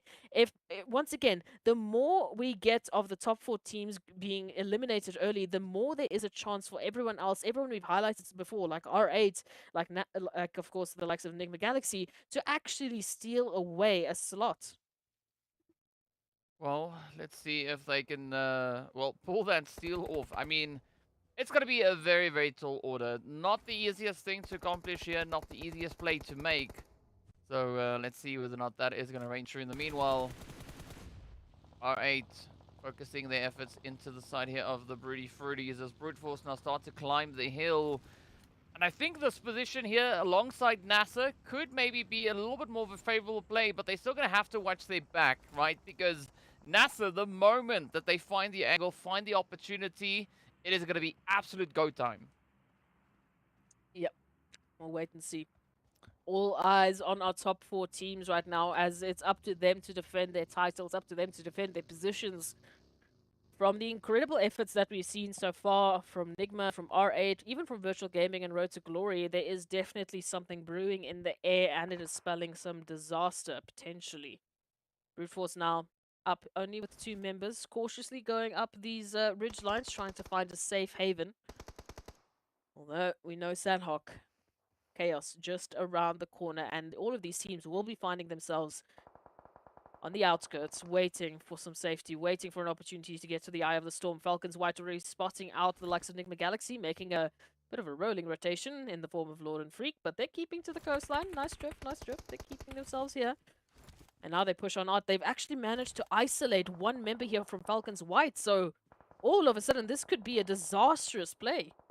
It could be, but as we know, Falcons, one of those teams that aren't going to be feeling too pressured if they've been reduced down to a 3-piece. But of course, it is going to be NIGMA now looking to contest, so it could swing either which way. We could also even see R8 reaching across the way, coming through with a little bit of a sneaky contribution. But there we have it. Lord gets the opener in on towards AXA. Now it is down towards Teak and Puncher to see if they can hold up at least on the front line. We got P6. I'm not sure exactly where P6 is. Oh, there we go. Just on the back end there. But now comes the play. These numbers, these colors all blending together up in the luscious jungle that we are looking at. But Rauf, ooh, sneaky play through the window. And so far, so good. But will they be able to follow through and get the plays? Like we said, this is just the start for NIGMA Galaxy. They're in such a close contention to get themselves into that top 4 slots. As you mentioned, they don't need the PMGC slot, but they would definitely love to get an extra share of the prize pool and make it also more the difficult opportunity here for the surrounding teams. Now going up against Falcons, a 2v1 as Punch King is the last member standing. That blue zone just idly coming through and applying that extra bit of damage and that extra bit of pressure. They step on out, the nade goes through. Punch King has to back on off. They can't get knocked. Ooh, Rauf though can. You can see that HV Bar taking a very quick dip. Now this could be the one to lend a bit of a helping hand, and that is exactly what they needed as Lord secures the play. NIGMA with a very successful push onto the side there of Falcons. They did not lose a single player. Now, of course, well, they can continue with the momentum, turn their focus onto the side of the world of battle, but in the meanwhile, it is going to be Quest now just alleviating the side of Twisted Minds. We love to see it. All action. Everywhere you turn, there is another team looking to surprise us. Quest Esports this time around, at least, well, nothing's really changed. They're still just down to 2 members, and it's both, once again, Al-Hajj and Easy, I believe, that took a knock there. So, not quite sure how that happened, but we can look and see how they can turn this one into a winning formula. Very difficult rotation, a lot of water in this next phase, so it is going to cut down the potential placements to only a mere handful. Oh, look at this Freak now jumping in, trying to get into the bridge line, just narrowly escaping an opportunity to do something more. But Vision with the reach across will at least make sure that, well, Rauf gets taken out by the World of Battle. It's no opportunity here for NIGMA Galaxy. Well, the team's now starting to drop like flies in pretty close succession here. But as you can see, the Brute Force squad, they've now looked to get themselves established up in towards that center zone positioning. Again, not one of the most favorable setups you could look to play. As, well, there are still quite a few teams that could play an easy angle down onto them. Well, of course, I'm going to be looking at NASR to do that. R8. Just squeezing their way on through. Now trying their efforts down onto Krona and the rest of the world of battle. But the zone does give a bit of a shift now. And this is where Brute Force are going to be feeling a lot of the heat. Specifically coming through from GEEKAY, Sly, the world of battle, as well as RUKH Esports. It's going to be a very interesting rotation. I do like the position that we're going to see from NASR, especially as RTG. Coming through from that coastal line, they could spell some disaster for the likes of Vision and Quest. But again, this is going to be heavily dependent on how RUKH is going to take a rotation in. As we know, just behind that sideline there from RTG, they could make this incredibly difficult. Same could be said for GEEKAY, same could be said there for Sly Machine, and of course, we cannot leave the world of battle out of the conversation. R8, once again, pushing up to the northern side. They would love to take this position away from NASR, and it would be a very interesting split because NASR only have 3 members up. Well, let's see if they can make magic happen with only 3. R8 definitely going to be looking to replicate those efforts from game 2 and 3. This could be a beautiful opportunity, but you got to watch out for that nade from Spec. In the meanwhile, it's going to be J7 to get picked up. 1 down, 2 more to go. R8. Ooh, beautiful approach. They do find a little bit of damage up into the side of Spec. So now it is a 2v4, at least in favor now of R8. But again, right, they might have to play it a little bit more cautiously, because as we can see, the rest of the lobby is over on towards that eastern side, and they have nearly a good line of sight up this hill.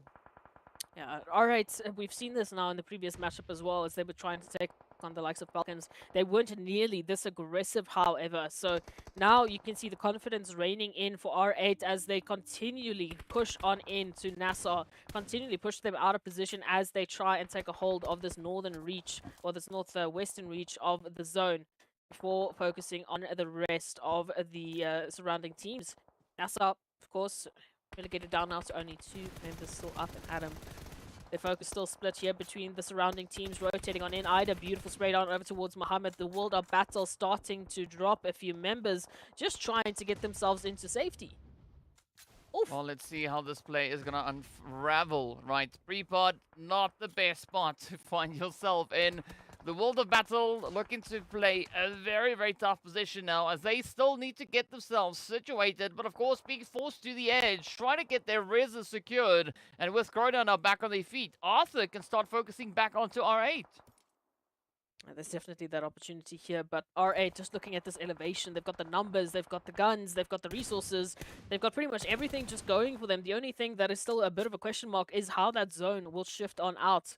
As you can see, both R8 and NASR have unfortunately been ousted from the zone, rotating a little bit, centering up towards Vision and of course Quest Esports. So they will have to get they will have to apparently drift down the hilltop now with a bit of a reverse skill as well.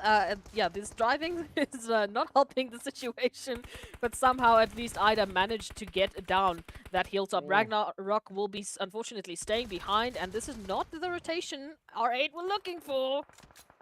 Oh, but it's the rotation that they have, and with that now the vehicles are going to be popped on through. Pre-pot sneaking in a very quickie trade. And it is now reliant on Ida to see if they can potentially pull through.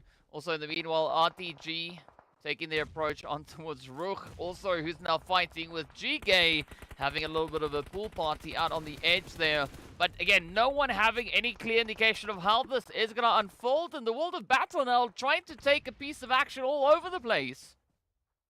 GEEKAY Esports doing well with their 9 eliminations. Even the World of Battle up with 5. It's been a very tough showing here for the teams, as we would love to see on Sanhok. A bit of opportunity for teams to get some eliminations. Not the likes of RTG, though, going out in 9th with only 1 to their name. But Fahi Dunn from Quest steps on in, starting to get into the conversation. It is Quest Esports. Oh, look at this. GEEKAY isolating the last member of RUKH Esports to try and ensure they have no shots of getting any more points here into the Sanhok match. Well, let's see. Let's see. We're down to the final 6. Pre-pod not letting it go just yet. Trying quite relentlessly to see if they can maybe do something with Ida. But Ida still having to get themselves situated. And I think a big saving grace here for Pre-pod is this warehouse that they find themselves in, allowing them beautiful maneuverability, good angles to try and utilize. But again, you're going to have to be very, very watchful. Oh, as Ida secures the finishing blow, that is Brute Force out in 6th place. Now it is going to be Vision and NASR looking to pick up the pace as they do find their sights targeted down onto each other. But NASR super low on these HP bars. Brute Force, R8, so we are just, and even Quest, all having such a tough time into the Sanhok matchup. Once again, we start to talk about the storyline building here for the top 4 not having the most dominating matches. Whether or not the few points that they are able to accrue are going to be enough for them to keep their positioning is yet to be seen. Quest, Kante just trying their absolute best to stay in the conversation. Only 3 eliminations up. That Molly is the final hit. Now it's all down to the last few stretches. Vision look like they could maybe still bag it up, as it's now Santa left on the side of GEEKAY. But Vision know that they have control. They know that they have the hard cover they need. But do they have the angles to ensure their victory? Because, I mean, it's all going to come down to what Starch and Santa will be bringing through. As you can see, Starch already coming through with a beautiful spray. Now, Santa could help alleviate a little bit of that pressure, as they are going to be hoping to make something happen here. But the Blue Zone is going to force their hand Starch in a very, very similar position. Vision, all they need to do is just wait. Just sit back, relax, and then pick up Starch to secure themselves the winner chicken dinner. But Starch ain't gonna go down without a fight. As you can see, Discrim now getting traded, and a slight divide and conquer approach coming through. NASR could still steal the show, but Tapok hanging back, waiting to see if the blue is gonna be giving them a bit of a save here. Oh, this is the final push. Starch now feeling all the pressure riding on their shoulders. This could be exactly what NASR needs to secure their positioning within these standings. But are they going to be able to follow through? A quick cheeky nade getting let loose, but so far, Starch not having any luck. Starch, if they could pull this one off, this would be the consistency we have never seen before. This would be the steal of a lifetime, and a jump comes through as the puck goes to the floor.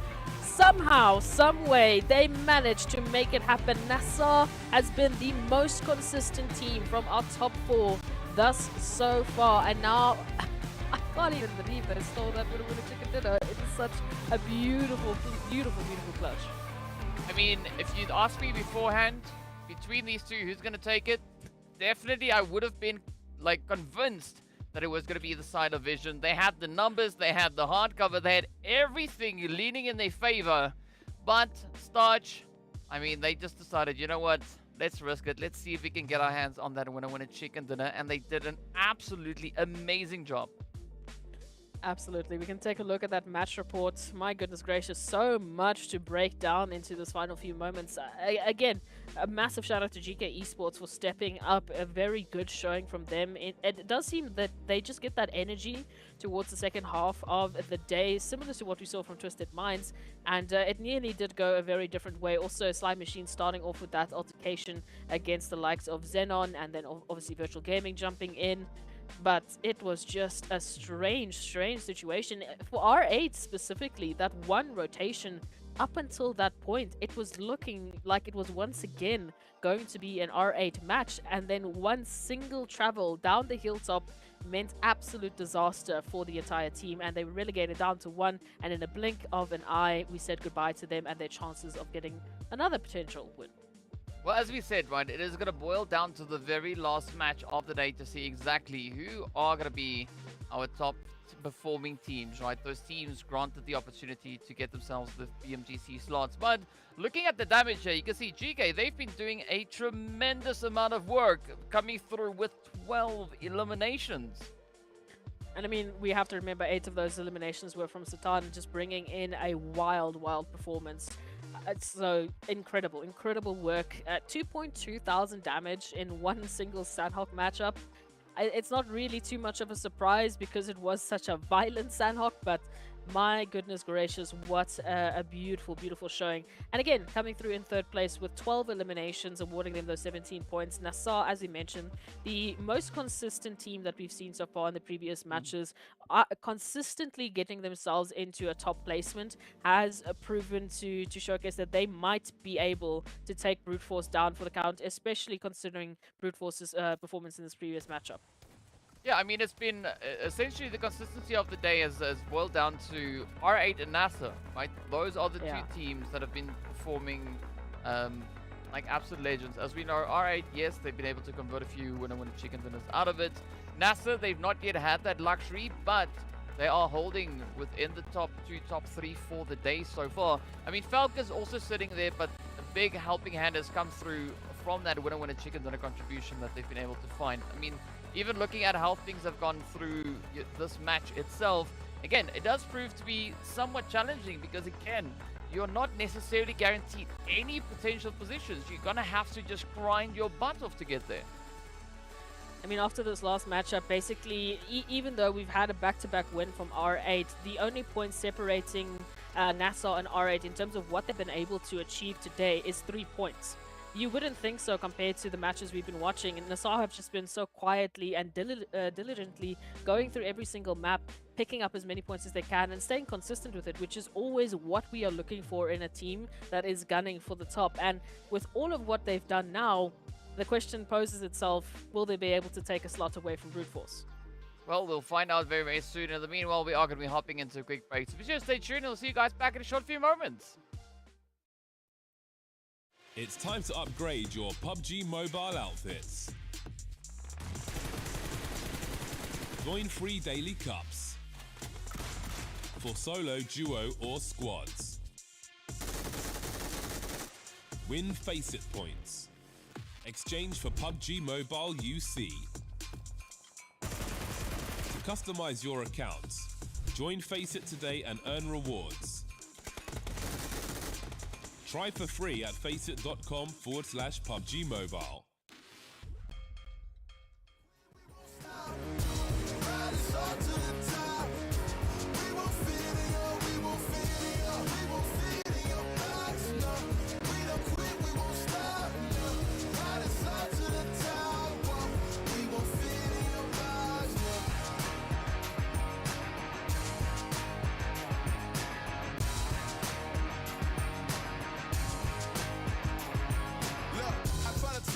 Fit in your box. Why you try to box me in? I got the key to unlock. I know the locksmith, optics, speak of the loss. I'm eating lobster, chopsticks, freaking the boss. You know, I'll never fit in where I go at. Ooh, boss talk like I'm Boaz. Ooh, why fit in when you know you can stand out still? They remember you more when you hand out deals. Let's go. We won't fit in your box. We don't quit, we won't stop. Ride us all to the top. We won't fit in your, we won't fit in your, we won't fit in your box. No, we don't quit, we won't stop. No, ride us all to the top. Whoa. We won't fit in your box. No, don't box me in. I do my own thing, spirit is right within. I got my own way, violent is not within. Look at the way that I do my ops again. Oh, better let me loose. You know that I got the juice. Everything I got to do, words that I speak in my mouth, I gotta move. Oh, oh, we can't fit in your box. We too cold to get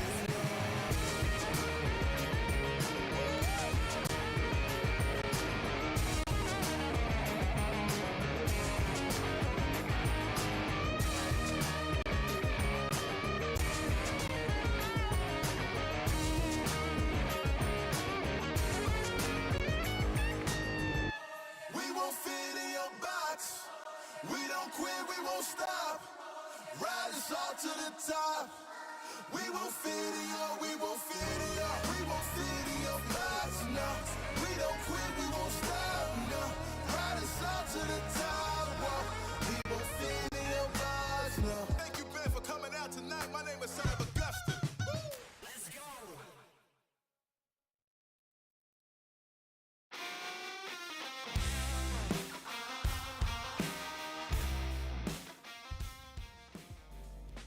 What's up, guys? Welcome back. We're getting ready to move into our next match, of course. Well, it is going to be our final Erangel that is about to make its way on through. It has now all boiled down to these next two matches to see who will be allowed into PMGC. And I can tell you the competition is hella close. There's not a lot separating our teams. And of course, well, let's take a look at a few stats before we get into the match. Absolutely. So, I mean, jumping into that last matchup, we started talking about the consistency that's coming through from NASR, as they have just been silently dominating. It's the best way that we can explain it. We keep watching matches, we keep praising teams like FALCONS and R8 and even Slime Machine, but it has been NASR that has been putting in the work. You can see just in terms of the average eliminations this team has been able to bring in, the damage that they've been dealing out as well. It has been so incredibly consistent and in bringing a very good showing for NASR. Only 3 points, as we mentioned, behind R8 in terms of their today's overall performance. And as we know, they jumped into today sitting in 3rd place just behind Brute Force, who has not had the easiest day. So if there is a potential, I would say maybe NASR could potentially still steal it away from Brute Force if they can lock it down in these next two matches. It is gonna require at least 18 points. Of course, let's take a look at the overall rankings to see exactly what the situation is here. As we know, NASR trailing by 18 points behind that of well, Brute Force. So there is a bit of an opportunity, but as we can also then see, R8, they've now moved up ahead of NIGMA, solidifying their position up in towards that 5th place. Again, 10 points away from RUKH. It is all going to come down to the wire. It is all going to come down to these last 2 matches to decide who the top 4 will be. And when we talk about crowning our MEA Championship, just look how close it is between Quest Esports and Brute Force. That comparison we were drawing to this morning, they still are bringing through an incredible showing. Again, 189 to 183. It is a map. It is a one-split decision, as what we saw with R8, that could make the difference between saying Quest Esports is the championship in the full split, or maybe it could be Brute Force still. So a lot of work still to be done, and moving into this next matchup, we know that we have a few teams that tend to do much better than others. Whether or not that statistic will reign true on our last Erangel of the day is going to be the question. Yeah, it is going to be a pretty tough one. As you can see, Brute Force still going to be holding on to a statistical dominance here. So it's all going to come down to how they play these last few games, or at least, well, just this last match, to see if they can just lock it in. But I mean, Brute Force, NASR, R8, both teams, or all 3 of these teams, sitting with 2 winner chicken dinners each on the map of Erangel. That is insane. I mean, the top 3 with 2 chickens apiece. The top 3 with regards to stat. Yeah, in terms of Erangel performances, and it's a fun comparison because we're talking about Brute Force as one of the teams that does the best on Erangel. As we know, they're fighting to potentially get themselves to the championship. We're talking then about the other 2 teams being NASR and R8. NASR fighting potentially to take the 2nd place finish. R8 potentially trying to take a PMGC slot away from our top 4. Now, that team obviously being in danger would be RUKH Esports, who currently are sitting above with 146 points, just 10 away is R8, and we have literally seen R8 get just 10 in eliminations alone in a single matchup. So when we talk about possibilities, this is a very real scenario and reality that unfortunately RUKH Esports are going to have to face. They're going to have to make their peace with it. So if RUKH feel that they have an appropriate response to that, they're going to have to bring it in these 2 following games, because if they slide, if they slip just the slightest, it's done. Because 10 points, that's not a tough tally to accomplish. I mean, and as we've seen, R8, they've got a little bit of a magic sauce that they've been able to just perform absolutely phenomenally with. But another interesting thing that I've also seen, or that I've noticed, is that all 5 our top teams sit with 3 chickens apiece, right? It seems like there's one heck of a trend starting to develop there. And I'm curious to see, how that is going to look to play out, because we do have a bit of a gap now being created here. We've got, 26 points between 4th place and 7th place. So for Virtual Gaming Squad, if they are going to be looking to, potentially contest for 4th, they're going to have to play an absolute beast mode game. But you could extend that all the way down to XENON. XENON still in a potential position to try and contest for the top 4, but they're gonna have to play beautifully, because yes, sure, they are holding on to a 30-point gap between themselves and 4th. It's not gonna be easy, but whoever is able to play that consistent game in both the 2 remaining matches, that could be the ticket for them to move up if they are not yet secured within the top 4. If XENON do manage to have something happen here, it would be an incredible showing for them. And talk about a Dark Horse story, because as in terms of today's performances, they are currently sitting as the 15th team in terms of performance. So they only have accrued around 9 points in today's matches. And we're moving into 2 of our last matches, 2 maps in which they, as you mentioned, would have to pick up at least 30 plus points if they want to get themselves back into the standings where we saw them at the beginning of yesterday. That is a very tall order to put down. It's not impossible. Like we said, we have seen crazier comebacks before. This whole comeback story of R8 is something none of us, I repeat that, none of us were talking about until R8 just diligently said, no, we're going to do this. You just have to deal with it and accept the reality. So I would love to see XENON make it happen. It is possible, as you said. I mean, even GK Esports with a vision as well, they're sitting about 33 points away from getting to that position. So any of these teams can make it happen, is what we want to see. Anyone in that top 12 could still steal a slot. They could, but it's going to become increasingly more and more challenging. I mean, even just, you know, a team like R8, 10 points, not that much, but you again have no guarantee of, you know, the option to lock and secure those points. Based on the pacing that they've been bringing so far today, I mean, I believe it's going to be a possibility. But back onto the XENON topic, right? We were saying a very similar thing about R8, right? They were sitting with not a lot of points that they've been able to secure based on that first match, and then, right, they hit the NOS button. They said, you know what, thank you so much for coming. Whoop, we'll just do it, and we'll just see where we're going to end up. So they have the capability, right? Anyone within within that, you know, first to 10th place has the capability to change up the top 4 easily. But as we said, it is going to take a lot of hard work and determination to accomplish. Yes, I mean 146 points, that is the cutoff here at the moment in time to get into the top 4 placements. So teams who are sitting 30 plus points away from it, they do have to understand that it's possible. I mean, like you mentioned, R8, not a team we were expecting, picked up 50 points so far for the day. NASR has been consistent, picking up 47 points so far in the day, and we've only had 4 matches. So that you can do the quick math. On average, there is still definitely a possibility moving into these last 2 matches that something crazy could occur. But it definitely would throw both you and I off of our seats onto the ground. So we would eat all of our words, and we would be very happy with that outcome. Yeah, I'm also pretty curious as to, I think you've touched on this already, Quest and Brute Force, who's going to be the one looking to settle the pole position.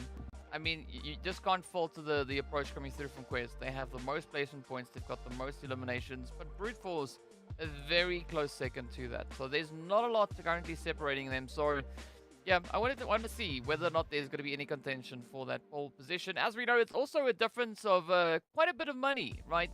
I believe it's what, like $4,000, $5,000 difference between first and second place. So there's quite a bit to play for, but let's take a look at the comparison here between the Brute Force from yesterday and the Brute Force from today.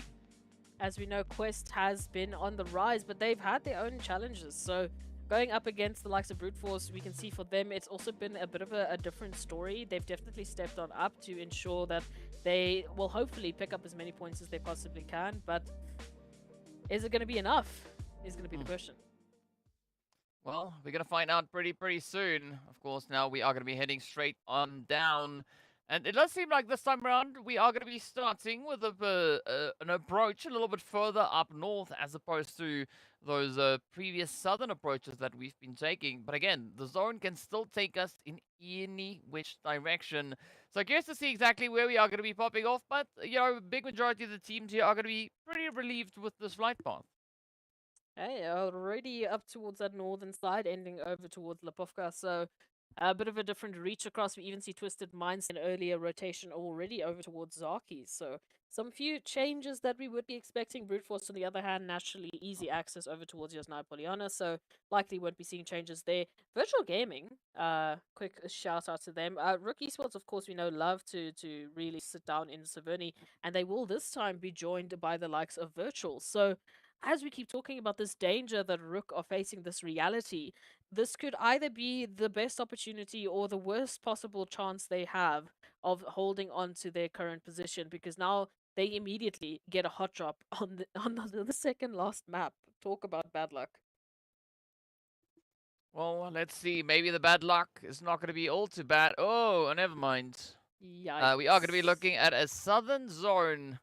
And this is going to be a pretty brutal final Erangel to play. The teams, they need to be preemptive here because, as you can see, there is going to be a lot of traveling that needs to be done. So I'm curious as to how this will play out, right? Are we going to be having a few teams immediately committing to the southern island and the rest of the lobby maybe just hanging back? Or could we see a slow but maybe steady bit of a, you know, migration of teams approaching that zone?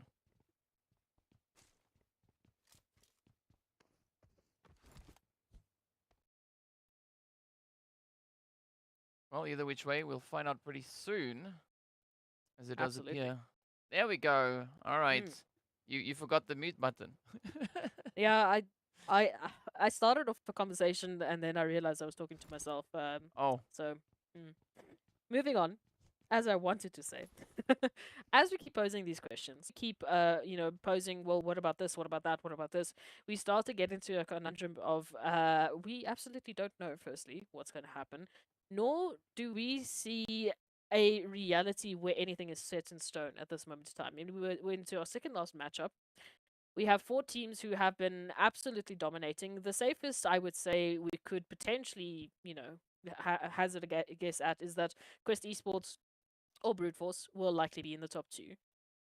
Even that reality just means that all that NASR have to do to completely make me eat my words is have a match where they get more than 19 points and then ensure that the next matchup they just stay consistent.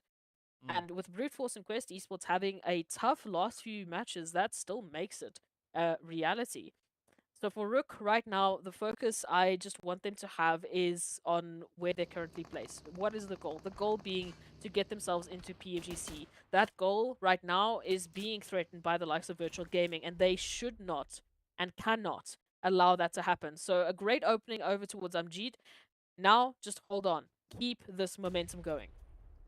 yeah, because this is where RUKH can't let anything get to them, right? They're gonna have to just maintain all the focus that they can have here. But again, you gotta expect that Virtual Gaming Squad are gonna be looking to play a little bit of an upset, right? Because they can almost smell that top 4. They are just 26 points away from knocking on the door here of RUKH, and I mean, knocking they definitely are. As you can see, Virtual. This is an intentional drop, right? Not like something that maybe let's try it out. No, this was intentional. So if Virtual Gaming wants to survive this, they're going to have to really step it up and be, quite a bit of a trouble for the side of RUKH. Otherwise, RUKH, I think they're going to deal with them. Let's see how this one could potentially pan out. Once again, it's like the, third, fourth match in a row. First member from, unfortunately, Quest Esports to get knocked is easy, and there's the confirmation almost immediately. They have just been hit by a constant reality. Again, I don't know if someone put a target on the likes of Quest Esports, but whoever it is, they are reaping in the benefits here. Al-Hajj down with HP as well. They have had a very tough day compared to the dominating performance we saw from them just yesterday. It has hampered the progress that we've been seeing from the likes of Quest Esports. Whether or not it will be the end or be a repeat is going to be up to the likes of R8. So I don't know how these teams keep finding each other, but they're just building onto our story. I mean, great minds think alike, right? And I think that is essentially the story that they're trying to build on and maybe take a few steps further. But speaking about taking things a few steps further, we do see GEEKAY now having a few visitors pull up to them as NIGMA does seem to try and make a bit of a presence here. It is going to be Coops now just trying to strafe all around the way. Oh, beautiful nade onto Hope, though. And so far, Lord, absolute pinpoint accurate with those utilities yet again. So if GEEKAY don't watch it, NIGMA are really going to wipe the floor with them right here. Absolutely. NIGMA Galaxy. Nice little bit of a rotation, an opportunity here to climb those standings. Once again, GEEKAY, as we know, had a beautiful showing in that last matchup. They were so aggressive, and they were rewarded for it in those eliminations. Just falling short of that winner-winner chicken dinner. Now, however, it is all on the shoulders of Gaith and Ragnar to make sure that their last Erangel is worth something a bit more. Coops, though, on the hunt. NIGMA Galaxy, they are tired of getting crossfire. They are tired of getting taken out. They want these eliminations.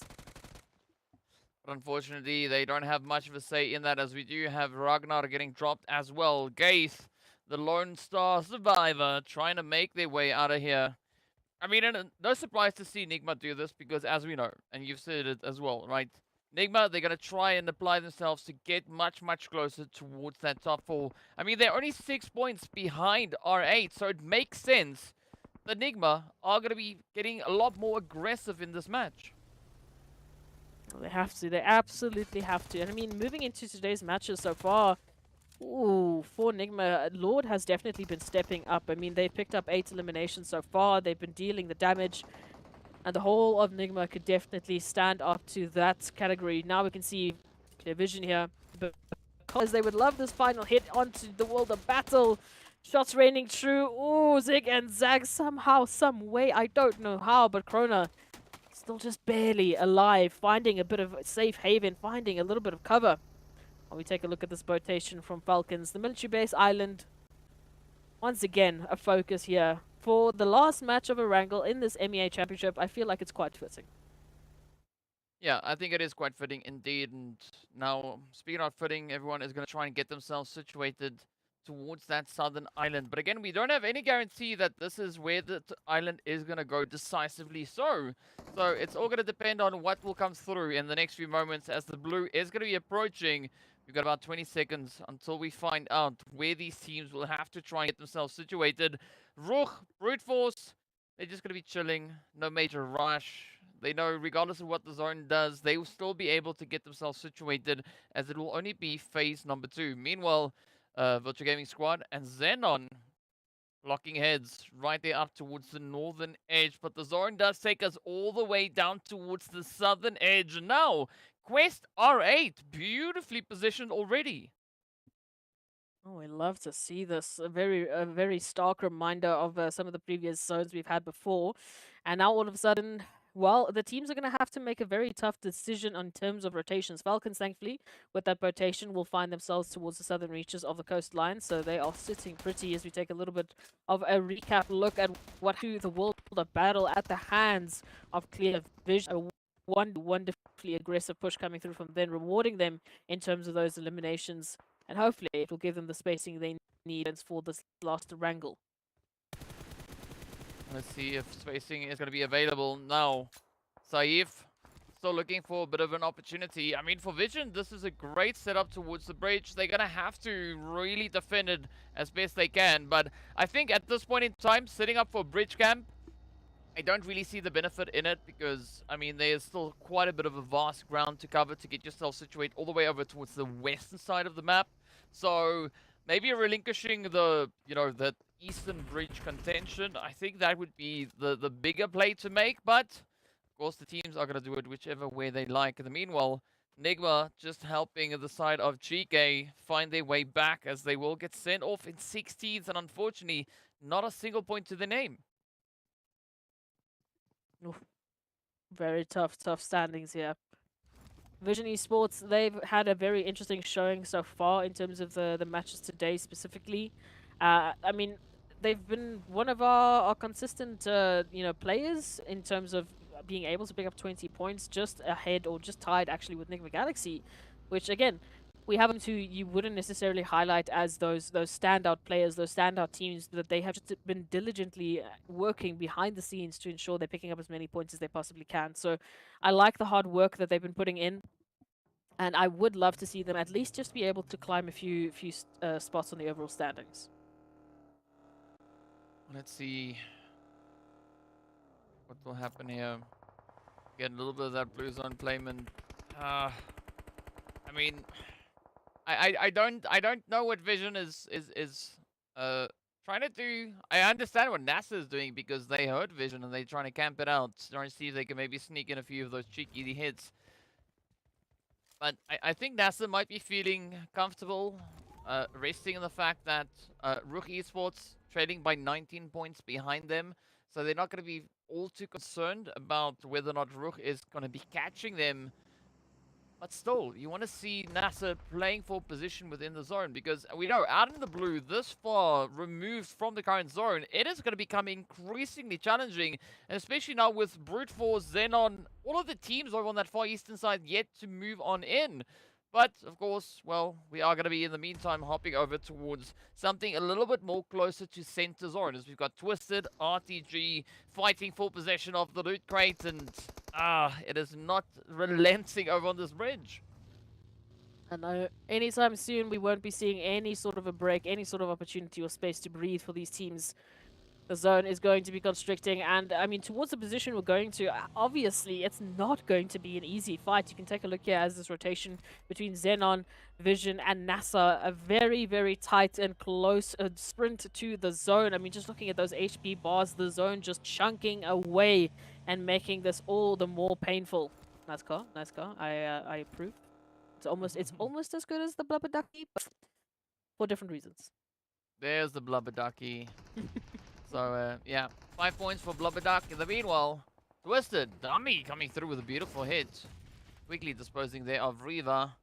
But are they going to be able to follow through? Again, I mean, this entire position here is just so jam-packed. But Rio holding nice and steadily on the edge, taking quite a bit of chunk of their HP down. And Twisted managing to deal the blows they needed. A quick explosion does bring in quite a bit of a helping hand. Meanwhile, out in the drink is going to be the pool party here between RUKH and NIGMA Galaxy.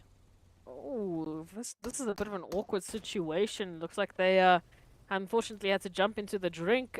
Again, for RUKH, any points are going to be so vital. Only 10 points separating them right now from R8.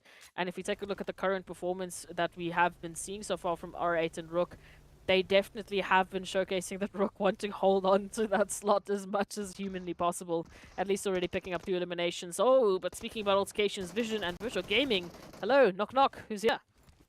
Ooh, there we go. So far, it seems like Virtual Gaming Squad have the upper hand with regards to these angles. It's now down to Saif to see if they can hold on. But up comes the push. The blue is about to tickle them as well. And Fares with the finishing blow. DBS now seal their fate. Vision, only 1 point to their name. So, not the greatest finish coming through for Vision. But, well, we can still wait for the last match to see if anything can happen there for them. In the meanwhile, now, it is going to be a Virtual Gaming Squad having the opportunity to get themselves relocated back into the safety of the zone. NASR, though, just slowly trickling through the blue, looking to get themselves situated. Well, here we go. Zone constricting once again. NIGMA Galaxy, somehow, some way, still alive as they are slowly swimming to that land. Hopefully, they will be able to find a little bit of safety, but we can see Quest Esports might be greeting them as soon as they reach the coastal line. Zone now favoring towards the land, finally. Thank you. Let's get away from the water. And right in the middle of it, of course, we've got a few potential favorites in terms of locations. I say that, though, but the spacing we have and the compounds in terms of the cover, it's not great. It really is not great. So teams will be fighting it out, duking it out in the next few moments just to try and find some safe real estate. And there's not going to be a lot to work with currently within the zone, and it's going to be a pretty crazy play with so many teams situated both on the east and on the west.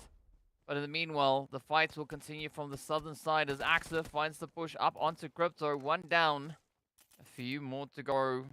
Not quite sure whether or not Dami will be able to survive for very much longer. I think at this point, we could see a little bit of a change up going through then from Twisted.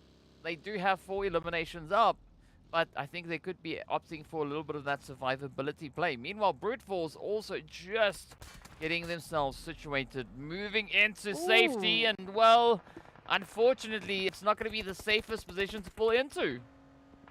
Like I said, for Brute Force, they are trying to get themselves back into pole position, trying to at least get the crown of the MEA champion. Oh, NASR once again back with that consistency. Look at this. It is all down to mind. Quest Esports, if they could see who's going down right now, they would be rejoicing. Ooh. They have an opportunity now to build up that gap to get themselves a solidified first place finish in the MEA Championship. Now with Brute Force back into the lobby. I mean, that is very unfortunate. So Brute Force not going to be able to close the gap just yet. They are still sitting on 6 points behind Quest. So this is the opportunity for Quest either to try and widen that gap or, well, first, in order to do that, they need to get themselves on dry land properly, right? And get a good position to hold on to. Ooh, opportunity presents itself there on towards Raouf. A vehicle sunken into the terrain. Good luck paying for parking on that one. But in the meanwhile, RUKH also still trying to find a bit of a position. I mean, slowly trickling up onto dry land. But how the heck are they going to get themselves back up onto that plateau? Not easily. We can say that for sure. Right now, Dami is going to be holding on. Oh, Al-Hajj, no! He's supposed to be fighting for that potential MVP opportunity, and they will once again be feeling the brunt of the action. They have just been going down match after match. It has been the exact same pattern. First Easy, then Al-Hajj, then the rest of Quest. What is happening? I mean, chaos, maybe? Maybe a you. little bit of chaos that is going to be coming through. No, it's going to be up to Rami to see if they can hold on. It is going to be Fahidan just now trying to see how they will get their way through this.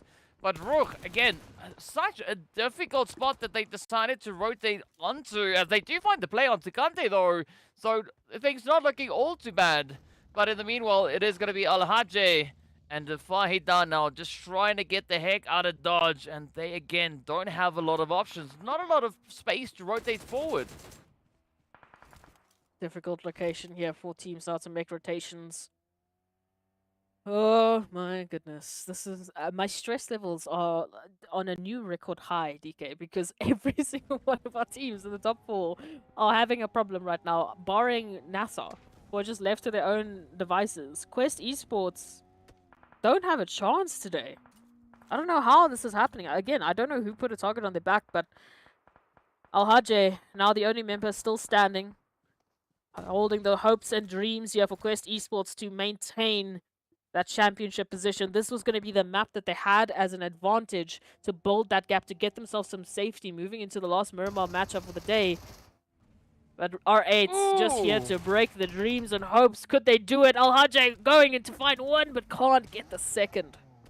Yeah, but there was no contest there. Al-Hajj already didn't have any HP to work with, so, you know, might as well go down with a fight, and that is exactly what we saw come through. So, strong attempt there from the side of Quest. Only 2 points up, so that widens the gap onto about, what, 8 points?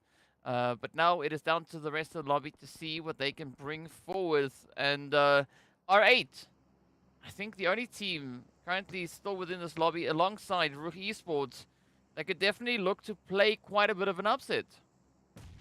Absolutely. Twist now, oof, holding on to the side here of this wonderful, wonderful opportunity to keep RUKH from getting any more points. But Sabisque definitely looking to get a bit of a distraction in. Maybe they want to get the points away from RUKH instead. They definitely are gunning to try and make this top 4 placement for anyone as difficult as humanly possible. But it's actually going to be FALCONS to reach in and get that final hit onto Dami. Now, RUKH, all of a sudden, you know, they would think, well, this might be the saving grace, but no, they are still in the same problem. It's just a different team that is bringing the pain. Well, let's see.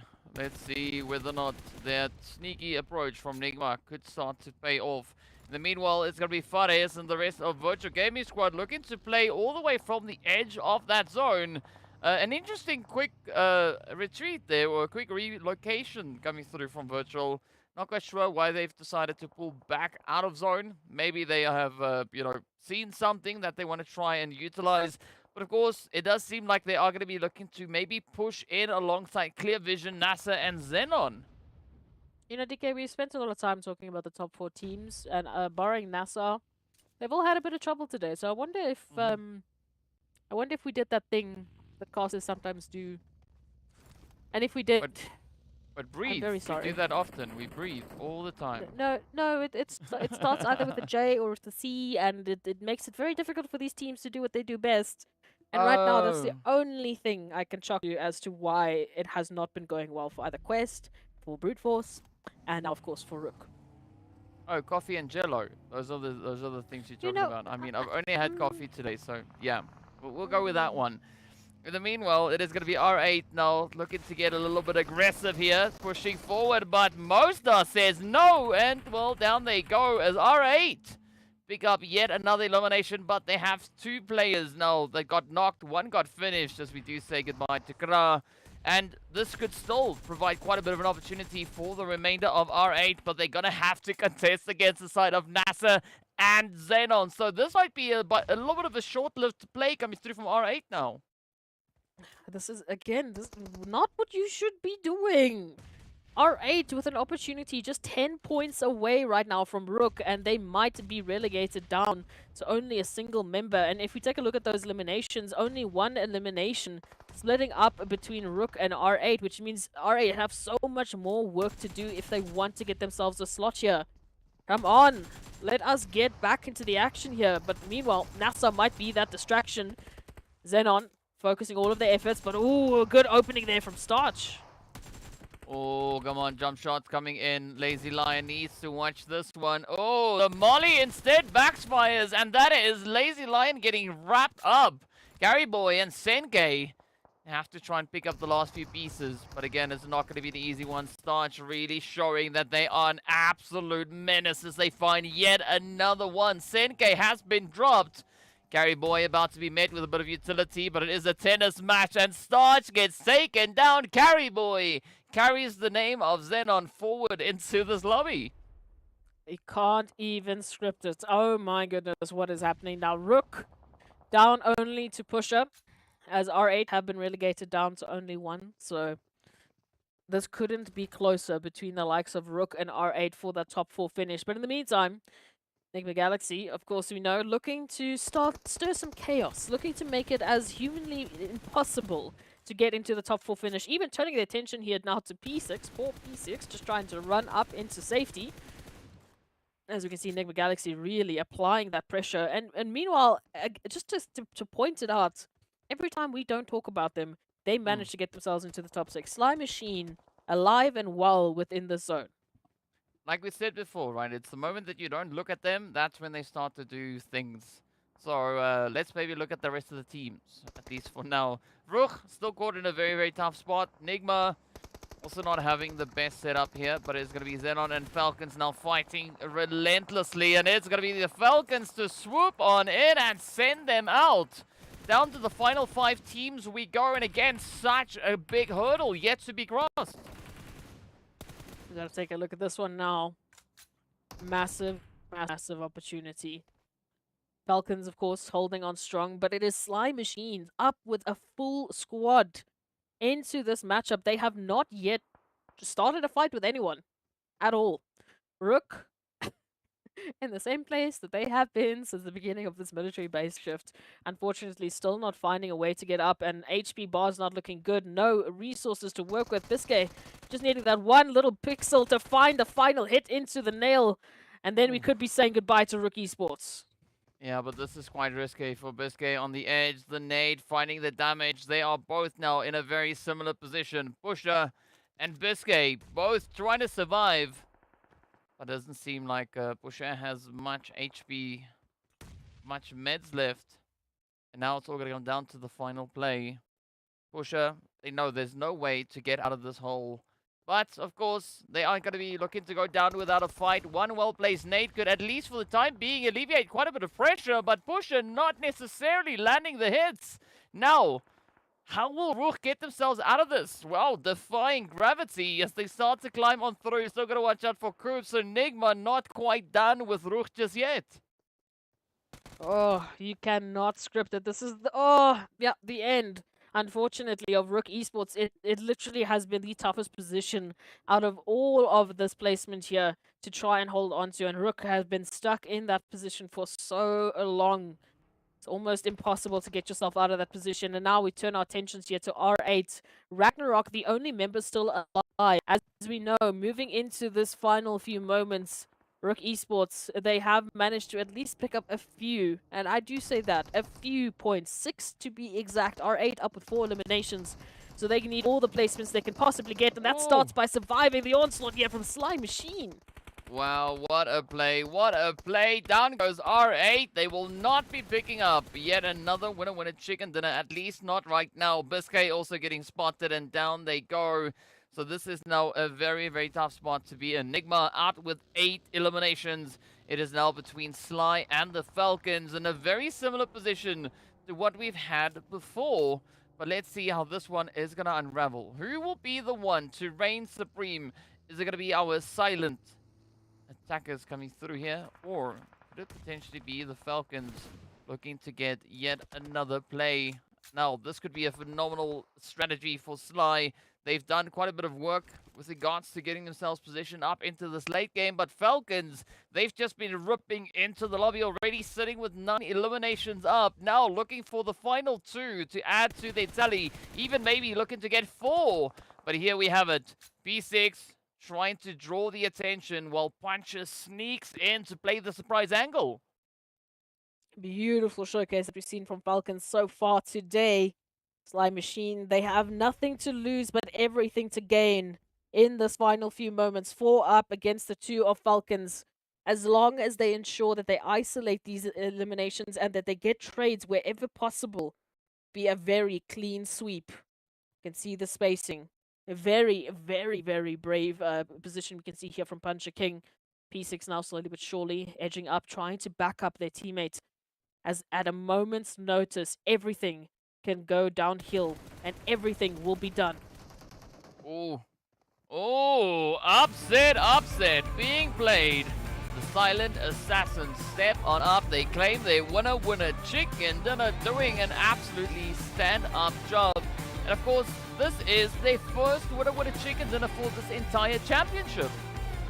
Absolutely. So congratulations to Sly Machine. We haven't had an opportunity to sing their praises so far, but they finally made it happen here on the last day. Oh, they lost to Erangel as well. So maybe they were just waiting to get their last word in. But hopefully that would have at least awarded them a few jumps on the overall standings. As we know, that does come with an extra bit of kaching.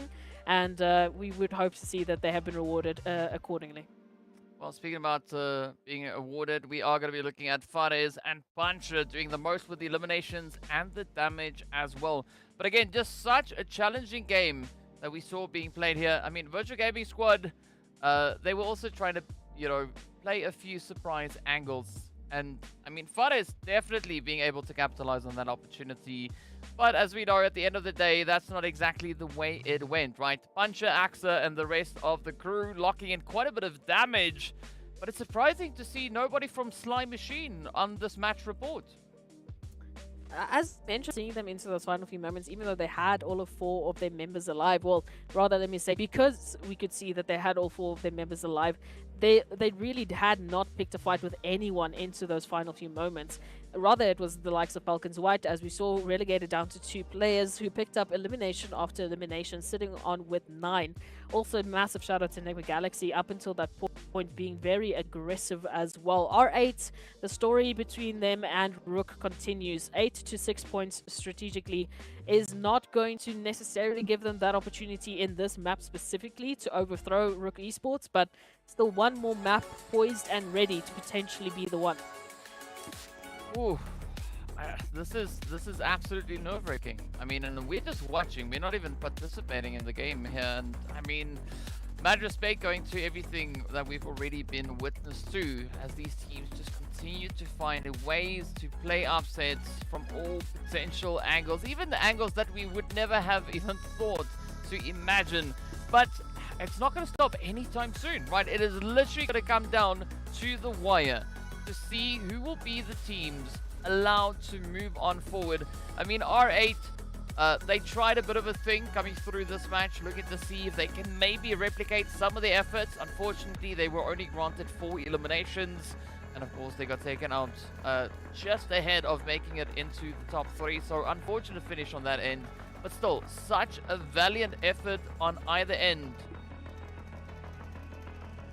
But of course, as we continue on with our highlights, you can see just how much has been happening all over the place. Looking at the damage markers even coming through, I mean, Falcons, NIGMA, very balanced in their approach, almost head-to-head with regards to the amount of eliminations that they were able to secure in this game. XENON holding true, coming through with 1100 damage alongside the 100, or the 1000 rather, coming in from the side of RUKH. But as a result of the challenging shift coming through with this match, the teams continue to just try and play anything they can. Specifically looking at where the zone went, I mean, the teams were presented with an opportunity to just try and hit as many hits as they possibly could.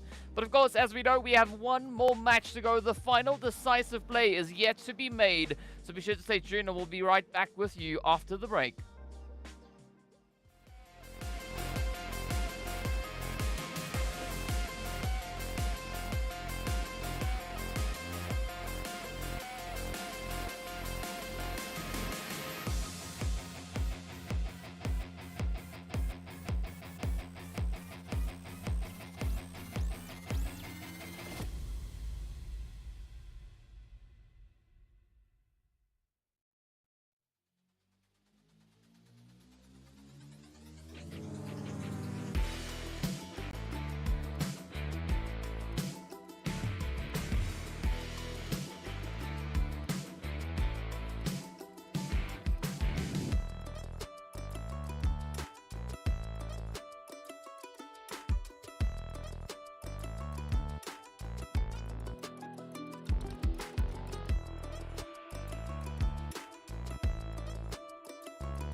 Hello guys and welcome back. We're getting ready for our very last match in the MEA Championship for Fall 2023. So much has happened, but of course, well, we're not done just yet, right? We need to take a look at a few comparisons in preparation for our final match of the day. Absolutely. Moving into this last match, the question on everyone's mind is who's going to be the MEA Fall Championship champion. And of course, that is going to be up between Brute Force or Quest Esports based on what we've just seen in that last matchup. Both teams have had a fairly rough start to today, a rough continuance of today, as they are still only split apart by a mere few points. And it could be anyone's game moving into Miramar. Depending on which team really has a dominating performance, we can pretty much just give it up to them because we know. Moving on into the rest of our top four, of course, NASR, RUKH, they equally have had a very challenging day. NASR, I would say, has pretty much solidified themselves into the top four slot. The only question mark we still have is, of course, what is going to happen to RUKH Esports. Right now, of course, they have the likes of R8 and NIGMA Galaxy in a position to take that slot away from them. We know, of course, obviously, NIGMA Galaxy have already qualified, so for them, it's not about the slot, it's about a little bit more fun. But it is going to be a very tough challenge, as well as another question. One more map, one more opportunity to get an idea of who our MVP for the day and for the tournament, obviously, is going to be. Ooh, I mean, I think it's between two, right? I think the MVP is going to go to two potential players. It's either going to be one of these two, right? Either RUKH or Ado, because they've been doing so much work. Absolutely. And in terms of damage, these are the two players that have been dealing the most damage, with RUKH looking at around 10.6 thousand damage and Ado looking at about 9.4 thousand damage. So whether or not Ado can steal it at the last possible moment, I'm not too sure. In terms of eliminations, though, we can see just based on the averages as well, RUKH has nearly doubled exactly what Ado has been able to pick up, where we're looking at RUKH currently sitting up with 58 eliminations. So it is an incredibly tough opponent to try and face off, but for some reason, as we've seen, RUKH just has a target on their back. Every single map so far, we haven't seen RUKH had an even opportunity to try and get an elimination, barring that last Erangel where they were looking at the barrel of a 1v3 situation. I mean, it's just the way it is, right? And it's going to be a pretty tough call to make as to which one of those two are going to be the ones to get it. Because as you said, RUKH has a little bit of a target on their head, but we've not yet seen enough of a consistent play come through from Ado today, right? Yes, they've been working hard, but today has been proving to be quite a challenging day. No, it has. It has been an incredibly challenging day for both of those teams. And as we know, only one Miramar standing in the way of us and having all the answers. Moving into this last matchup, all eyes on Quest Esports, Brute Force, NASR, and RUKH into this Miramar matchup. Of course, Quest and RUKH, as we know, statistically have had a much better experience over towards Miramar. So we would, rather gather an idea that they should be the teams having their field day. But today has just been statistically the most upside down day of all. Yeah, I mean, like, we don't really know what to make of an upside down day because, as we've discussed many times already here, we've got all these statistics and the teams still decide to play however it is they wish to go. But I think the important part to look at this point is going to be a bit of an opportunity between R8 looking to catch up. They are the only team that can now remove RUKH Esports from their position in that top four, right? That is where it is. I mean, NIGMA Galaxy can also do it, but what's the point? Because if they remove RUKH Esports from it and they don't move them down far enough, they are still going to get a slot. So, there's always that extra catch, that extra bit to think of. So I think R8, we could potentially see them try and, mount a bit of a play against the side there of RUKH, because there's only 8 points currently separating these two teams. Very, very difficult opportunity and a bit of a return of a zone favorite for you and I, though we never normally get what we want from the zone. It's nice to at least see that there's always an opportunity. Oasis all the way to the top there. Maybe one day, DK. Maybe one day. Maybe today. but I'm not going to get my hopes up because the zone does not like us. But at least we'll be heading towards water treatment, Hacienda del Patron, even a little bit of love over towards Cruz del Far and Torre Ahumada. Moving on from that western side, El Paso definitely going to be seeing some action here from the likes of Brute Force, as before they want to move on into that zone, we have a few potential congestive points, as we know. Also, that west and southern side of the zone is going to be very busy. Yeah, but an interesting drop actually coming through there from the side of Vision. Pulling in alongside RUKH Esports. We've got Quest there as well. This is going to be a very risky and slightly a very bumpy play that we are about to experience here. But it seems like RUKH are not going to be feeling all too phased. Instead, they are just dropping down, grabbing vehicles, and then we'll see them scoot all the way back over in towards Torre Ahumada and the surrounding area. And of course, Quest, right? They are going to be looking to get themselves all the way back up in towards Al Azhar. So Vision, not really having to stress all too much just yet. I think if they were looking at the map that we can see, it might have been a completely different situation, right? They might have gone like, oh my goodness, what is about to happen? We've got two teams hard dropping right on top of us, but it is Miramar. Objects appear much closer than they actually are. Nice, a little bit of a warning. I like it. Plus 10 points. We haven't had enough DK puns for the day, so at least you're still dropping some dad jokes along the way. Yeah, I'm sure the viewers are going to be very happy. I gotta starve you at some point. I can't just continuously keep giving it because you're not gonna appreciate them as much, right? So I gotta play quite sparingly with it. You know, create demand. Tough. Create demand. That's the way it works. Moving into this last matchup of the day. Oh, there's a lot of storylines to follow into the situation. I mean, just looking at the highlight points, of course, RUKH moving over towards Torre Ahumada, a team we know having to defend that 4th place finish, having to defend the last PMGC slot up for grabs, and having to do so at the very least with, I would say, 10 points to make sure that they are going to be safe into this next phase. Otherwise, the current competitors, that being, of course, R8, NIGMA Galaxy, they have that opportunity to jump in. They only need around 8 to 9 points, and bam, it could be the end of RUKH Esports. So, an opportunity now to hopefully get themselves a bit of safety, and it's unfortunate that it has to come down to the last map. It's great for us, though, because it keeps us interested into the last very moment, as we'll be guessing who's going to be taking this win. Yeah, I think that also adds to the tension that these players on teams are experiencing. But, I mean, looking at the drops that we've had come through here, definitely a very varying approach. I mean, R8, I can see them getting quite mobilized, looking for a little bit of something along the way. RUKH, we did see them drop alongside Vision, but then just, you know, hopping in those vehicles, boom, all the way back in towards Torre Ahumada. And I think that is where RUKH is...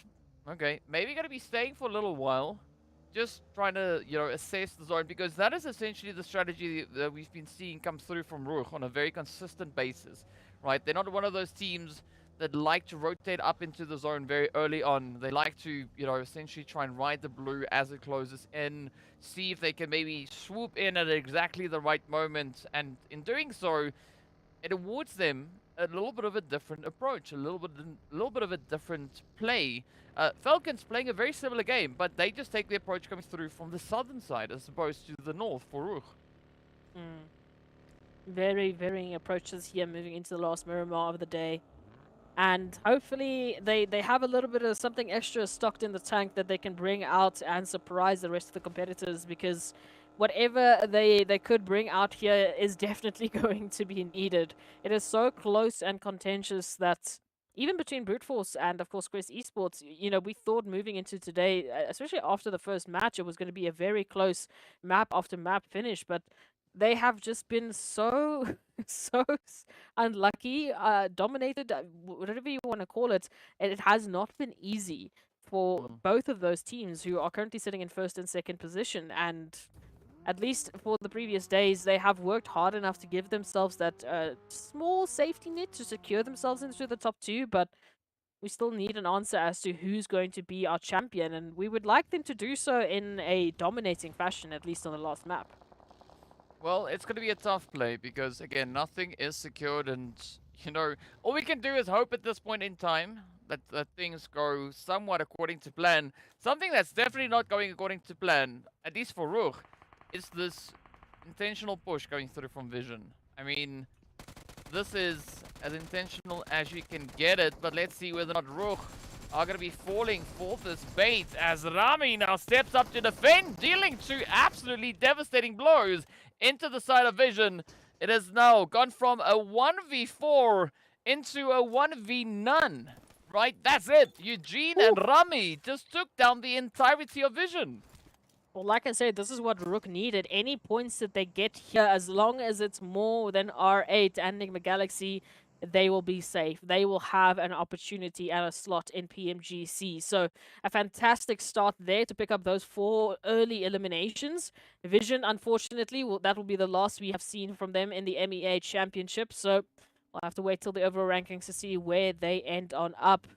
Meanwhile, focus there over towards Brute Force as well, still out in the zone alongside Quest, who's also taking a much more easy approach within the zone, nice and relaxed, and Al-Hajj and Easy are still alive, so that is progress. Yeah, as you can see, the teams that know what's at stake with regards to their positions in the rankings, right? The defenders, they are taking a slightly different approach. I mean, R8, this might look like an aggressive rotation coming through from them, but as we've seen a lot of times, the teams don't necessarily commit to center zone, especially not in this region. But now, ooh, R8 might have to rethink their positioning because now that they are smack dab center zone yet again, I can definitely see a few teams liking to prioritize those hills that they find themselves on and potentially even up in towards water treatment. So either they're going to have to mount an absolute insane defensive positioning or they're going to have to get quite aggressive. Absolutely. We'll wait and see. Hopefully some aggression will be on the cards here, especially for the likes of R8. It would be such a comeback story to ensure that in a single day of play. I mean, again, if we go back at the beginning of the day, we had our top 4, we were going through all the stats, we were like, okay, look, we have a great idea how exactly these players should be holding onto their slots today. But lo and behold, R8, who at that time was sitting in 10th position, has climbed and climbed and climbed to get themselves into a potential 4th to 5th place finish, depending on how this match goes.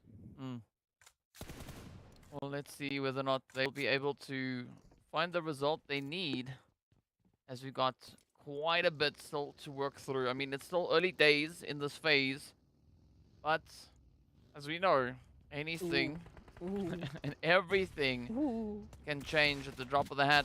It is now going to be Virtual finding the opportunity onto the side of NASR. I mean, essentially, NASR, one of those teams, you know, coming into a very similar position like this, but yesterday found themselves within the top 4. Absolutely, and they were 4th, so the work that they've done today to at least secure themselves the top 3 finish, and they're sitting pretty comfortably in that top 3 finish. At one point, we were obviously talking about them potentially taking 2nd place. Unfortunately now, though, relegated down to only 1 member, it will be a bit tough to do that, but Spec, who knows, maybe has a surprising rabbit that they can pull out of a hat, or a hat out of a rabbit, as DK wants to see one day for some reason, but they'll have to do so up against Virtual Gaming, who are hot on their heels now, looking for this final Woo! Ooh, nice nade. Nice nade. But now Spec, ooh, has to try and fend it off. And so far, they do succeed. Fares is down. Now it's up to Amjid. And there we have it. Mosa coming through with a beautiful S12K hit. Down they go. And NASR, well, doing everything they can. So, I mean, for RUKH, there's a little bit of a light at the end of the tunnel, because they have an opportunity here, right? They were trailing by 20 points coming into this match. They've already made up 4, so they only now need at least 16 more points, potentially 17, just for you know, for giggles, why not? And that could actually place them just above NASR if they do succeed in accomplishing that. The other option is, of course, for RUKH, as you've said, just to ensure that they accrue enough points to stay ahead of R8 and NIGMA. Ooh, okay. I mean, It's possible. It definitely is possible. We've seen RUKH Esports put down some very, very nasty games before, and especially towards the end of the day. Like we said, it seems like GK, RUKH, and of course Twisted Minds just at the end and the last match, they get this different kind of energy. Maybe they can bring this one up. So we'll see. 20 points, or at least less than 20 points to get to the third place finish. That would be a story, especially since they've been so in danger now, thanks to the likes of R8 and NIGMA Galaxy, but we'll wait and see. NASR are going to be kicking themselves for going out early on and leaving this up to chance, but hopefully all the work that they've done up until this point would be enough. Meanwhile, Clear Vision and XENON, a little bit of a stalemate here towards that western side. Ooh, but a great opening onto Vito. This could be the send for XENON now coming on through. Well, let's see. XENON, 29 points away. Are they going to be able to catch up? It is all going to rely on this engagement. As you can see, Focus trying to focus in that shotty and M4 spray down. But up comes Marshall with a quick strafe, a jump shot, and that is it. Clear Vision getting dropped, and it is done. Off they go, one Elam, but XENON now sitting with 4 eliminations up. Now they need 25 more points. Oh, 25 more points to bring it home. Virtual Gaming, ooh, nice little bit of a slide on by. Do you love what we're seeing here from these teams so far? They definitely have been bringing up a whole different kind of energy, even for Slime Machine. I mean, that winner chicken dinner was right out of left field in the previous matchup, but we were all there for it. I mean, we love to see these surprising moments in MEA Champs. There's always at least one team that we don't talk about, at least. And this time there's two. At least one team in the last day that just picks up a winner chicken dinner. And we're like, okay, but why couldn't you do this from day number one? It's one of those things. It is just one of those things. And I mean, some teams play with a completely different strategy. As we know, this is a marathon. This is not a race. Ooh. And so far, you know, things have been going in different directions with varying levels of success. But this is the opportunity, the chance for the teams now to try and get all the possible success that they can muster, right? For Twisted, the opportunity is there to, you know, play the best possible PUBG that they can, see how far they can finish within this event itself. Because as we know, coming into this match, they were sat on 85 total points, and definitely want to see them get pretty close to potentially maybe even breaking a century. Potential right around the corner. Amjid, nade in hand. Mohammed in the similar situation. Ooh, he's going to have to drop that one just for the moment here. The World of Battle still up with 4. But this split, it's going to be up to Mohammed to stalemate away, to get their teammates in a position where they can rotate in. Arthur thankfully making it now. This is an even-footed match. It's a 2v2. Mohammed down to a sliver of HP as Arthur tries to flank on around. Oh, and there we go. They do get the hit in. Amjid follows through. Now, where's this one going to go next? Because, I mean, surely Amjid is going to get this res up into Mosta. But will we then see Virtual Gaming Squad mount a full-on aggressive show, trying to get the jump in on the World of Battle? At least for now, it seems like that is going to be suppressed. As we do have Hazem on Overwatch, looking to just apply a little bit of the pressure while the rest of the team gets their footing. Up comes the nades. This could be the bounce to end it here for Mosta. Doesn't really reach quite just yet, but Arthur gonna instead push on forward. There we go. The hit is in. The first one, the second shot is about to land, and Amjid about to get ended. But will it happen? Yes, it does. The World of Battle take down the side of Virtual Gaming Squad. Man, if ever you were going to talk about an individual, or at least a duo of individuals that could have clutched it out there for Virtual Gaming, it definitely would have been those two right there. We've seen them do something crazy before, including Mosta with that 1v3 clutch on Miramar specifically, but unfortunately, not this time around. As we say goodbye to Virtual Gaming for the last time, we turn our attention here towards this chaos on the southern portion. FALCONS, the World of Battle, an RTG right alongside R8. Come on, guys. This is a very, very rough one-to-one battle here. In all the time that we've seen these Miramar matches, we haven't yet seen something this congested, unlike that one match where we saw XENON unfortunately getting taken out by RUKH. Well, it could be. It could be. Let's see now whether or not R8 have what they need to bring to the battlefield here to potentially play that upset. As we know, they need only 8 points to catch up to RUKH Esports. based on the gun pacing that we have here, R8, they still have quite a long way to go. We've not yet necessarily seen a whole lot of eliminations come their way. Falcons, I mean, they're 20 points away from catching up, but they don't need to catch up. As we know, they already have that invite straight into the PMGC itself. But it's all going to rely on what the rest of the lobby will bring on through. Brute Force now starting to make their way up towards the north. They've got RUKH potentially in their sights. It's going to be Twisted and NIGMA now fighting for possession of the eastern side. But of course, it is going to be Sly and Quest also now just pushing in. You can see Biscay waiting very patiently on the edge. But, I mean, Sly might spot them. Ooh, and Sly already on that momentum there from the previous matchup. They would not mind getting a bit of a repeat, but Twisted Minds in a similar fashion. We've seen what they can do on these Miramar matches before. They have literally stolen winner-winner chicken dinners without even barely lifting a finger in terms of eliminations. But here it is, the final challenge. NIGMA Galaxy holding strong. Oh, beautiful opening nade there from Coops onto Danny. Could be the crack in the defense right now for Twisted Minds. Well, Biscay coming through with a follow-through as well. This is go time now for NIGMA. As you can see them starting to rush on forward. Coops, or Crypto rather, going to be trying to suppress any advances. But so far, it is not necessarily going the way that they would have wanted. A quick, cheeky jump shot coming in from Coops. Down goes Lord. Oh, absolute carnage. Coops could still try and save the day, but it's going to be up to Evo Station to get the contest. And Coops drops the first, and that is it.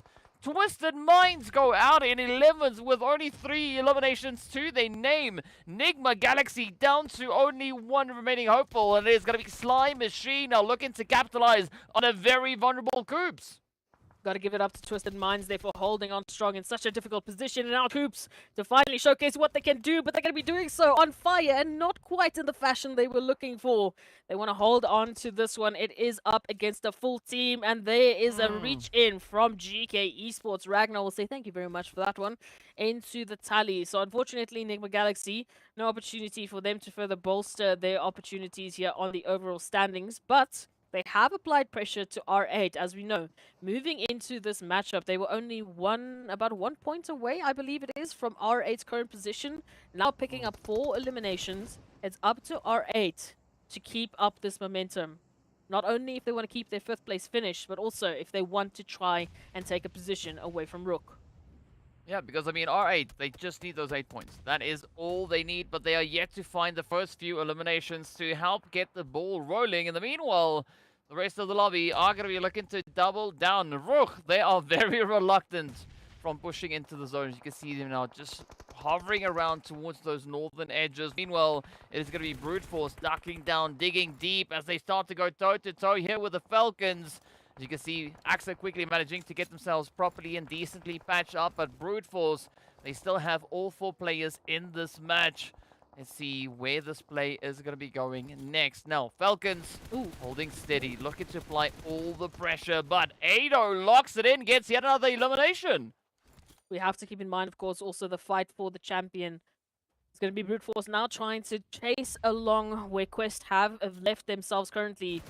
Few points separating them in their current position. We also saw R8 starting to pick up points. As we said, they need to now not only take into account the eliminations that RUKH have already picked up, but also the eliminations that NIGMA have picked up. So at least 13 points in either elims or placements is going to be necessary, as we say, unfortunately, goodbye to Falcons, who have been so good. They picked up that pacing today, but it unfortunately was not enough. As R8 now, they have tasted one. They've tasted a little bit of success. Can they find anything else? I mean, it's now solely down to R8 and RUKH Esports to decide who will be allowed up into the top 4. I mean, the 2 other contenders, right? NIGMA and Falcons, both have already been dealt with. Both have already been sent away. The same can be said there for Virtual Gaming Squad. So this now opens up the opportunity for R8 to just do what is required. They're going to have to try, as you said, get themselves those extra few additional points, taking into account the amount of eliminations that we've already seen come through then from RUKH. So it puts them on, well, yeah, about 12, 13 points that they need. So they definitely need to start to find a few of those eliminations. And this is where things could get quite risky, because we see GEEKAY up on the ridge line. Yes, it is a solo, but from that position, they could still definitely cause quite a bit of a problem down here in towards water treatment. Brute force into this one. 8 points could solidify them the championship as long as Quest Esports is not allowed to continue getting anything further. A very challenging last few positions that we could see here. RUKH Esports coming through from that northern side as Quest has just crossed across the threshold here of water treatment from that southeastern side rather, alongside Slime Machine. Very interesting few positions as RUKH is trying to find some safety. Potentials around the corner. XENON also reaching in now, as we've seen, with only 2 members apiece. RUKH have a very good line of sight onto XENON's current position, but unfortunately the terrain just allows enough cover for XENON to potentially stalemate it out, to just hide enough until that next zone shift really forces them into a corner. That could be their win condition, that could keep them safe from RUKH's clutches, but we'll wait and see how that zone is going to shift. We also have Gaith right in the center, just as a solo, hoping no one notices them. Yeah, and I mean, it's a tough play because, I mean, looking at the points, right? XENON, they needed 24, or 29 points rather, to catch up to the tally that RUKH currently hold. But they are sat with only 4 eliminations and only 2 players up, so that is going to be a pretty tall order. I'm not quite convinced as to the capability of XENON pulling a move like this out of the hat, especially not with Brute Force encroaching on their position and RUKH Esports position up on the elevation, right? The high ground. This is going to be a very sticky spot for XENON to try and contest. That's what I said. We just don't see how much longer they can actually hold on to this, especially now considering Brute Force is moving into their territory. RUKH has a perfect line of sight. Again, there's a few points in this terrain that could provide enough cover for them to hide out, but that's only going to be dependent on how the zone is going to move on forward. At some point or other, they will be exposed with that rotation, and that is exactly when RUKH will be striking either towards XENON, either towards Brute Force, or potentially even to R8, who have now just moved in. And again, the R8 to RUKH battle is continuously going to keep building. They might even take each other out, but right now, we see R8 focusing their attention here towards RTG, finding at least 1 knock, looking for a bit more, as Gaith in the center is feeling a little bit nervous. Yeah, I think the best approach here for R8 would be to try and just clear up the edge, right? Don't get distracted by that center zone chaos. Instead, try and play the edge, try and move around, right? Maybe in the direction of, like they've been doing now, onto the side of RTG, maybe looking to make a bit of a play on towards Quest. But again, utilizing the terrain, because if the terrain continues to maintain this difficult angle, it's not going to look all too hopeful. In the meanwhile, we do also see the play there from RTG getting packed up and shipped out. RUKH now starting to descend the hill, and I mean, XENON feeling all the heat being applied to them. Gotta drop a little bit of respect on the name of Gaith, the helping hand in ensuring that RTG has been sent back into the lobby, even as a solo right in the middle of the chaos. But here it is, that zone continuing to praise Gaith as they are blessed with another shift, and RUKH Esports turn their attention here towards these stragglers. They still have some elevation to work with. Slime Machine applying some pressure, but as we were alluding to, XENON unfortunately being exposed with that zone shift and a bit of a helping hand with Brute Force. Ooh, Slime Machine maybe helping R8 out here as they turn their attention, apply that pressure over towards RUKH. Oh, come on. This is absolute nail-biting stuff. I mean, R8, they don't need 8 eliminations, right? They don't need 14 eliminations. All they need to do is get that total amount of points. However they get it, it doesn't matter, but they are now within placement point territory. So, ooh, the further they make it, the more the points will be, and it's now going to be Eugene looking to lay into the side here of Slime Machine as Steezy tries to defend. They get the first successful hit, but down they will go as well. Now, Slime Machine attacker to land the finishing hit into the side of RUKH Esports, and RUKH finish their run with 7. Down goes as well, and this is now absolute mayhem erupting all over the place. Your heart wants to break for RUKH Esports. I mean, and even Eugene towards those final moments, trying everything in their arsenal to ensure that RUKH Esports are still alive into these final moments. But unfortunately, it doesn't quite go the way. Sly Machine have picked up some confidence here.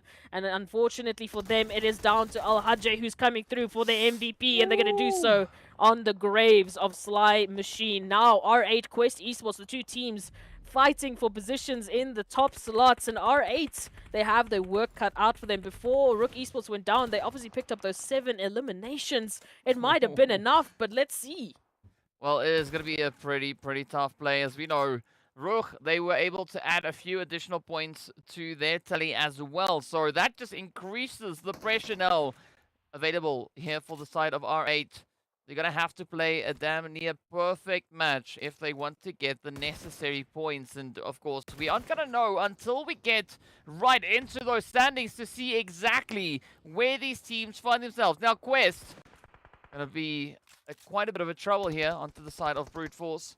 Brute Force again, right? As we know, Brute Force, they need 8 points to catch up to Quest. That was coming into this match. Quest, in the meanwhile, they've added a few additional points. So we are looking at the fight for first and second, as well as a play now coming through for R8 to ensure that they could maybe sneak their way forward up into that top 4. It is absolutely insane. So many fights happening and so much contention available right here on this battlefield right now.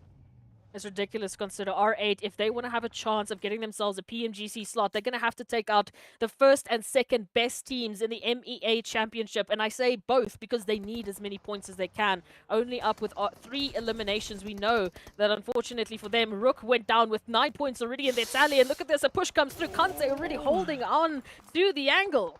Oh, big oops. I think that is a big oops now here for the side of R8. Yeah, they've put themselves, instead of opposing the two teams, they find themselves right smack dab in the middle of them. And that is going to be the end for R8. Brute Force, Quest now left to decide who will be sitting at the top of the leaderboard.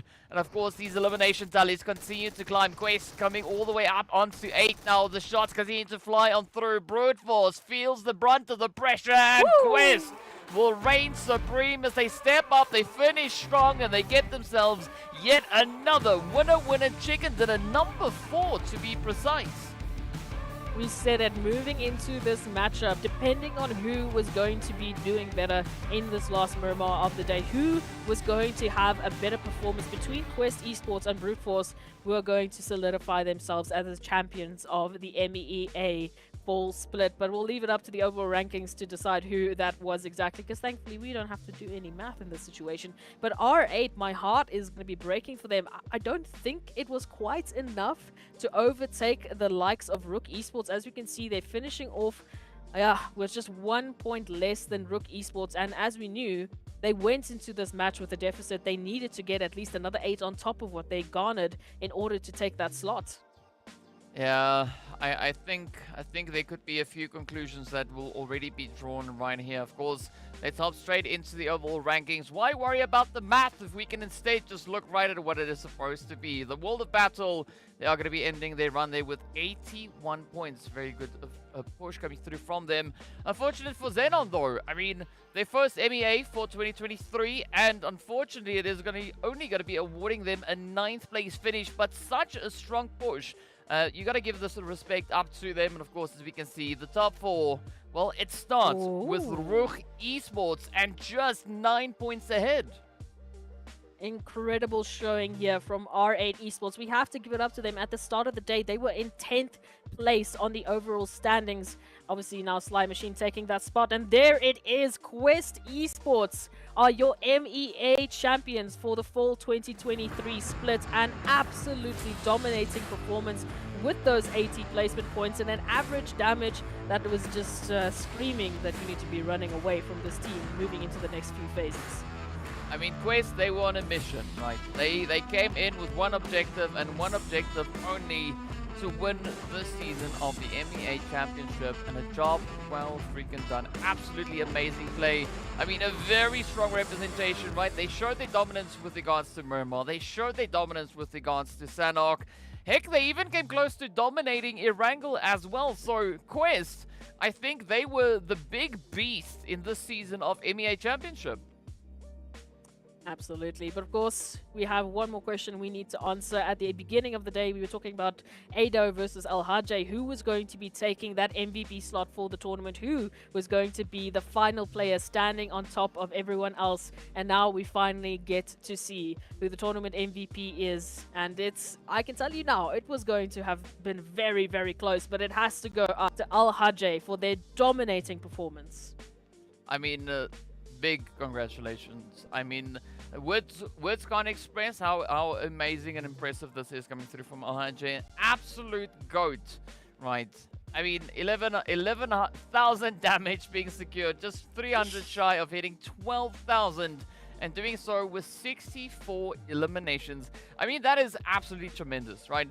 If you want to put that into perspective, like a big majority, nearly half of the eliminations that Quest secured as a team in these past 24 games was contributed by RUKH.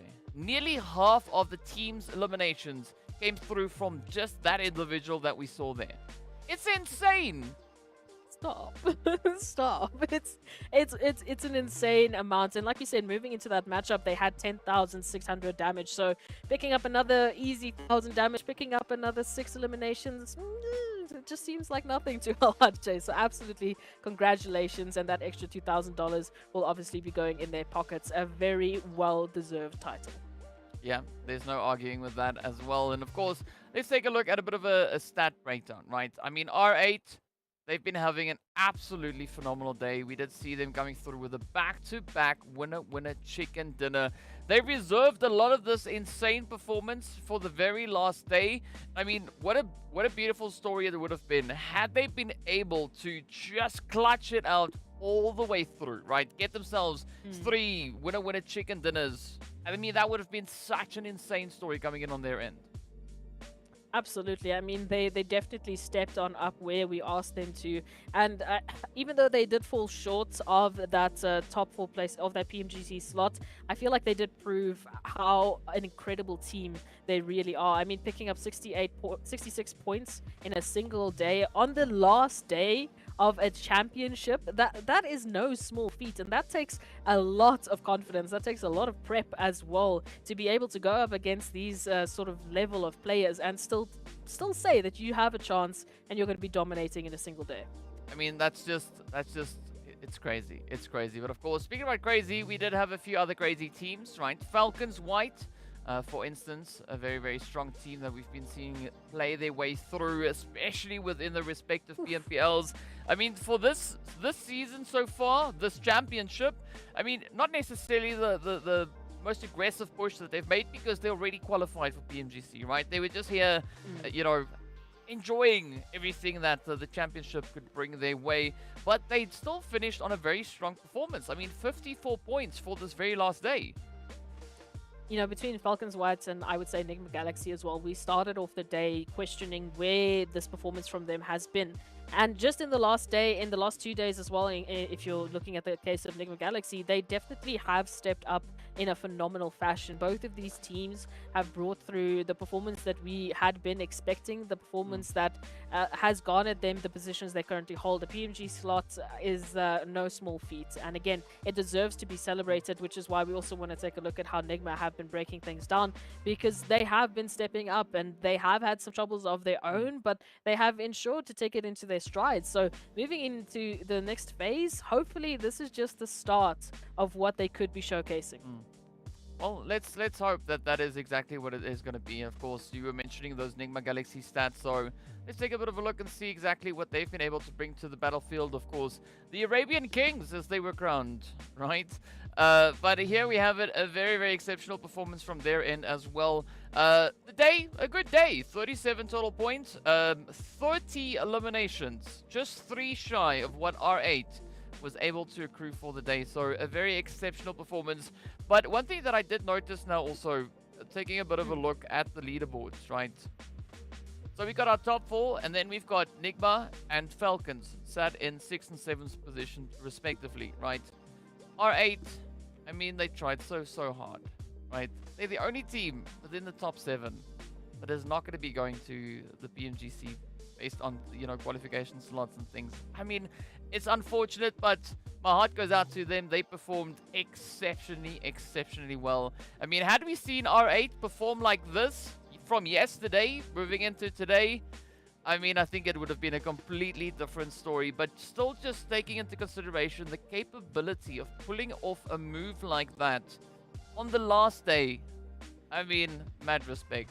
It's like there's nothing I can falter on that. So yeah, big congratulations going out to the very strong efforts there of R8 as well.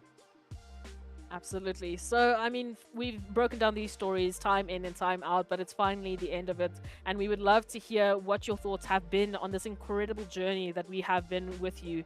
It has been such a tough roller coaster of emotions for these teams. As we said, our hearts go to the teams who couldn't make it into the PMGC, but hopefully when they come back into the next tournament, they will showcase a lot more in terms of what they can be capable of. And so please let us know with the hashtag PMPL MEA Champ your last final thoughts, what you've witnessed, what were your favorite moments, what were your favorite teams, and hopefully who you think will be taking the title in PMGC. Oof. Yeah, I mean, there's gonna be a lot to look forward to. Of course, that is gonna be the next stop for our qualified teams. They are going to be heading over into PMGC, and PMGC is going to be starting on November 2nd, so not a lot of time left until we will be able to see exactly what these teams are going to be capable of and how they're going to be just grinding their way through the group stages to get themselves even closer to those PMG finals. We know a few of the teams that we have in the lobby have had that opportunity, but I'm curious to see whether or not we could potentially maybe have even more teams now being presented with the chance. It, of course, is going to require quite a bit of hard work and determination, but we know that the teams will try their best to accomplish that goal. Now, any final words that we want to say?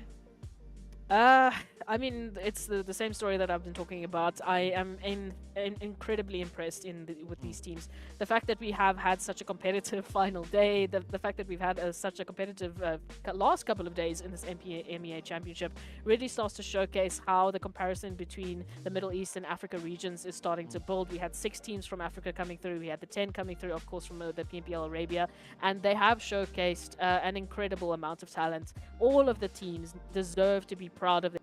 The teams deserve to be proud of their performances. Yes, for some, they wished they would have started with this dominating performance earlier, but it's a story to learn and it's a skill that they will definitely take with them into the next championship. So please be proud, be kind to yourself, and a round of you are incredible, and the incredible teams that have brought through this performance.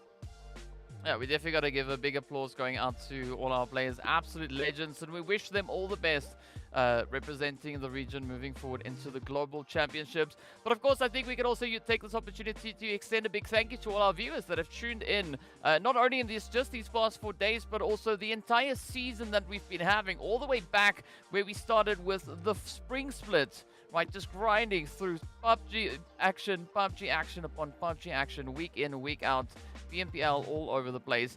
Well, a very, very satisfying result that we've got from our teams here, and of course, I'm pretty sure the viewers are going to be quite happy about that as well. But of course, on that one, a big thank you goes out to our production team. Thank you so much for that. And of course, I'm pretty sure we can thank Monster as well. I think it's probably one of those opportunities. We got to give a big shout out going out to Monster Energy, our official energy drink partner for the PUBG Mobile Pro Leagues and the Championships. So thank you for everything that you help bring to these events. And of course, on that one, well, as we know, next up, PMGC. So best of luck to all our teams, and we look forward to those performances. So until the next one then, it is going to be the end for us right here. So stay fresh, stay frosty, and we'll see you all later.